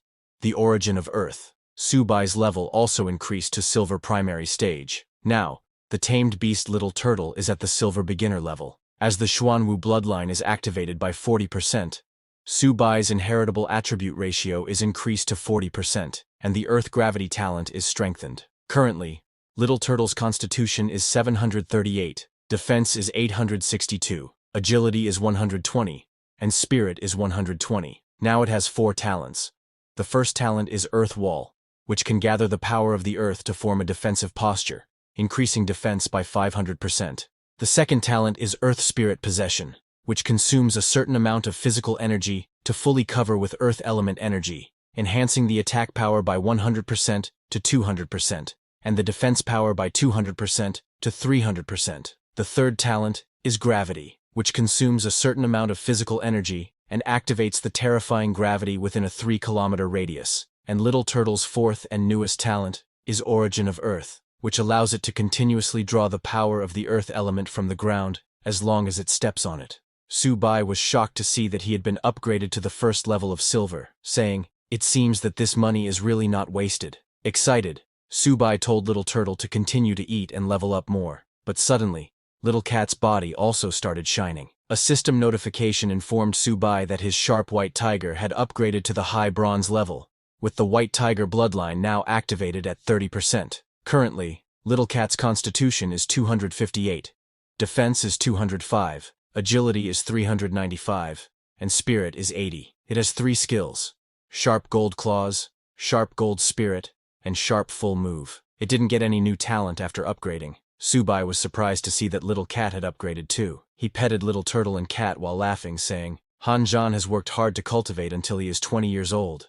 And he is only at the beginning of the Silver level. But with his 2 eaters, I've leveled up straight to Silver." While Subai was doing that, suddenly his room's door opened and Han Jing came running toward him, exclaiming, "Brother Su, you are my god!" Subai, shocked to see him behave like this, asked Han Jing what was wrong with him. Han Jing immediately grabbed Subai's legs in excitement. Subai asked him to talk slowly and not get so excited, but Han Jing could not stop his excitement.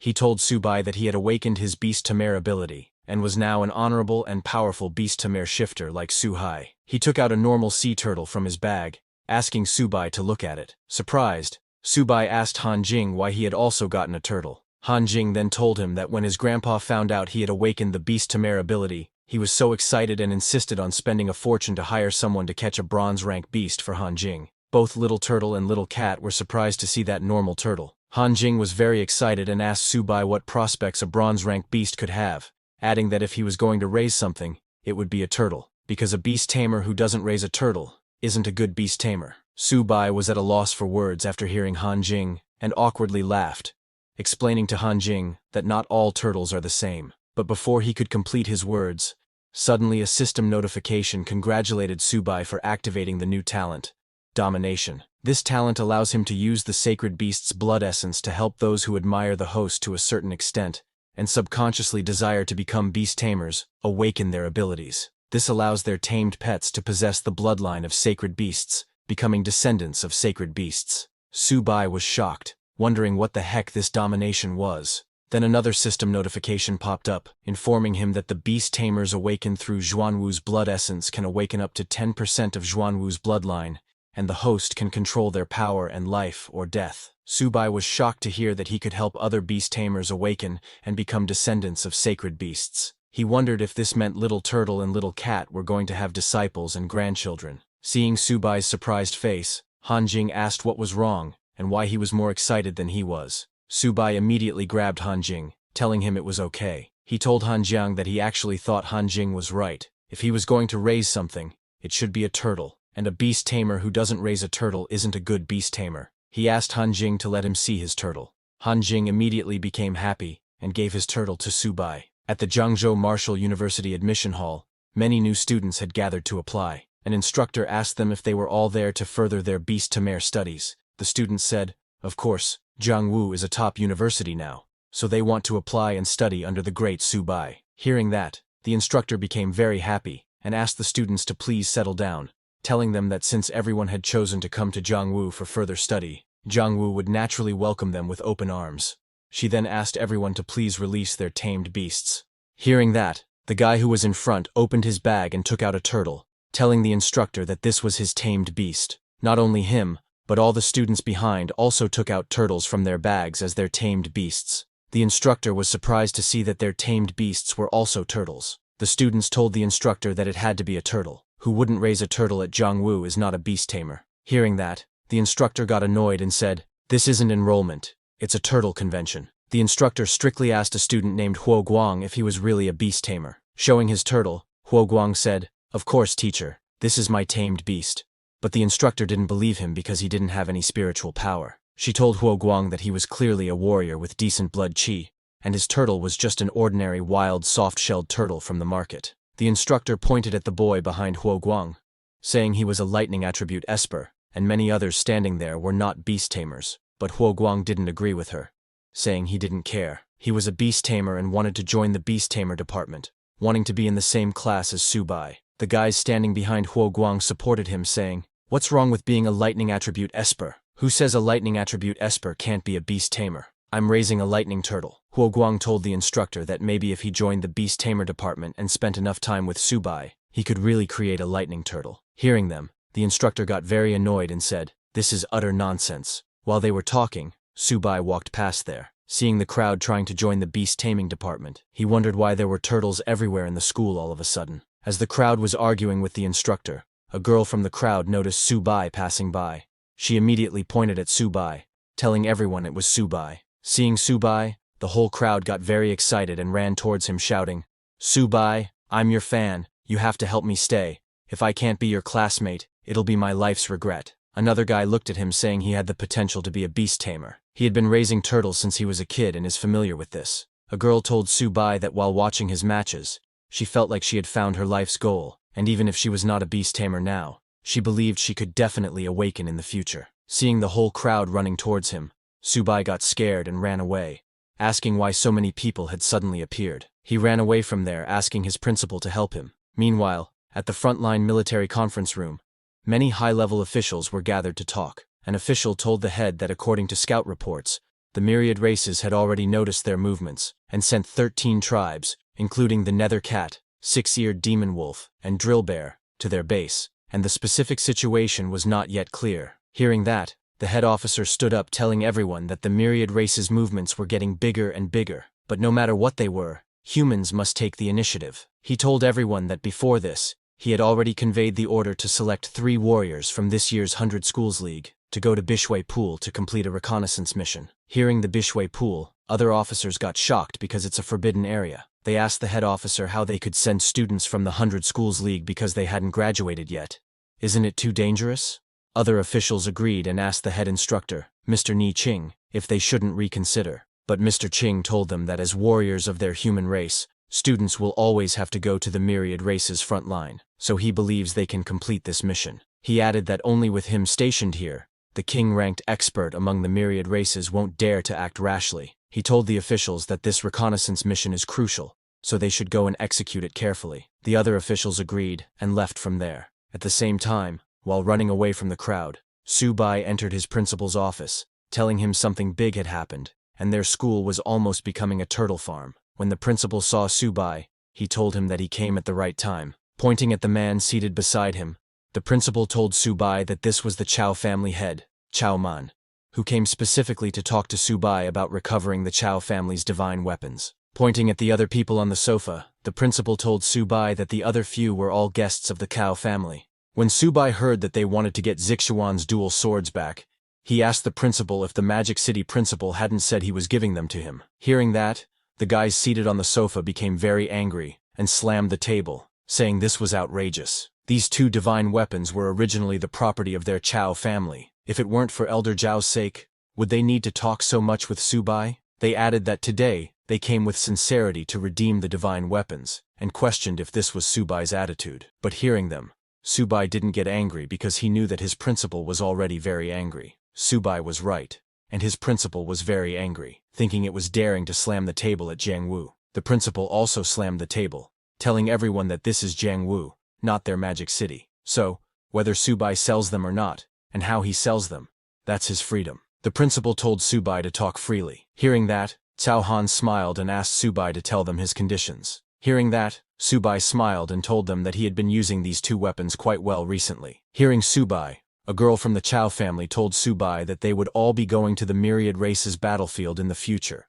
and for that, increasing strength is the most valuable choice. So, instead of keeping two useless pieces of scrap metal, it's better for Subai to exchange them for the cultivation resources he needs. Subai thought for a second, then said that what this friend said made sense, and so in that case, let's make it 1 billion. People from the Chow family were too shocked to hear Subai demanding 1 billion. The girl from the Chow family told Subai that even reforging divine weapons wouldn't cost this much, but Subai told them it's not true, because these two divine weapons are indeed of little use in his hands, but in Cao Zixuan's hands, it's a life-saving item. So isn't Cao Zixuan's life worth 1 billion? How much time would it take to reforge a divine weapon? People of the Chow family were at a loss for words. The female got really angry, saying this was clearly extortion. She told Subai that he is so young, why doesn't he just go rob a bank? Hearing them, Subai's principal laughed inside, thinking, now they are seeing the true face of this young merchant. But while they were talking, Chow family head Chow Man agreed with Subai's 1 billion demand, saying it's a deal. Subai got very happy hearing that. Then, while leaving, Chow Man told Subai that the money would be transferred to him today, so he hopes that upon receiving the money, Subai will immediately return the divine weapons to his Chow family. Subai told Chow Man to rest assured, saying, if you give me the money in one hand, I will deliver the goods with the other, no deception. The principal guarantees it. He told Brother Chow not to worry, and to please take care. Then, after they left, Subai turned to his principal, asking if the Chow family's urgency to spend a fortune to redeem the weapons could indicate that there's some major action on the front lines. The principal was surprised to see that Subai had guessed right. He told Subai that the military's order had been officially issued, requiring all recruited students and instructors to arrive at the myriad races front line within 3 days. This time, the principal was also going, and the military had arranged a special mission for Subai and Qingshui. Surprised to hear about another special mission, the principal told Subai that this battle is the first counterattack the human race has launched against the myriad races in over 100 years. On the battlefield, they are no longer principal, instructors, and students. They are all soldiers, and they must have the courage to face death to complete the mission. Hearing that, Subai told the principal he understood. A few days later, all the universities began their preparations. At the imperial capital Martial University, the principal took the stage to motivate his students. He told them that their university is the gathering place of the Dragon Kingdom's talents, and when the human race fights, Imperial Martial will lead the way. Hearing this, all the students became very excited and cheered that they would fight for their Dragon Kingdom and the eternal glory of their Yanhuang human race. Similarly, at Magic City Martial University, the new principal told his students that in every great battle, Magic Martial would always be at the forefront, and he wished to dedicate his life to his country. He told the students that there was no need to return alive from Human Pass. Hearing him, all the students of Magic Martial University started chanting, saying, may my name be forever etched on the monument, protecting our human race, invincible in battle. 3 days later, Subai, along with his principal and seniors, arrived at the Great Wall Guard Fortress. All the soldiers of the Great Wall Guard Fortress were working very hard, because the great battle would begin the next day. They were double-checking all the magic crystal cannons,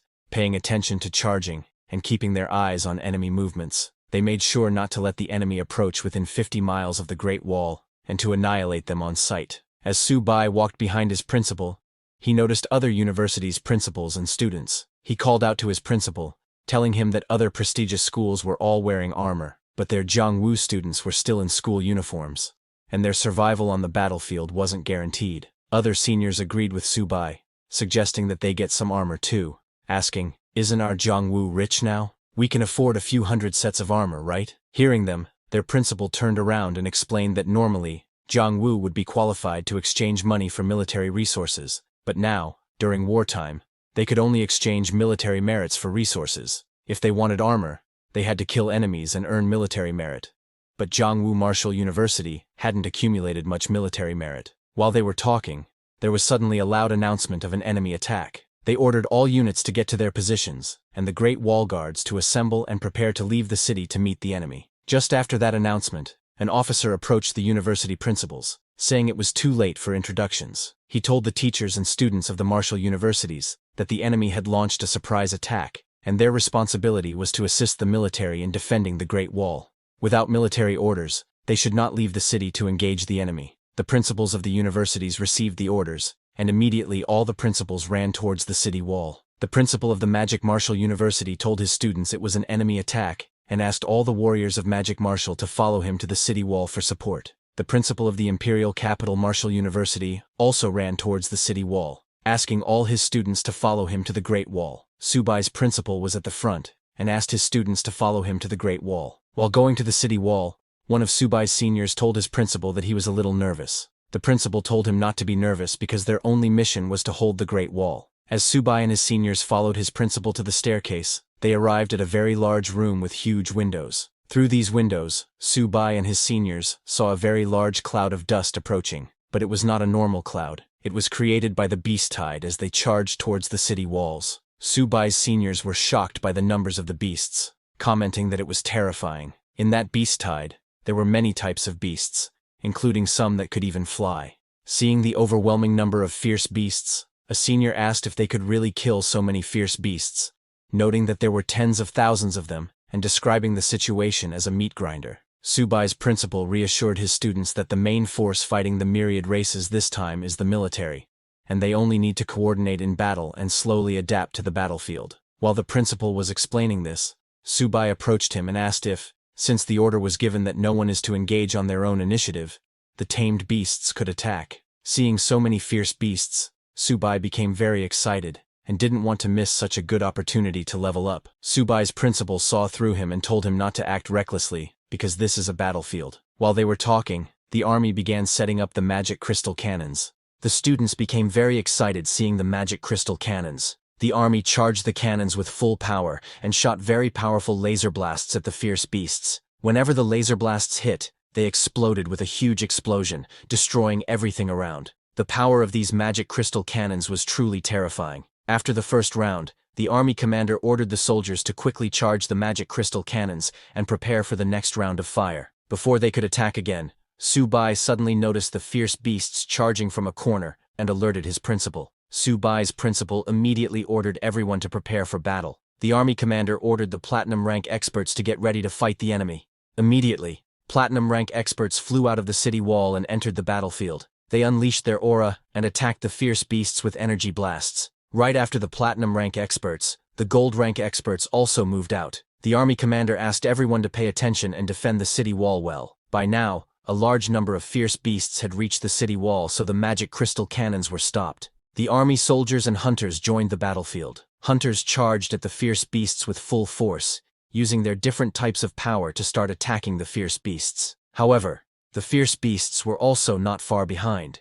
They were also very strong, and were killing an equal number of soldiers and hunters. Seeing the battlefield, a senior of Su-bai asked his principal to let him join the battle too, saying he wanted to fight alongside the Great Wall Guards. Other seniors agreed with him, telling the principal that it's too frustrating just watching from here. But Su-bai's principal told them to stop talking nonsense, because this is a battlefield. It's not a place for them to act on impulse. Their mission is to assist in defending the Great Wall. He explained to them that the military issued this order to protect them, so letting them go into the battlefield now would be a pointless sacrifice. They will have the opportunity to kill enemies after they become qualified warriors. While the principal was explaining all this, behind him, Subai opened his bag and released his tamed beasts.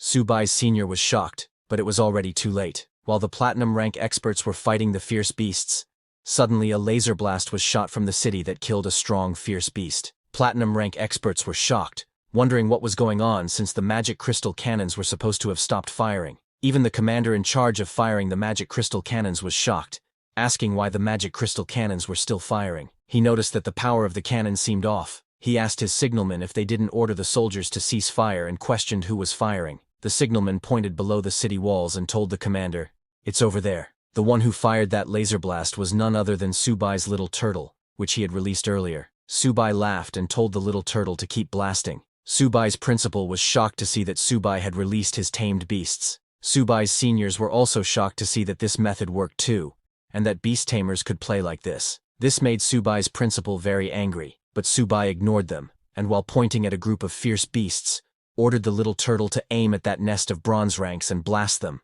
Subai fired again, and hit the target perfectly, but he hit silver rank fierce beasts instead. Seeing this, Subai got angry and shouted, "Little turtle, are you stupid? Didn't you see those are silver rank? The cannons can't blast them to death, and fighting them won't earn military merits." He ordered the little turtle to just keep blasting the bronze ranks and to be careful not to hit their own people. Subai's little cat also joined the fight and started killing the fierce beasts with its sharp claws. Subai warned the little cat to put some effort into it and not slack off, otherwise, he would feed all the beast cores to the little turtle. Hearing this, the little cat got more angry and started killing more and more beasts. Seeing this, the little turtle got competitive and increased its laser blast's power, exploding the whole battlefield with explosions. The destruction caused by the little cat and turtle shocked the hunters on the battlefield, who asked where these two tamed beasts came from. Their strength was extraordinary. A guy told others that he heard it's the tamed beast of a Jiangwu student. Everyone was shocked to hear that, saying it's impossible for a student who hasn't even graduated to actually raise such terrifying tamed beasts.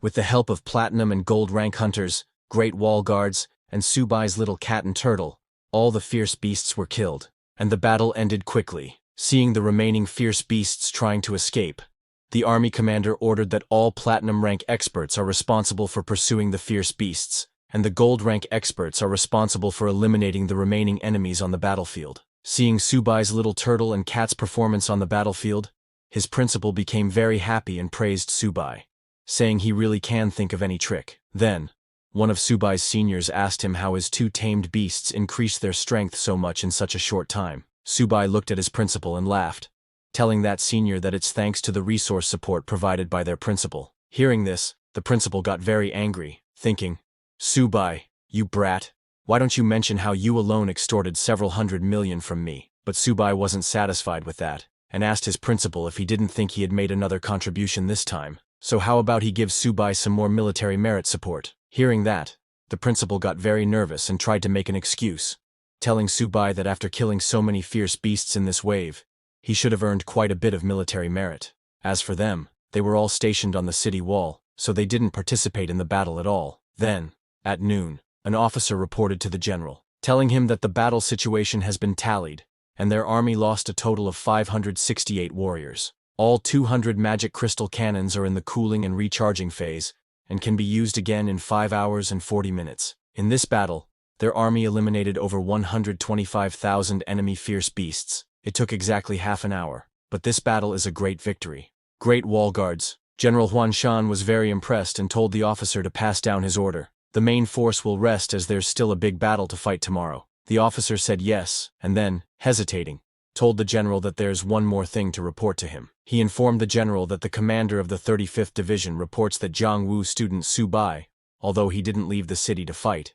used his tamed beasts as magic crystal cannons, and eliminated many enemies in this battle. Consequently, the commander of the 35th Division wants to request military merit rewards for Subai. The general was surprised to hear that someone used tamed beasts as magic crystal cannons and said it's a bit interesting. He instructed the officer to normally reward military merits to Subai based on the number of enemies he killed. Later, at the base plaza, some guys were complaining, saying it isn't fair. They didn't even fight, so how can they get military merits? But another guy told him that if he had Subai's strength, he could do it too. While they were talking, it was suddenly announced how much military merit everyone got. All the students looked at the list and were shocked to see Subai's name on it. They could not understand why Subai, also a student like them, was able to get so many military merits. One complained, saying this must be some inside job. Cao Zixuan was also there and was very annoyed seeing the list, saying, "It's Subai again. How come you're everywhere?" When other students saw Subai's military merit numbers, they were even more shocked.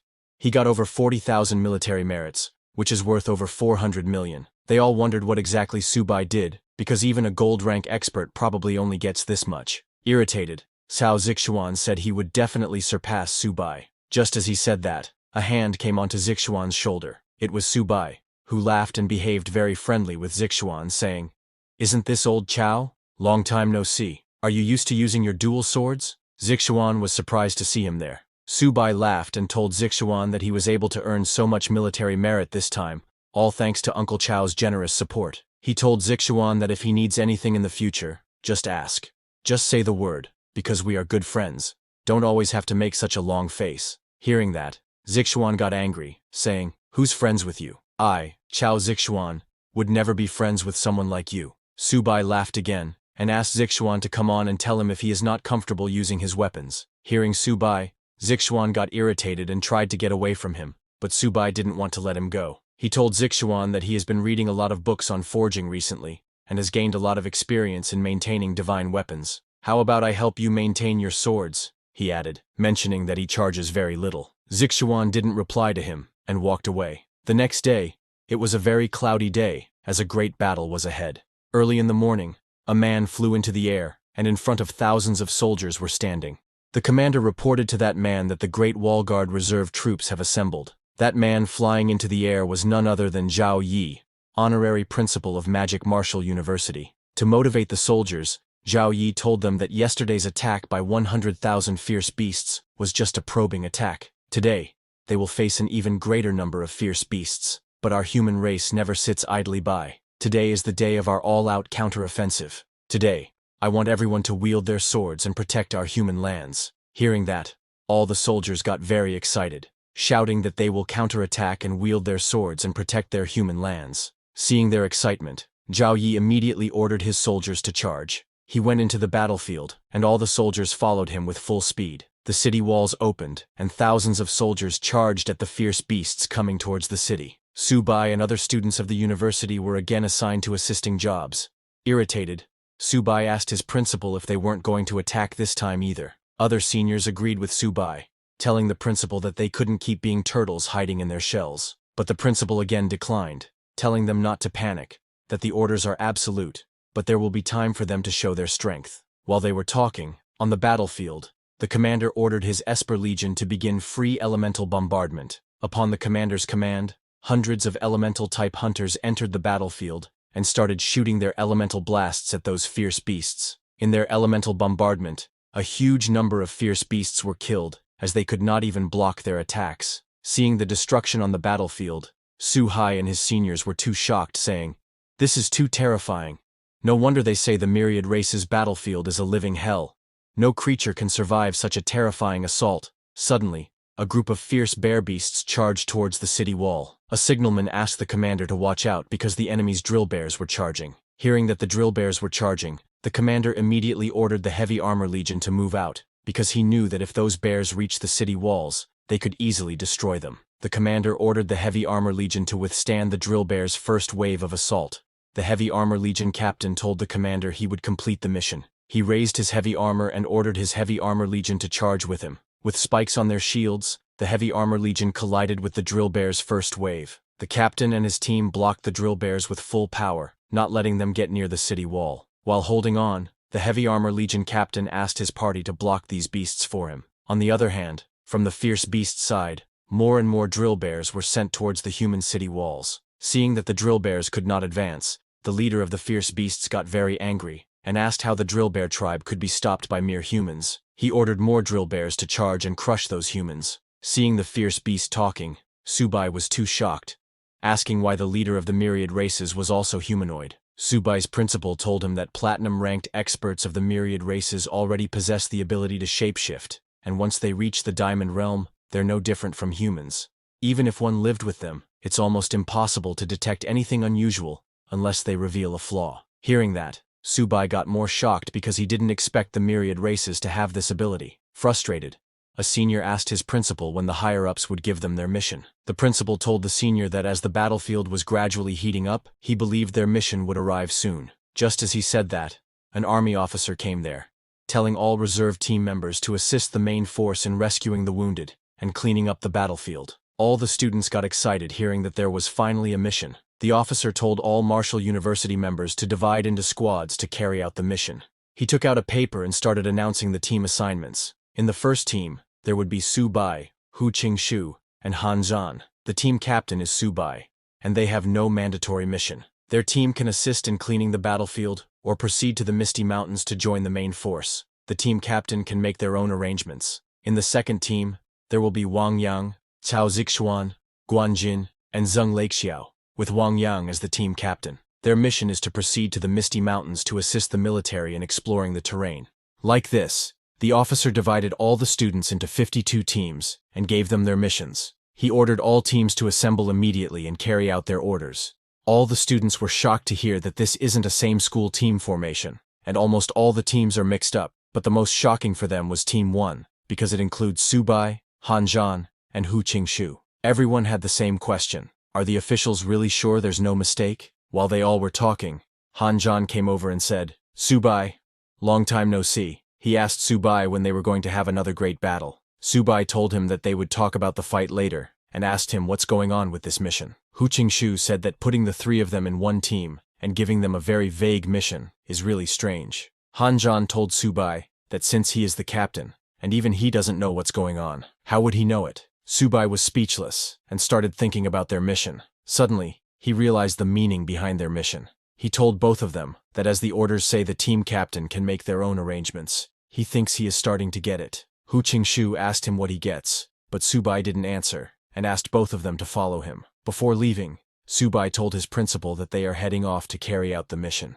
Subai's principal asked them to be careful because their lives are important. Subai then immediately jumped out of the window, telling his principal he got it, and asked Han Zhan and Hu Qingxu to follow him. Subai runs towards the battlefield, telling Han Zhan and Hu Qingxu to keep up, saying he will not wait for them if they fall behind. Han Zhan and Hu Qingxu also jumped out of the window and followed Subai. Hu Qingxu asked him what exactly their mission is, but Han Zhan laughed and told Hu Qingxu that he thinks Subai has been cooped up for so long, so he just wants to let loose. He was right because Subai was running towards the battlefield after smelling the scent of beast cores. Even Little Cat and Turtle woke up after smelling the scent of beast cores. As Subai arrived at the main battlefield, he saw dead bodies of fierce beasts and human hunters everywhere. It was truly a grim sight. Little Turtle and Cat immediately came out of Subai's bag and started running around. Among those dead bodies, there was a heavily armored Legion captain who was still shielding even after his death. This side of the battlefield completely shook Subai. Han Zhan came there and told Subai that to die on the battlefield is the highest honor for a warrior. Hearing that, Subai got a little emotional and said, "Rest in peace, seniors. We'll continue on the path for you." Seeing Subai getting emotional for the first time, Hu Qingxu asked him if he is all right. Subai told him he is fine. Han Zhan, with a serious expression, told Subai that this is their fate as soldiers. But suddenly, Han Zhan noticed Little Cat and Turtle eating fierce beast cores. He asked Subai if it is against military regulations for Little Cat and Turtle to eat these beast cores on the battlefield. Subai told Han Zhan he doesn't think so, because they're also helping their comrades lighten the burden of cleaning the battlefield, as cleaning the battlefield is quite a task. A few minutes later, other teams of students arrived after seeing Subai and his team standing there. Seeing them coming, Subai asked Little Cat and Turtle to stop eating because they still had a mission. He opened his bag to let them in, telling them that work comes first, and he would let them eat to their fill later. Subai then turned to Han Zhan and Hu Qingxu, asking them to let's go. Hu Qingxu asked Subai where they were going. Han Zhan told him that they were heading toward the Misty Mountains. Hearing that, Subai said, "Hu Qingxu, see, you're not as good as Han Zhang. Now hurry and speed up, or the main force will catch up." Just as all three of them moved away, other teams arrived. Zixuan was among them. He was surprised to see that Subai and his team didn't wait for the other Marshall University teams assigned to explore the mountains. They just charged into the Misty Mountains with 3 people. Another red-haired person, who looks similar to Zixuan, commented that Team 1 seemed quite impatient. He asked Team 2 to get ready, and let's go in. He told his team that their mission was to assist in scouting the terrain, and although the Misty Mountains were still somewhat dangerous, as long as they stayed away from certain hazardous areas, there shouldn't be any problems. While running toward the Misty Mountains, Zixuan asked his team to pick up the pace, because the earlier they got in, the more military merit they could earn. Meanwhile, on Subai's side, while running towards the Misty Mountains, Subai noticed that the thick fog wasn't going to lift anytime soon, and visibility was quite limited. Seeing that, Han Zhang suggested that both of them should not stray too far from each other. As they slowed down, worried Hu Qingshu said that since visibility was too low here, and the terrain extremely complicated, if the human army came through, they could easily walk right into an ambush. Subai agreed with Hu Qingshu, saying this kind of environment suits small squads better. While they were talking, Han Zhang found something on the ground, and asked both of them to come take a look. Han Zhang took out a red-colored mushroom from the ground and told them that this is called blood cap mushroom. It's a grade 1 spiritual herb and a key ingredient for blood qi powder. Hu Qingshu, who knew about this mushroom, looked at it and told Subai that judging by its age, it's over 10 years old. So in a materials shop, it would probably go for over 100,000. Subai was shocked to hear how expensive it was. Excited, he asked both of them what they were waiting for. They'd be fools not to harvest it. Hearing that, Han Zhang grabbed his head in disbelief at how easily Subai abandoned their mission. Subai told Han Zhang that if they were in a hurry,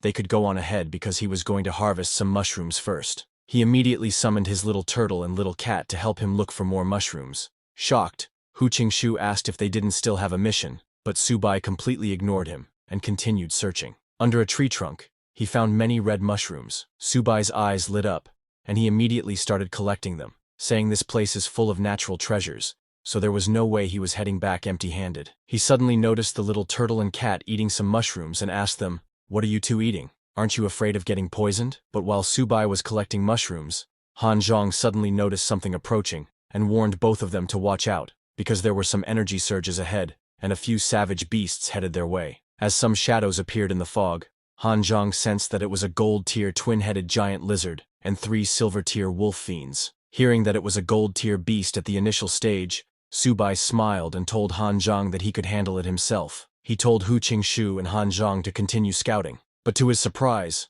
both Han Zhang and Hu Qingshu jumped towards the savage beasts. Han Zhang told Subai not to even think about claiming all the credit this time. Hu Qingshu agreed with him, telling Subai that even though he was the captain, he couldn't hog all the rewards. Subai was shocked to see that both of them were actually on the same page and were working together. Han Zhang used his long blade to attack the savage beasts, while Hu Qingshu used his wind blades.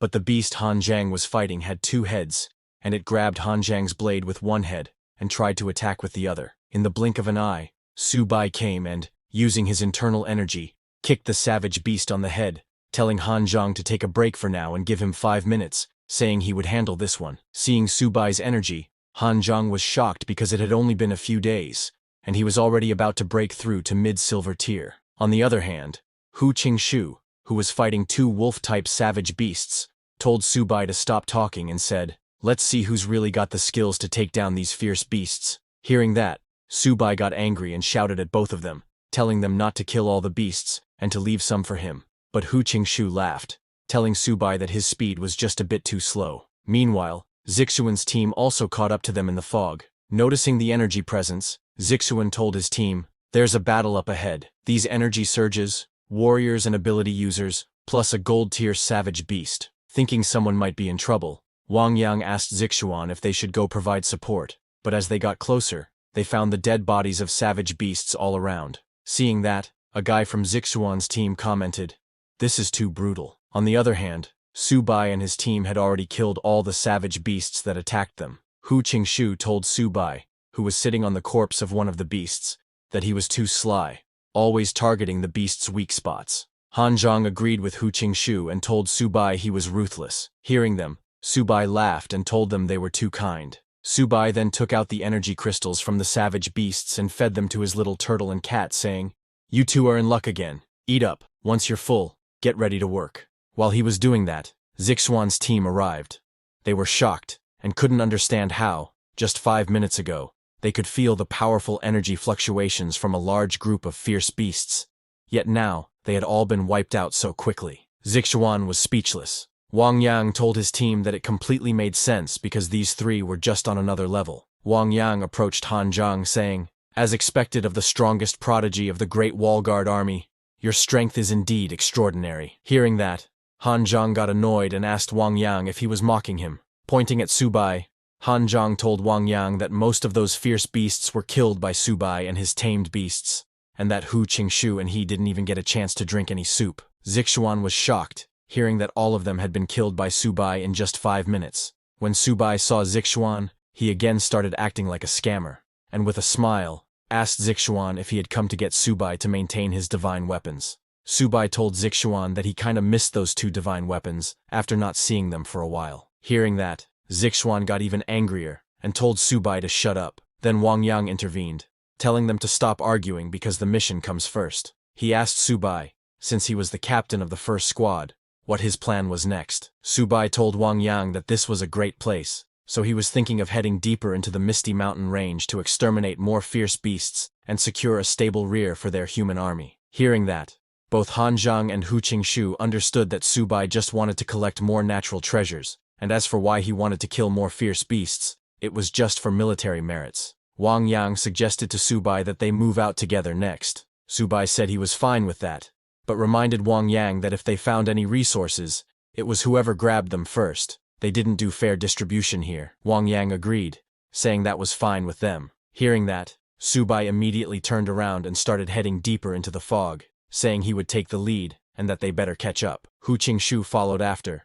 asking Subai to slow down. Han Zhang also followed, telling Subai not to even think about hogging everything. Hearing their conversation, Zixuan's team was confused, asking what they were talking about. Wang Yang told them they'd understand eventually, so to stop dawdling and catch up. As Zixuan's team followed Subai's team, they entered a forest. Going deeper, Zixuan saw that Subai and his team had stopped in the middle. Seeing them, Wang Yang was confused and asked why they had stopped. But when Wang Yang got closer to Subai, he was shocked and asked, "Why are so many gold-tier beasts showing up all of a sudden?" Zixuan saw that there were 2 savage beasts at the beginner stage, 1 at mid-tier, and even a gold tier at the high stage. These 4 savage beasts were standing in front of Subai, blocking their way. There was also a humanoid beast in a hooded robe, with long fangs. He laughed and called the savage beasts a useless bunch. That humanoid beast was mid-gold tier, and all the other savage beasts were kneeling before him. The humanoid beast scolded the others, asking how they dared let these silver-tier humans get this far. Subai was shocked seeing the humanoid fierce beast, thinking it was a platinum-tier expert. Hu Qingshu was also shocked, asking if it was really platinum tier, but Han Zhang corrected them. He told them that it wasn't a platinum tier expert, but a member of the Dizang Mystic Snake Clan, one of the 3 royal clans, and the strongest subordinate species under the 9 hells devouring heaven boa. It's a noble bloodline among the 10,000 races, capable of transforming into a human at a lower tier. Their combat power far exceeds others of the same tier. This is the hardest one to deal with here, Han Zhang warned. While he was explaining, suddenly the humanoid beast ordered the savage beasts to kill all the humans and not let a single one escape. Just as he said that, hundreds of savage beasts of different races and stages suddenly appeared and surrounded Subai and Zixuan's team. They were all shocked, wondering why there were so many fierce beasts. Han Zhang quietly turned to Wang Yang, telling him that since he was the fastest, he should go get reinforcements. Wang Yang agreed,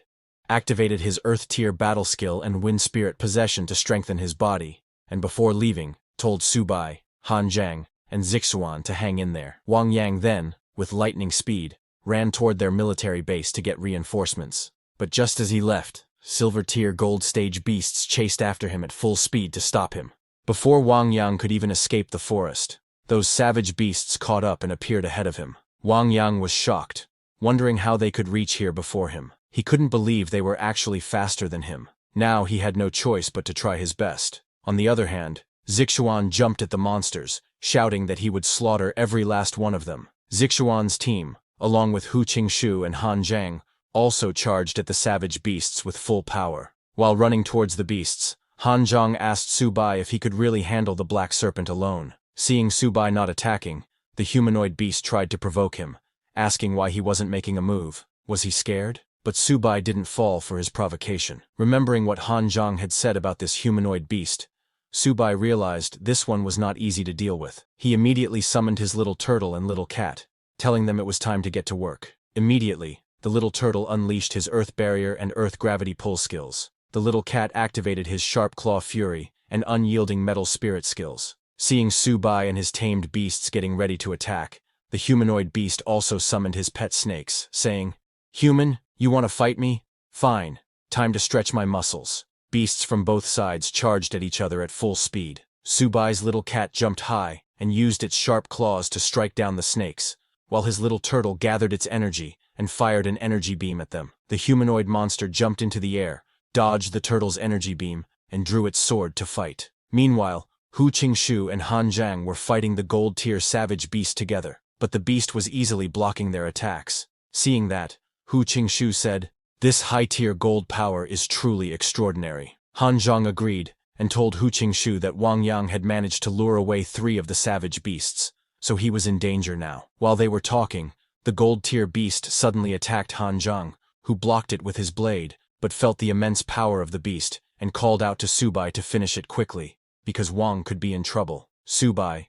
who was fighting the humanoid beast's snake pet and was holding its mouth, shouted back that he got it. He unleashed his internal energy and tore the snake's body apart, telling the little turtle and cat to finish the fight quickly. On Subai's command, the little cat immediately charged at the humanoid beast and struck with its sharp claws, while the little turtle stayed behind and prepared to unleash another energy blast. Hearing Subai's words, the humanoid beast grew very angry, shouting, "You lowly humans dare to speak such arrogant words!" But when the humanoid beast looked at the little turtle, he sensed the energy was too strong. The turtle didn't give him any chance to dodge and fired its energy beam at full power, directly hitting the humanoid beast and causing a massive explosion. As the smoke started to clear, Subai thought that a normal gold-tier beast would be dead after taking that hit, but for this humanoid beast, it wasn't enough.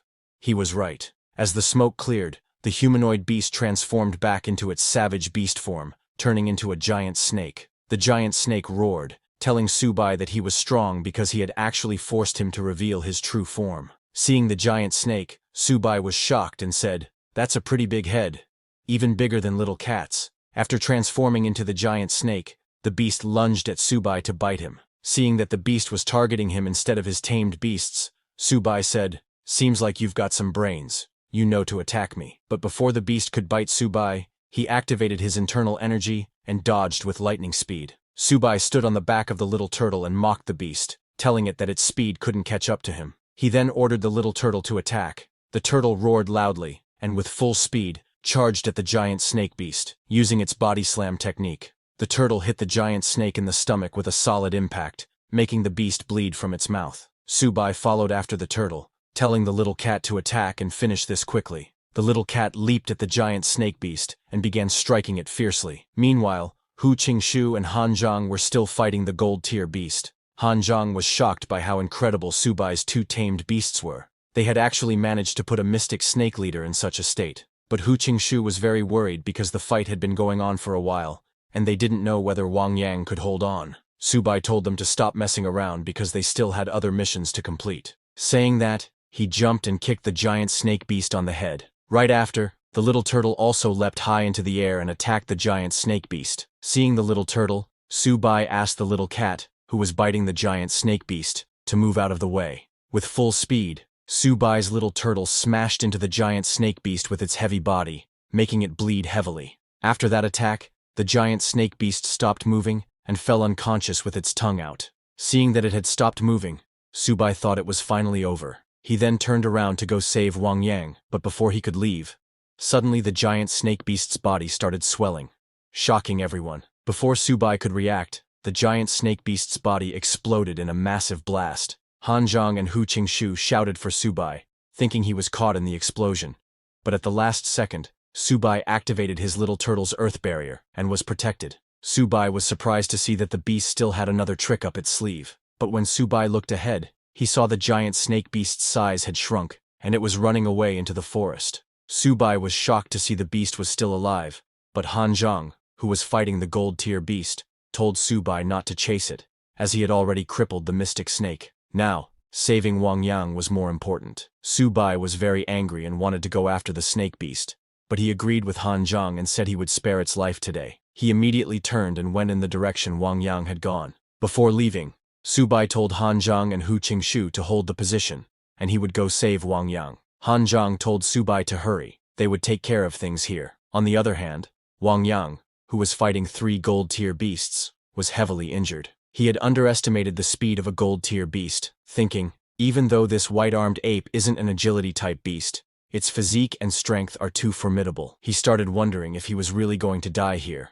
but Wang Yang was determined that even if he died, he would take one savage beast down with him. He unleashed his internal energy and charged at the gold-tier beasts with full power, attacking with his spear. In response, the 3 gold-tier beasts also charged at Wang Yang. The first beast dodged Wang Yang's spear and punched him in the stomach with solid impact. Hit by the beast, Wang Yang flew backward toward the other 2 beasts. The second beast punched him in the side, breaking his ribs, and the third beast kicked him in the back with full power, sending him crashing into a tree. The collision broke the tree, and Wang Yang fell to the ground, heavily injured, thinking, "This is it, I'm done for." The gold-tier beasts stood in front of Wang Yang, and one of them was holding his spear. Seeing them, Wang Yang shouted, "Come on, you beasts! Killing me is easy. But one day, you will all be slaughtered by our human race." Saying that, Wang Yang glared at the beasts. The beast holding the spear raised it to strike. Thinking he was going to die, Wang Yang said, "Hanzhang, Subai, looks like I won't get another chance to fight beside you." Just as he said that, the beast threw the spear at him. But before the spear could reach Wang Yang, it was blocked and sent flying into the air before falling to the ground. At the last second, Subai appeared, using his little turtle's energy barrier to block the spear. He asked Wang Yang how he was and told him to hang in there. Seeing Subai, Wang Yang thought, "Is he here to collect my body?" As Wang Yang lay heavily injured, he collapsed completely to the ground. Before losing consciousness, he asked Subai to avenge him. Seeing him falling unconscious, Subai shouted, telling Wang Yang to wake up. This made Subai extremely angry. He looked at the beasts and shouted that he would tear them apart. He summoned his little turtle and cat, who immediately attacked 2 of the gold-tier beasts. Seeing this, the third beast, which Wang Yang had fought and injured, jumped towards Subai to attack. As the beast came at him, Subai said, "Beast, you're still so arrogant with only 1 arm left." He grabbed Wang Yang's spear to fight.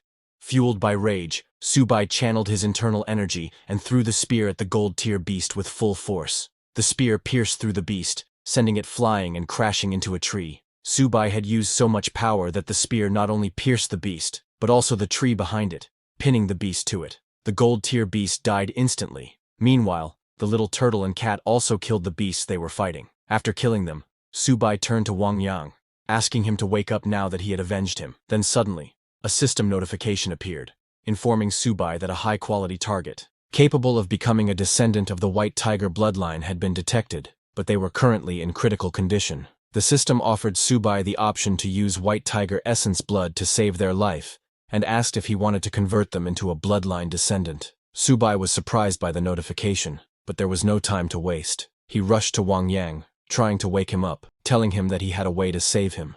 But Wang Yang was not responding and started to lose consciousness.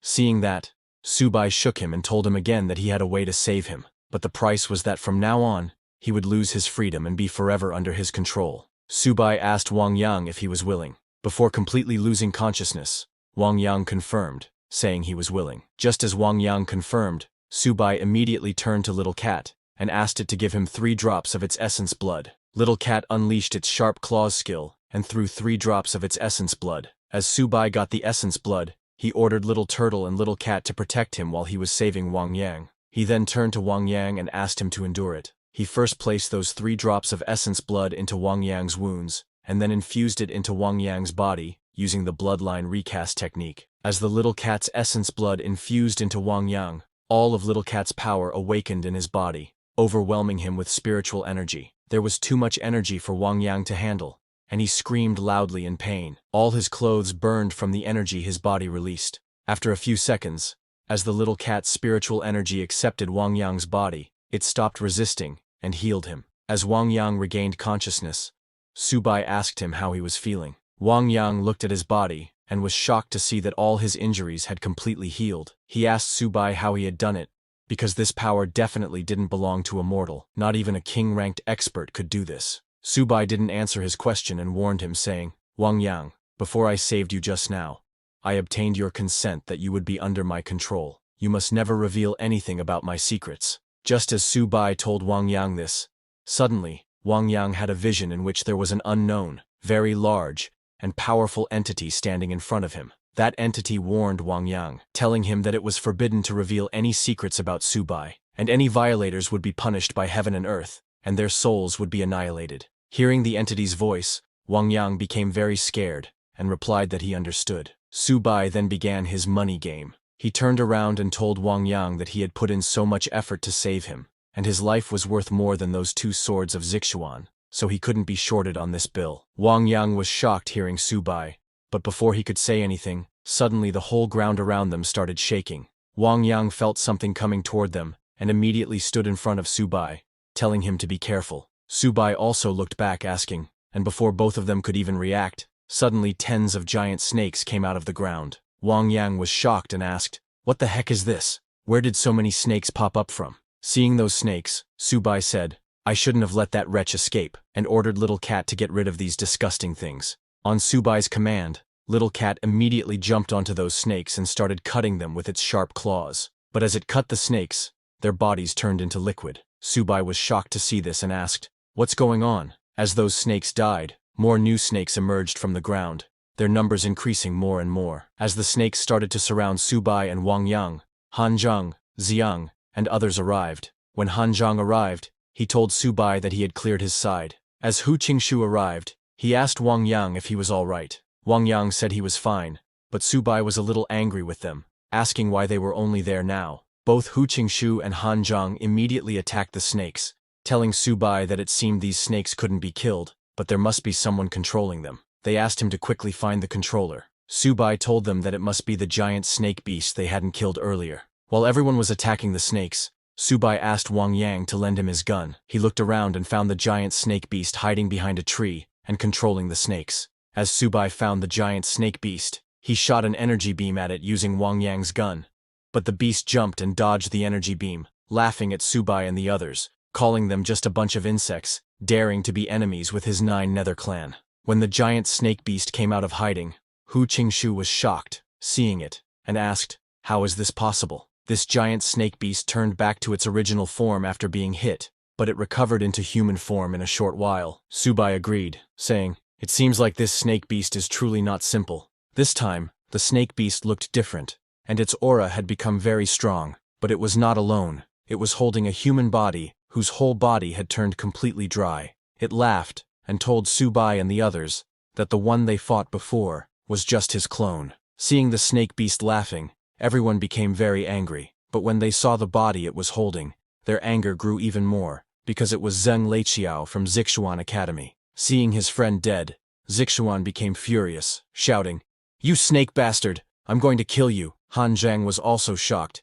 and couldn't understand when it had killed Zheng Leiqiao. He immediately warned everyone to be careful, telling them that this snake beast was much stronger than before. Hearing Han Zheng's warning, Zixuan turned to Su Bai and asked him to kill the snake beast for him, saying he would give Su Bai whatever amount of money he wanted. Hearing that, Su Bai immediately told Han Zheng and Hu Qingshu to deal with the snakes, saying he would handle the snake beast. Han Zheng and Hu Qingshu agreed and charged at the snakes. Hearing that Su Bai wanted to fight him alone, the snake beast laughed, saying, "You lowly insect, how dare you speak so arrogantly?" The snake beast raised its hand and unleashed its aura into the sky, but Su Bai didn't stop. He also unleashed his energy and jumped to attack the snake beast, saying he would slaughter it and make snake soup. Su Bai buffed himself with Little Turtle's Earth Spirit Possession and Earth Barrier, and Little Cat's Sharp Golden Spirit and Fierce Golden Ghost Shadow effect. Seeing Su Bai coming, the snake beast swung its hands and struck with an energy blade. Both Su Bai's and the snake beast's attacks collided and exploded with a huge burst,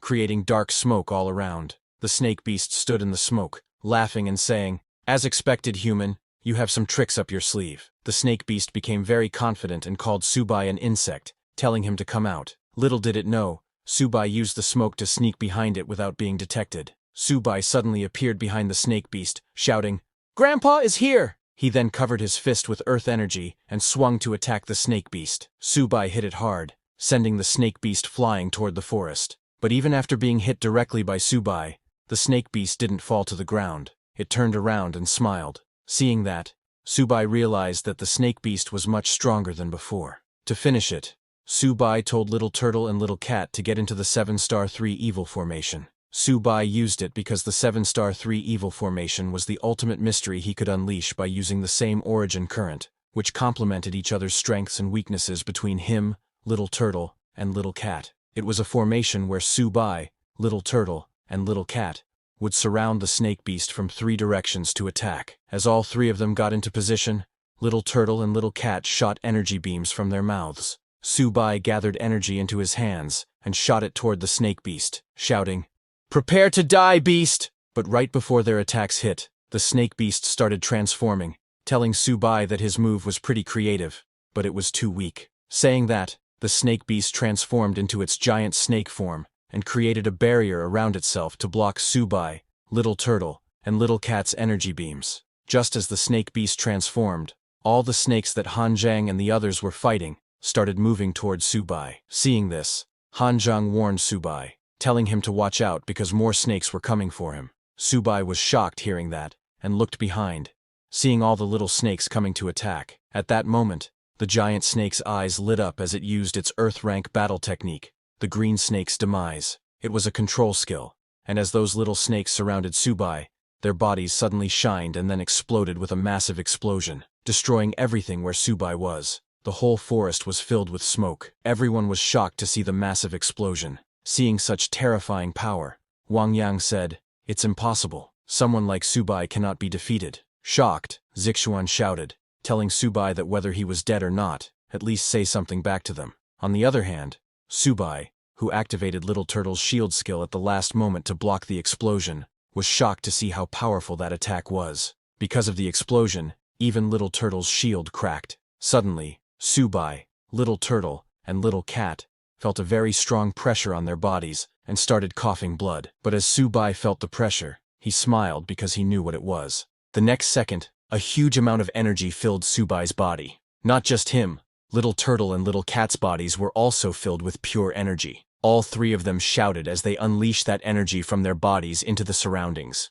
Seeing the energy coming out of their bodies, the snake beast became angry and charged at them, shouting, "You actually dare to break through right in front of me at a time like this?" It told Subai that he was seeking death and used another technique. All the little green snakes' bodies started shining again, turning into energy. The snake beast gathered all the energy and shot it like an energy beam at Subai, who was in the middle of breaking through. When the energy beam hit, it exploded with a huge explosion. This explosion was even bigger than the last one. Just the wind created by the explosion was so strong that it sent everyone flying. Seeing such a powerful attack, Han Zhang became worried for Subai, thinking he was in danger. Hu Qingshu told them that they had to find a way to save Subai, but none of them moved at all. They couldn't even resist the wind created by that explosion. But suddenly, Wang Yang saw something flying into the air and asked everyone to look quickly, asking, "What is that?"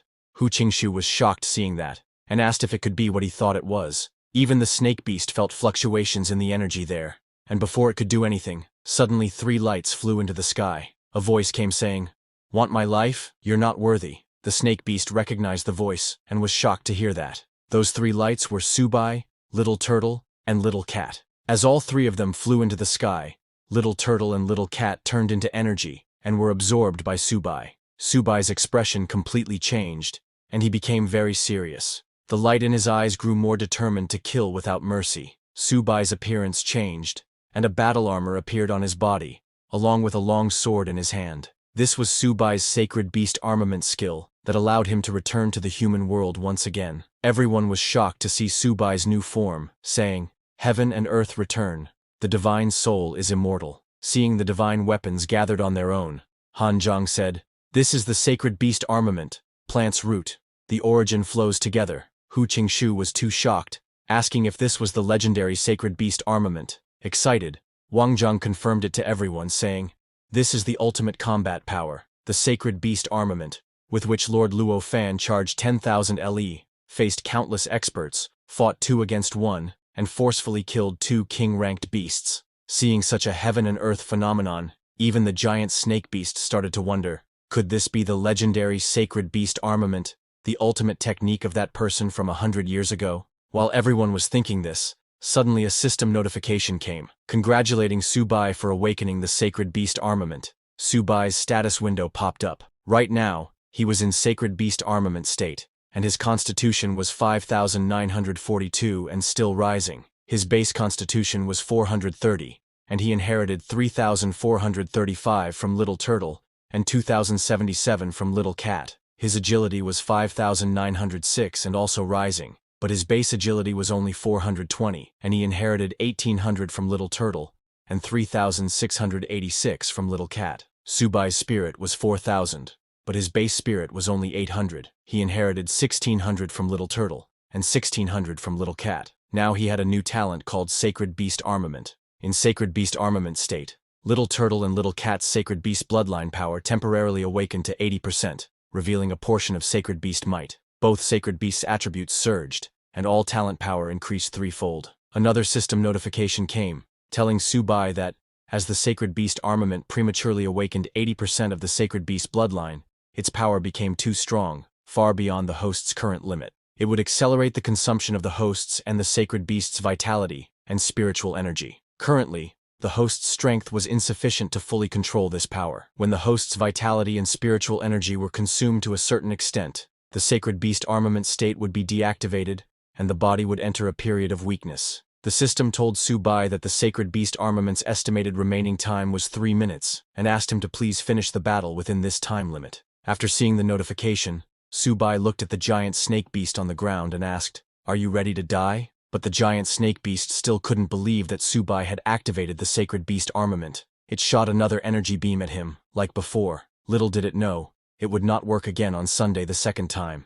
Subai swung his sword and cut down the energy beam of the giant snake beast into two. The giant snake beast was shocked seeing that and asked, "How is this possible?" But Subai didn't give it another chance to attack. He swung his sword again and struck the giant snake beast. Seeing that strike, the giant snake beast realized that it was going to die. So in its last moment, before dying, it asked the Lord of the 9 Nether Realms to avenge it. Just as it said that, Subai's sword strike hit it and completely erased its existence, leaving only a huge crack on the ground created by his sword strike. At the Great Wall Guard Fortress, the human race's only king-ranked expert, Nie Ching, who was standing on the crystal cannon, sensed Subai's transformation and said, "This kid is growing quite fast." But suddenly, he felt a very strong presence and looked behind, asking, "Is the Lord of the 9 Nether Realms attacking a junior?" Lord Nie took out his sword and swung it towards the Lord of the 9 Nether Realms, asking, "Do you really think you were dead?" Lord Nie's sword strike went toward the battlefield where the Lord of the 9 Nether Realms was. The Lord of the 9 Nether Realms also swung his sword and destroyed Lord Nie's sword strike. Suddenly the Lord of the 9 Nether Realms appeared and told Lord Nie, "Don't be so arrogant, your days are numbered. After your death, the human race, without the protection of a king-ranked expert, will be annihilated." Hearing this, Lord Nie Ching laughed and said, "I'll be waiting for that day." On the other hand, in the forest, after killing the giant snake beast, Subai's Little Turtle and Little Cat detached from him and fell to the ground. Right after that, Subai also fell to the ground. All three of them were very exhausted after using the Sacred Beast Armament. Immediately, everyone came running towards Subai, asking if he was all right. Han Zhang was very excited, asking Subai how he managed to surprise them again. Hu Qingshu told Subai that they had gained quite a lot from this battle. 1 Earth Treasury Mystic Snake, 1 Gold High Rank, 1 Gold Mid Rank, 2 Gold Beginner Ranks, and over 80 Silver Ranks. They had actually killed them all. Wang Yang agreed with Hu Qingshu, saying, "This is too awesome. I can brag about this for a year." Han Zhang was also very excited, saying, "This battle was too dangerous.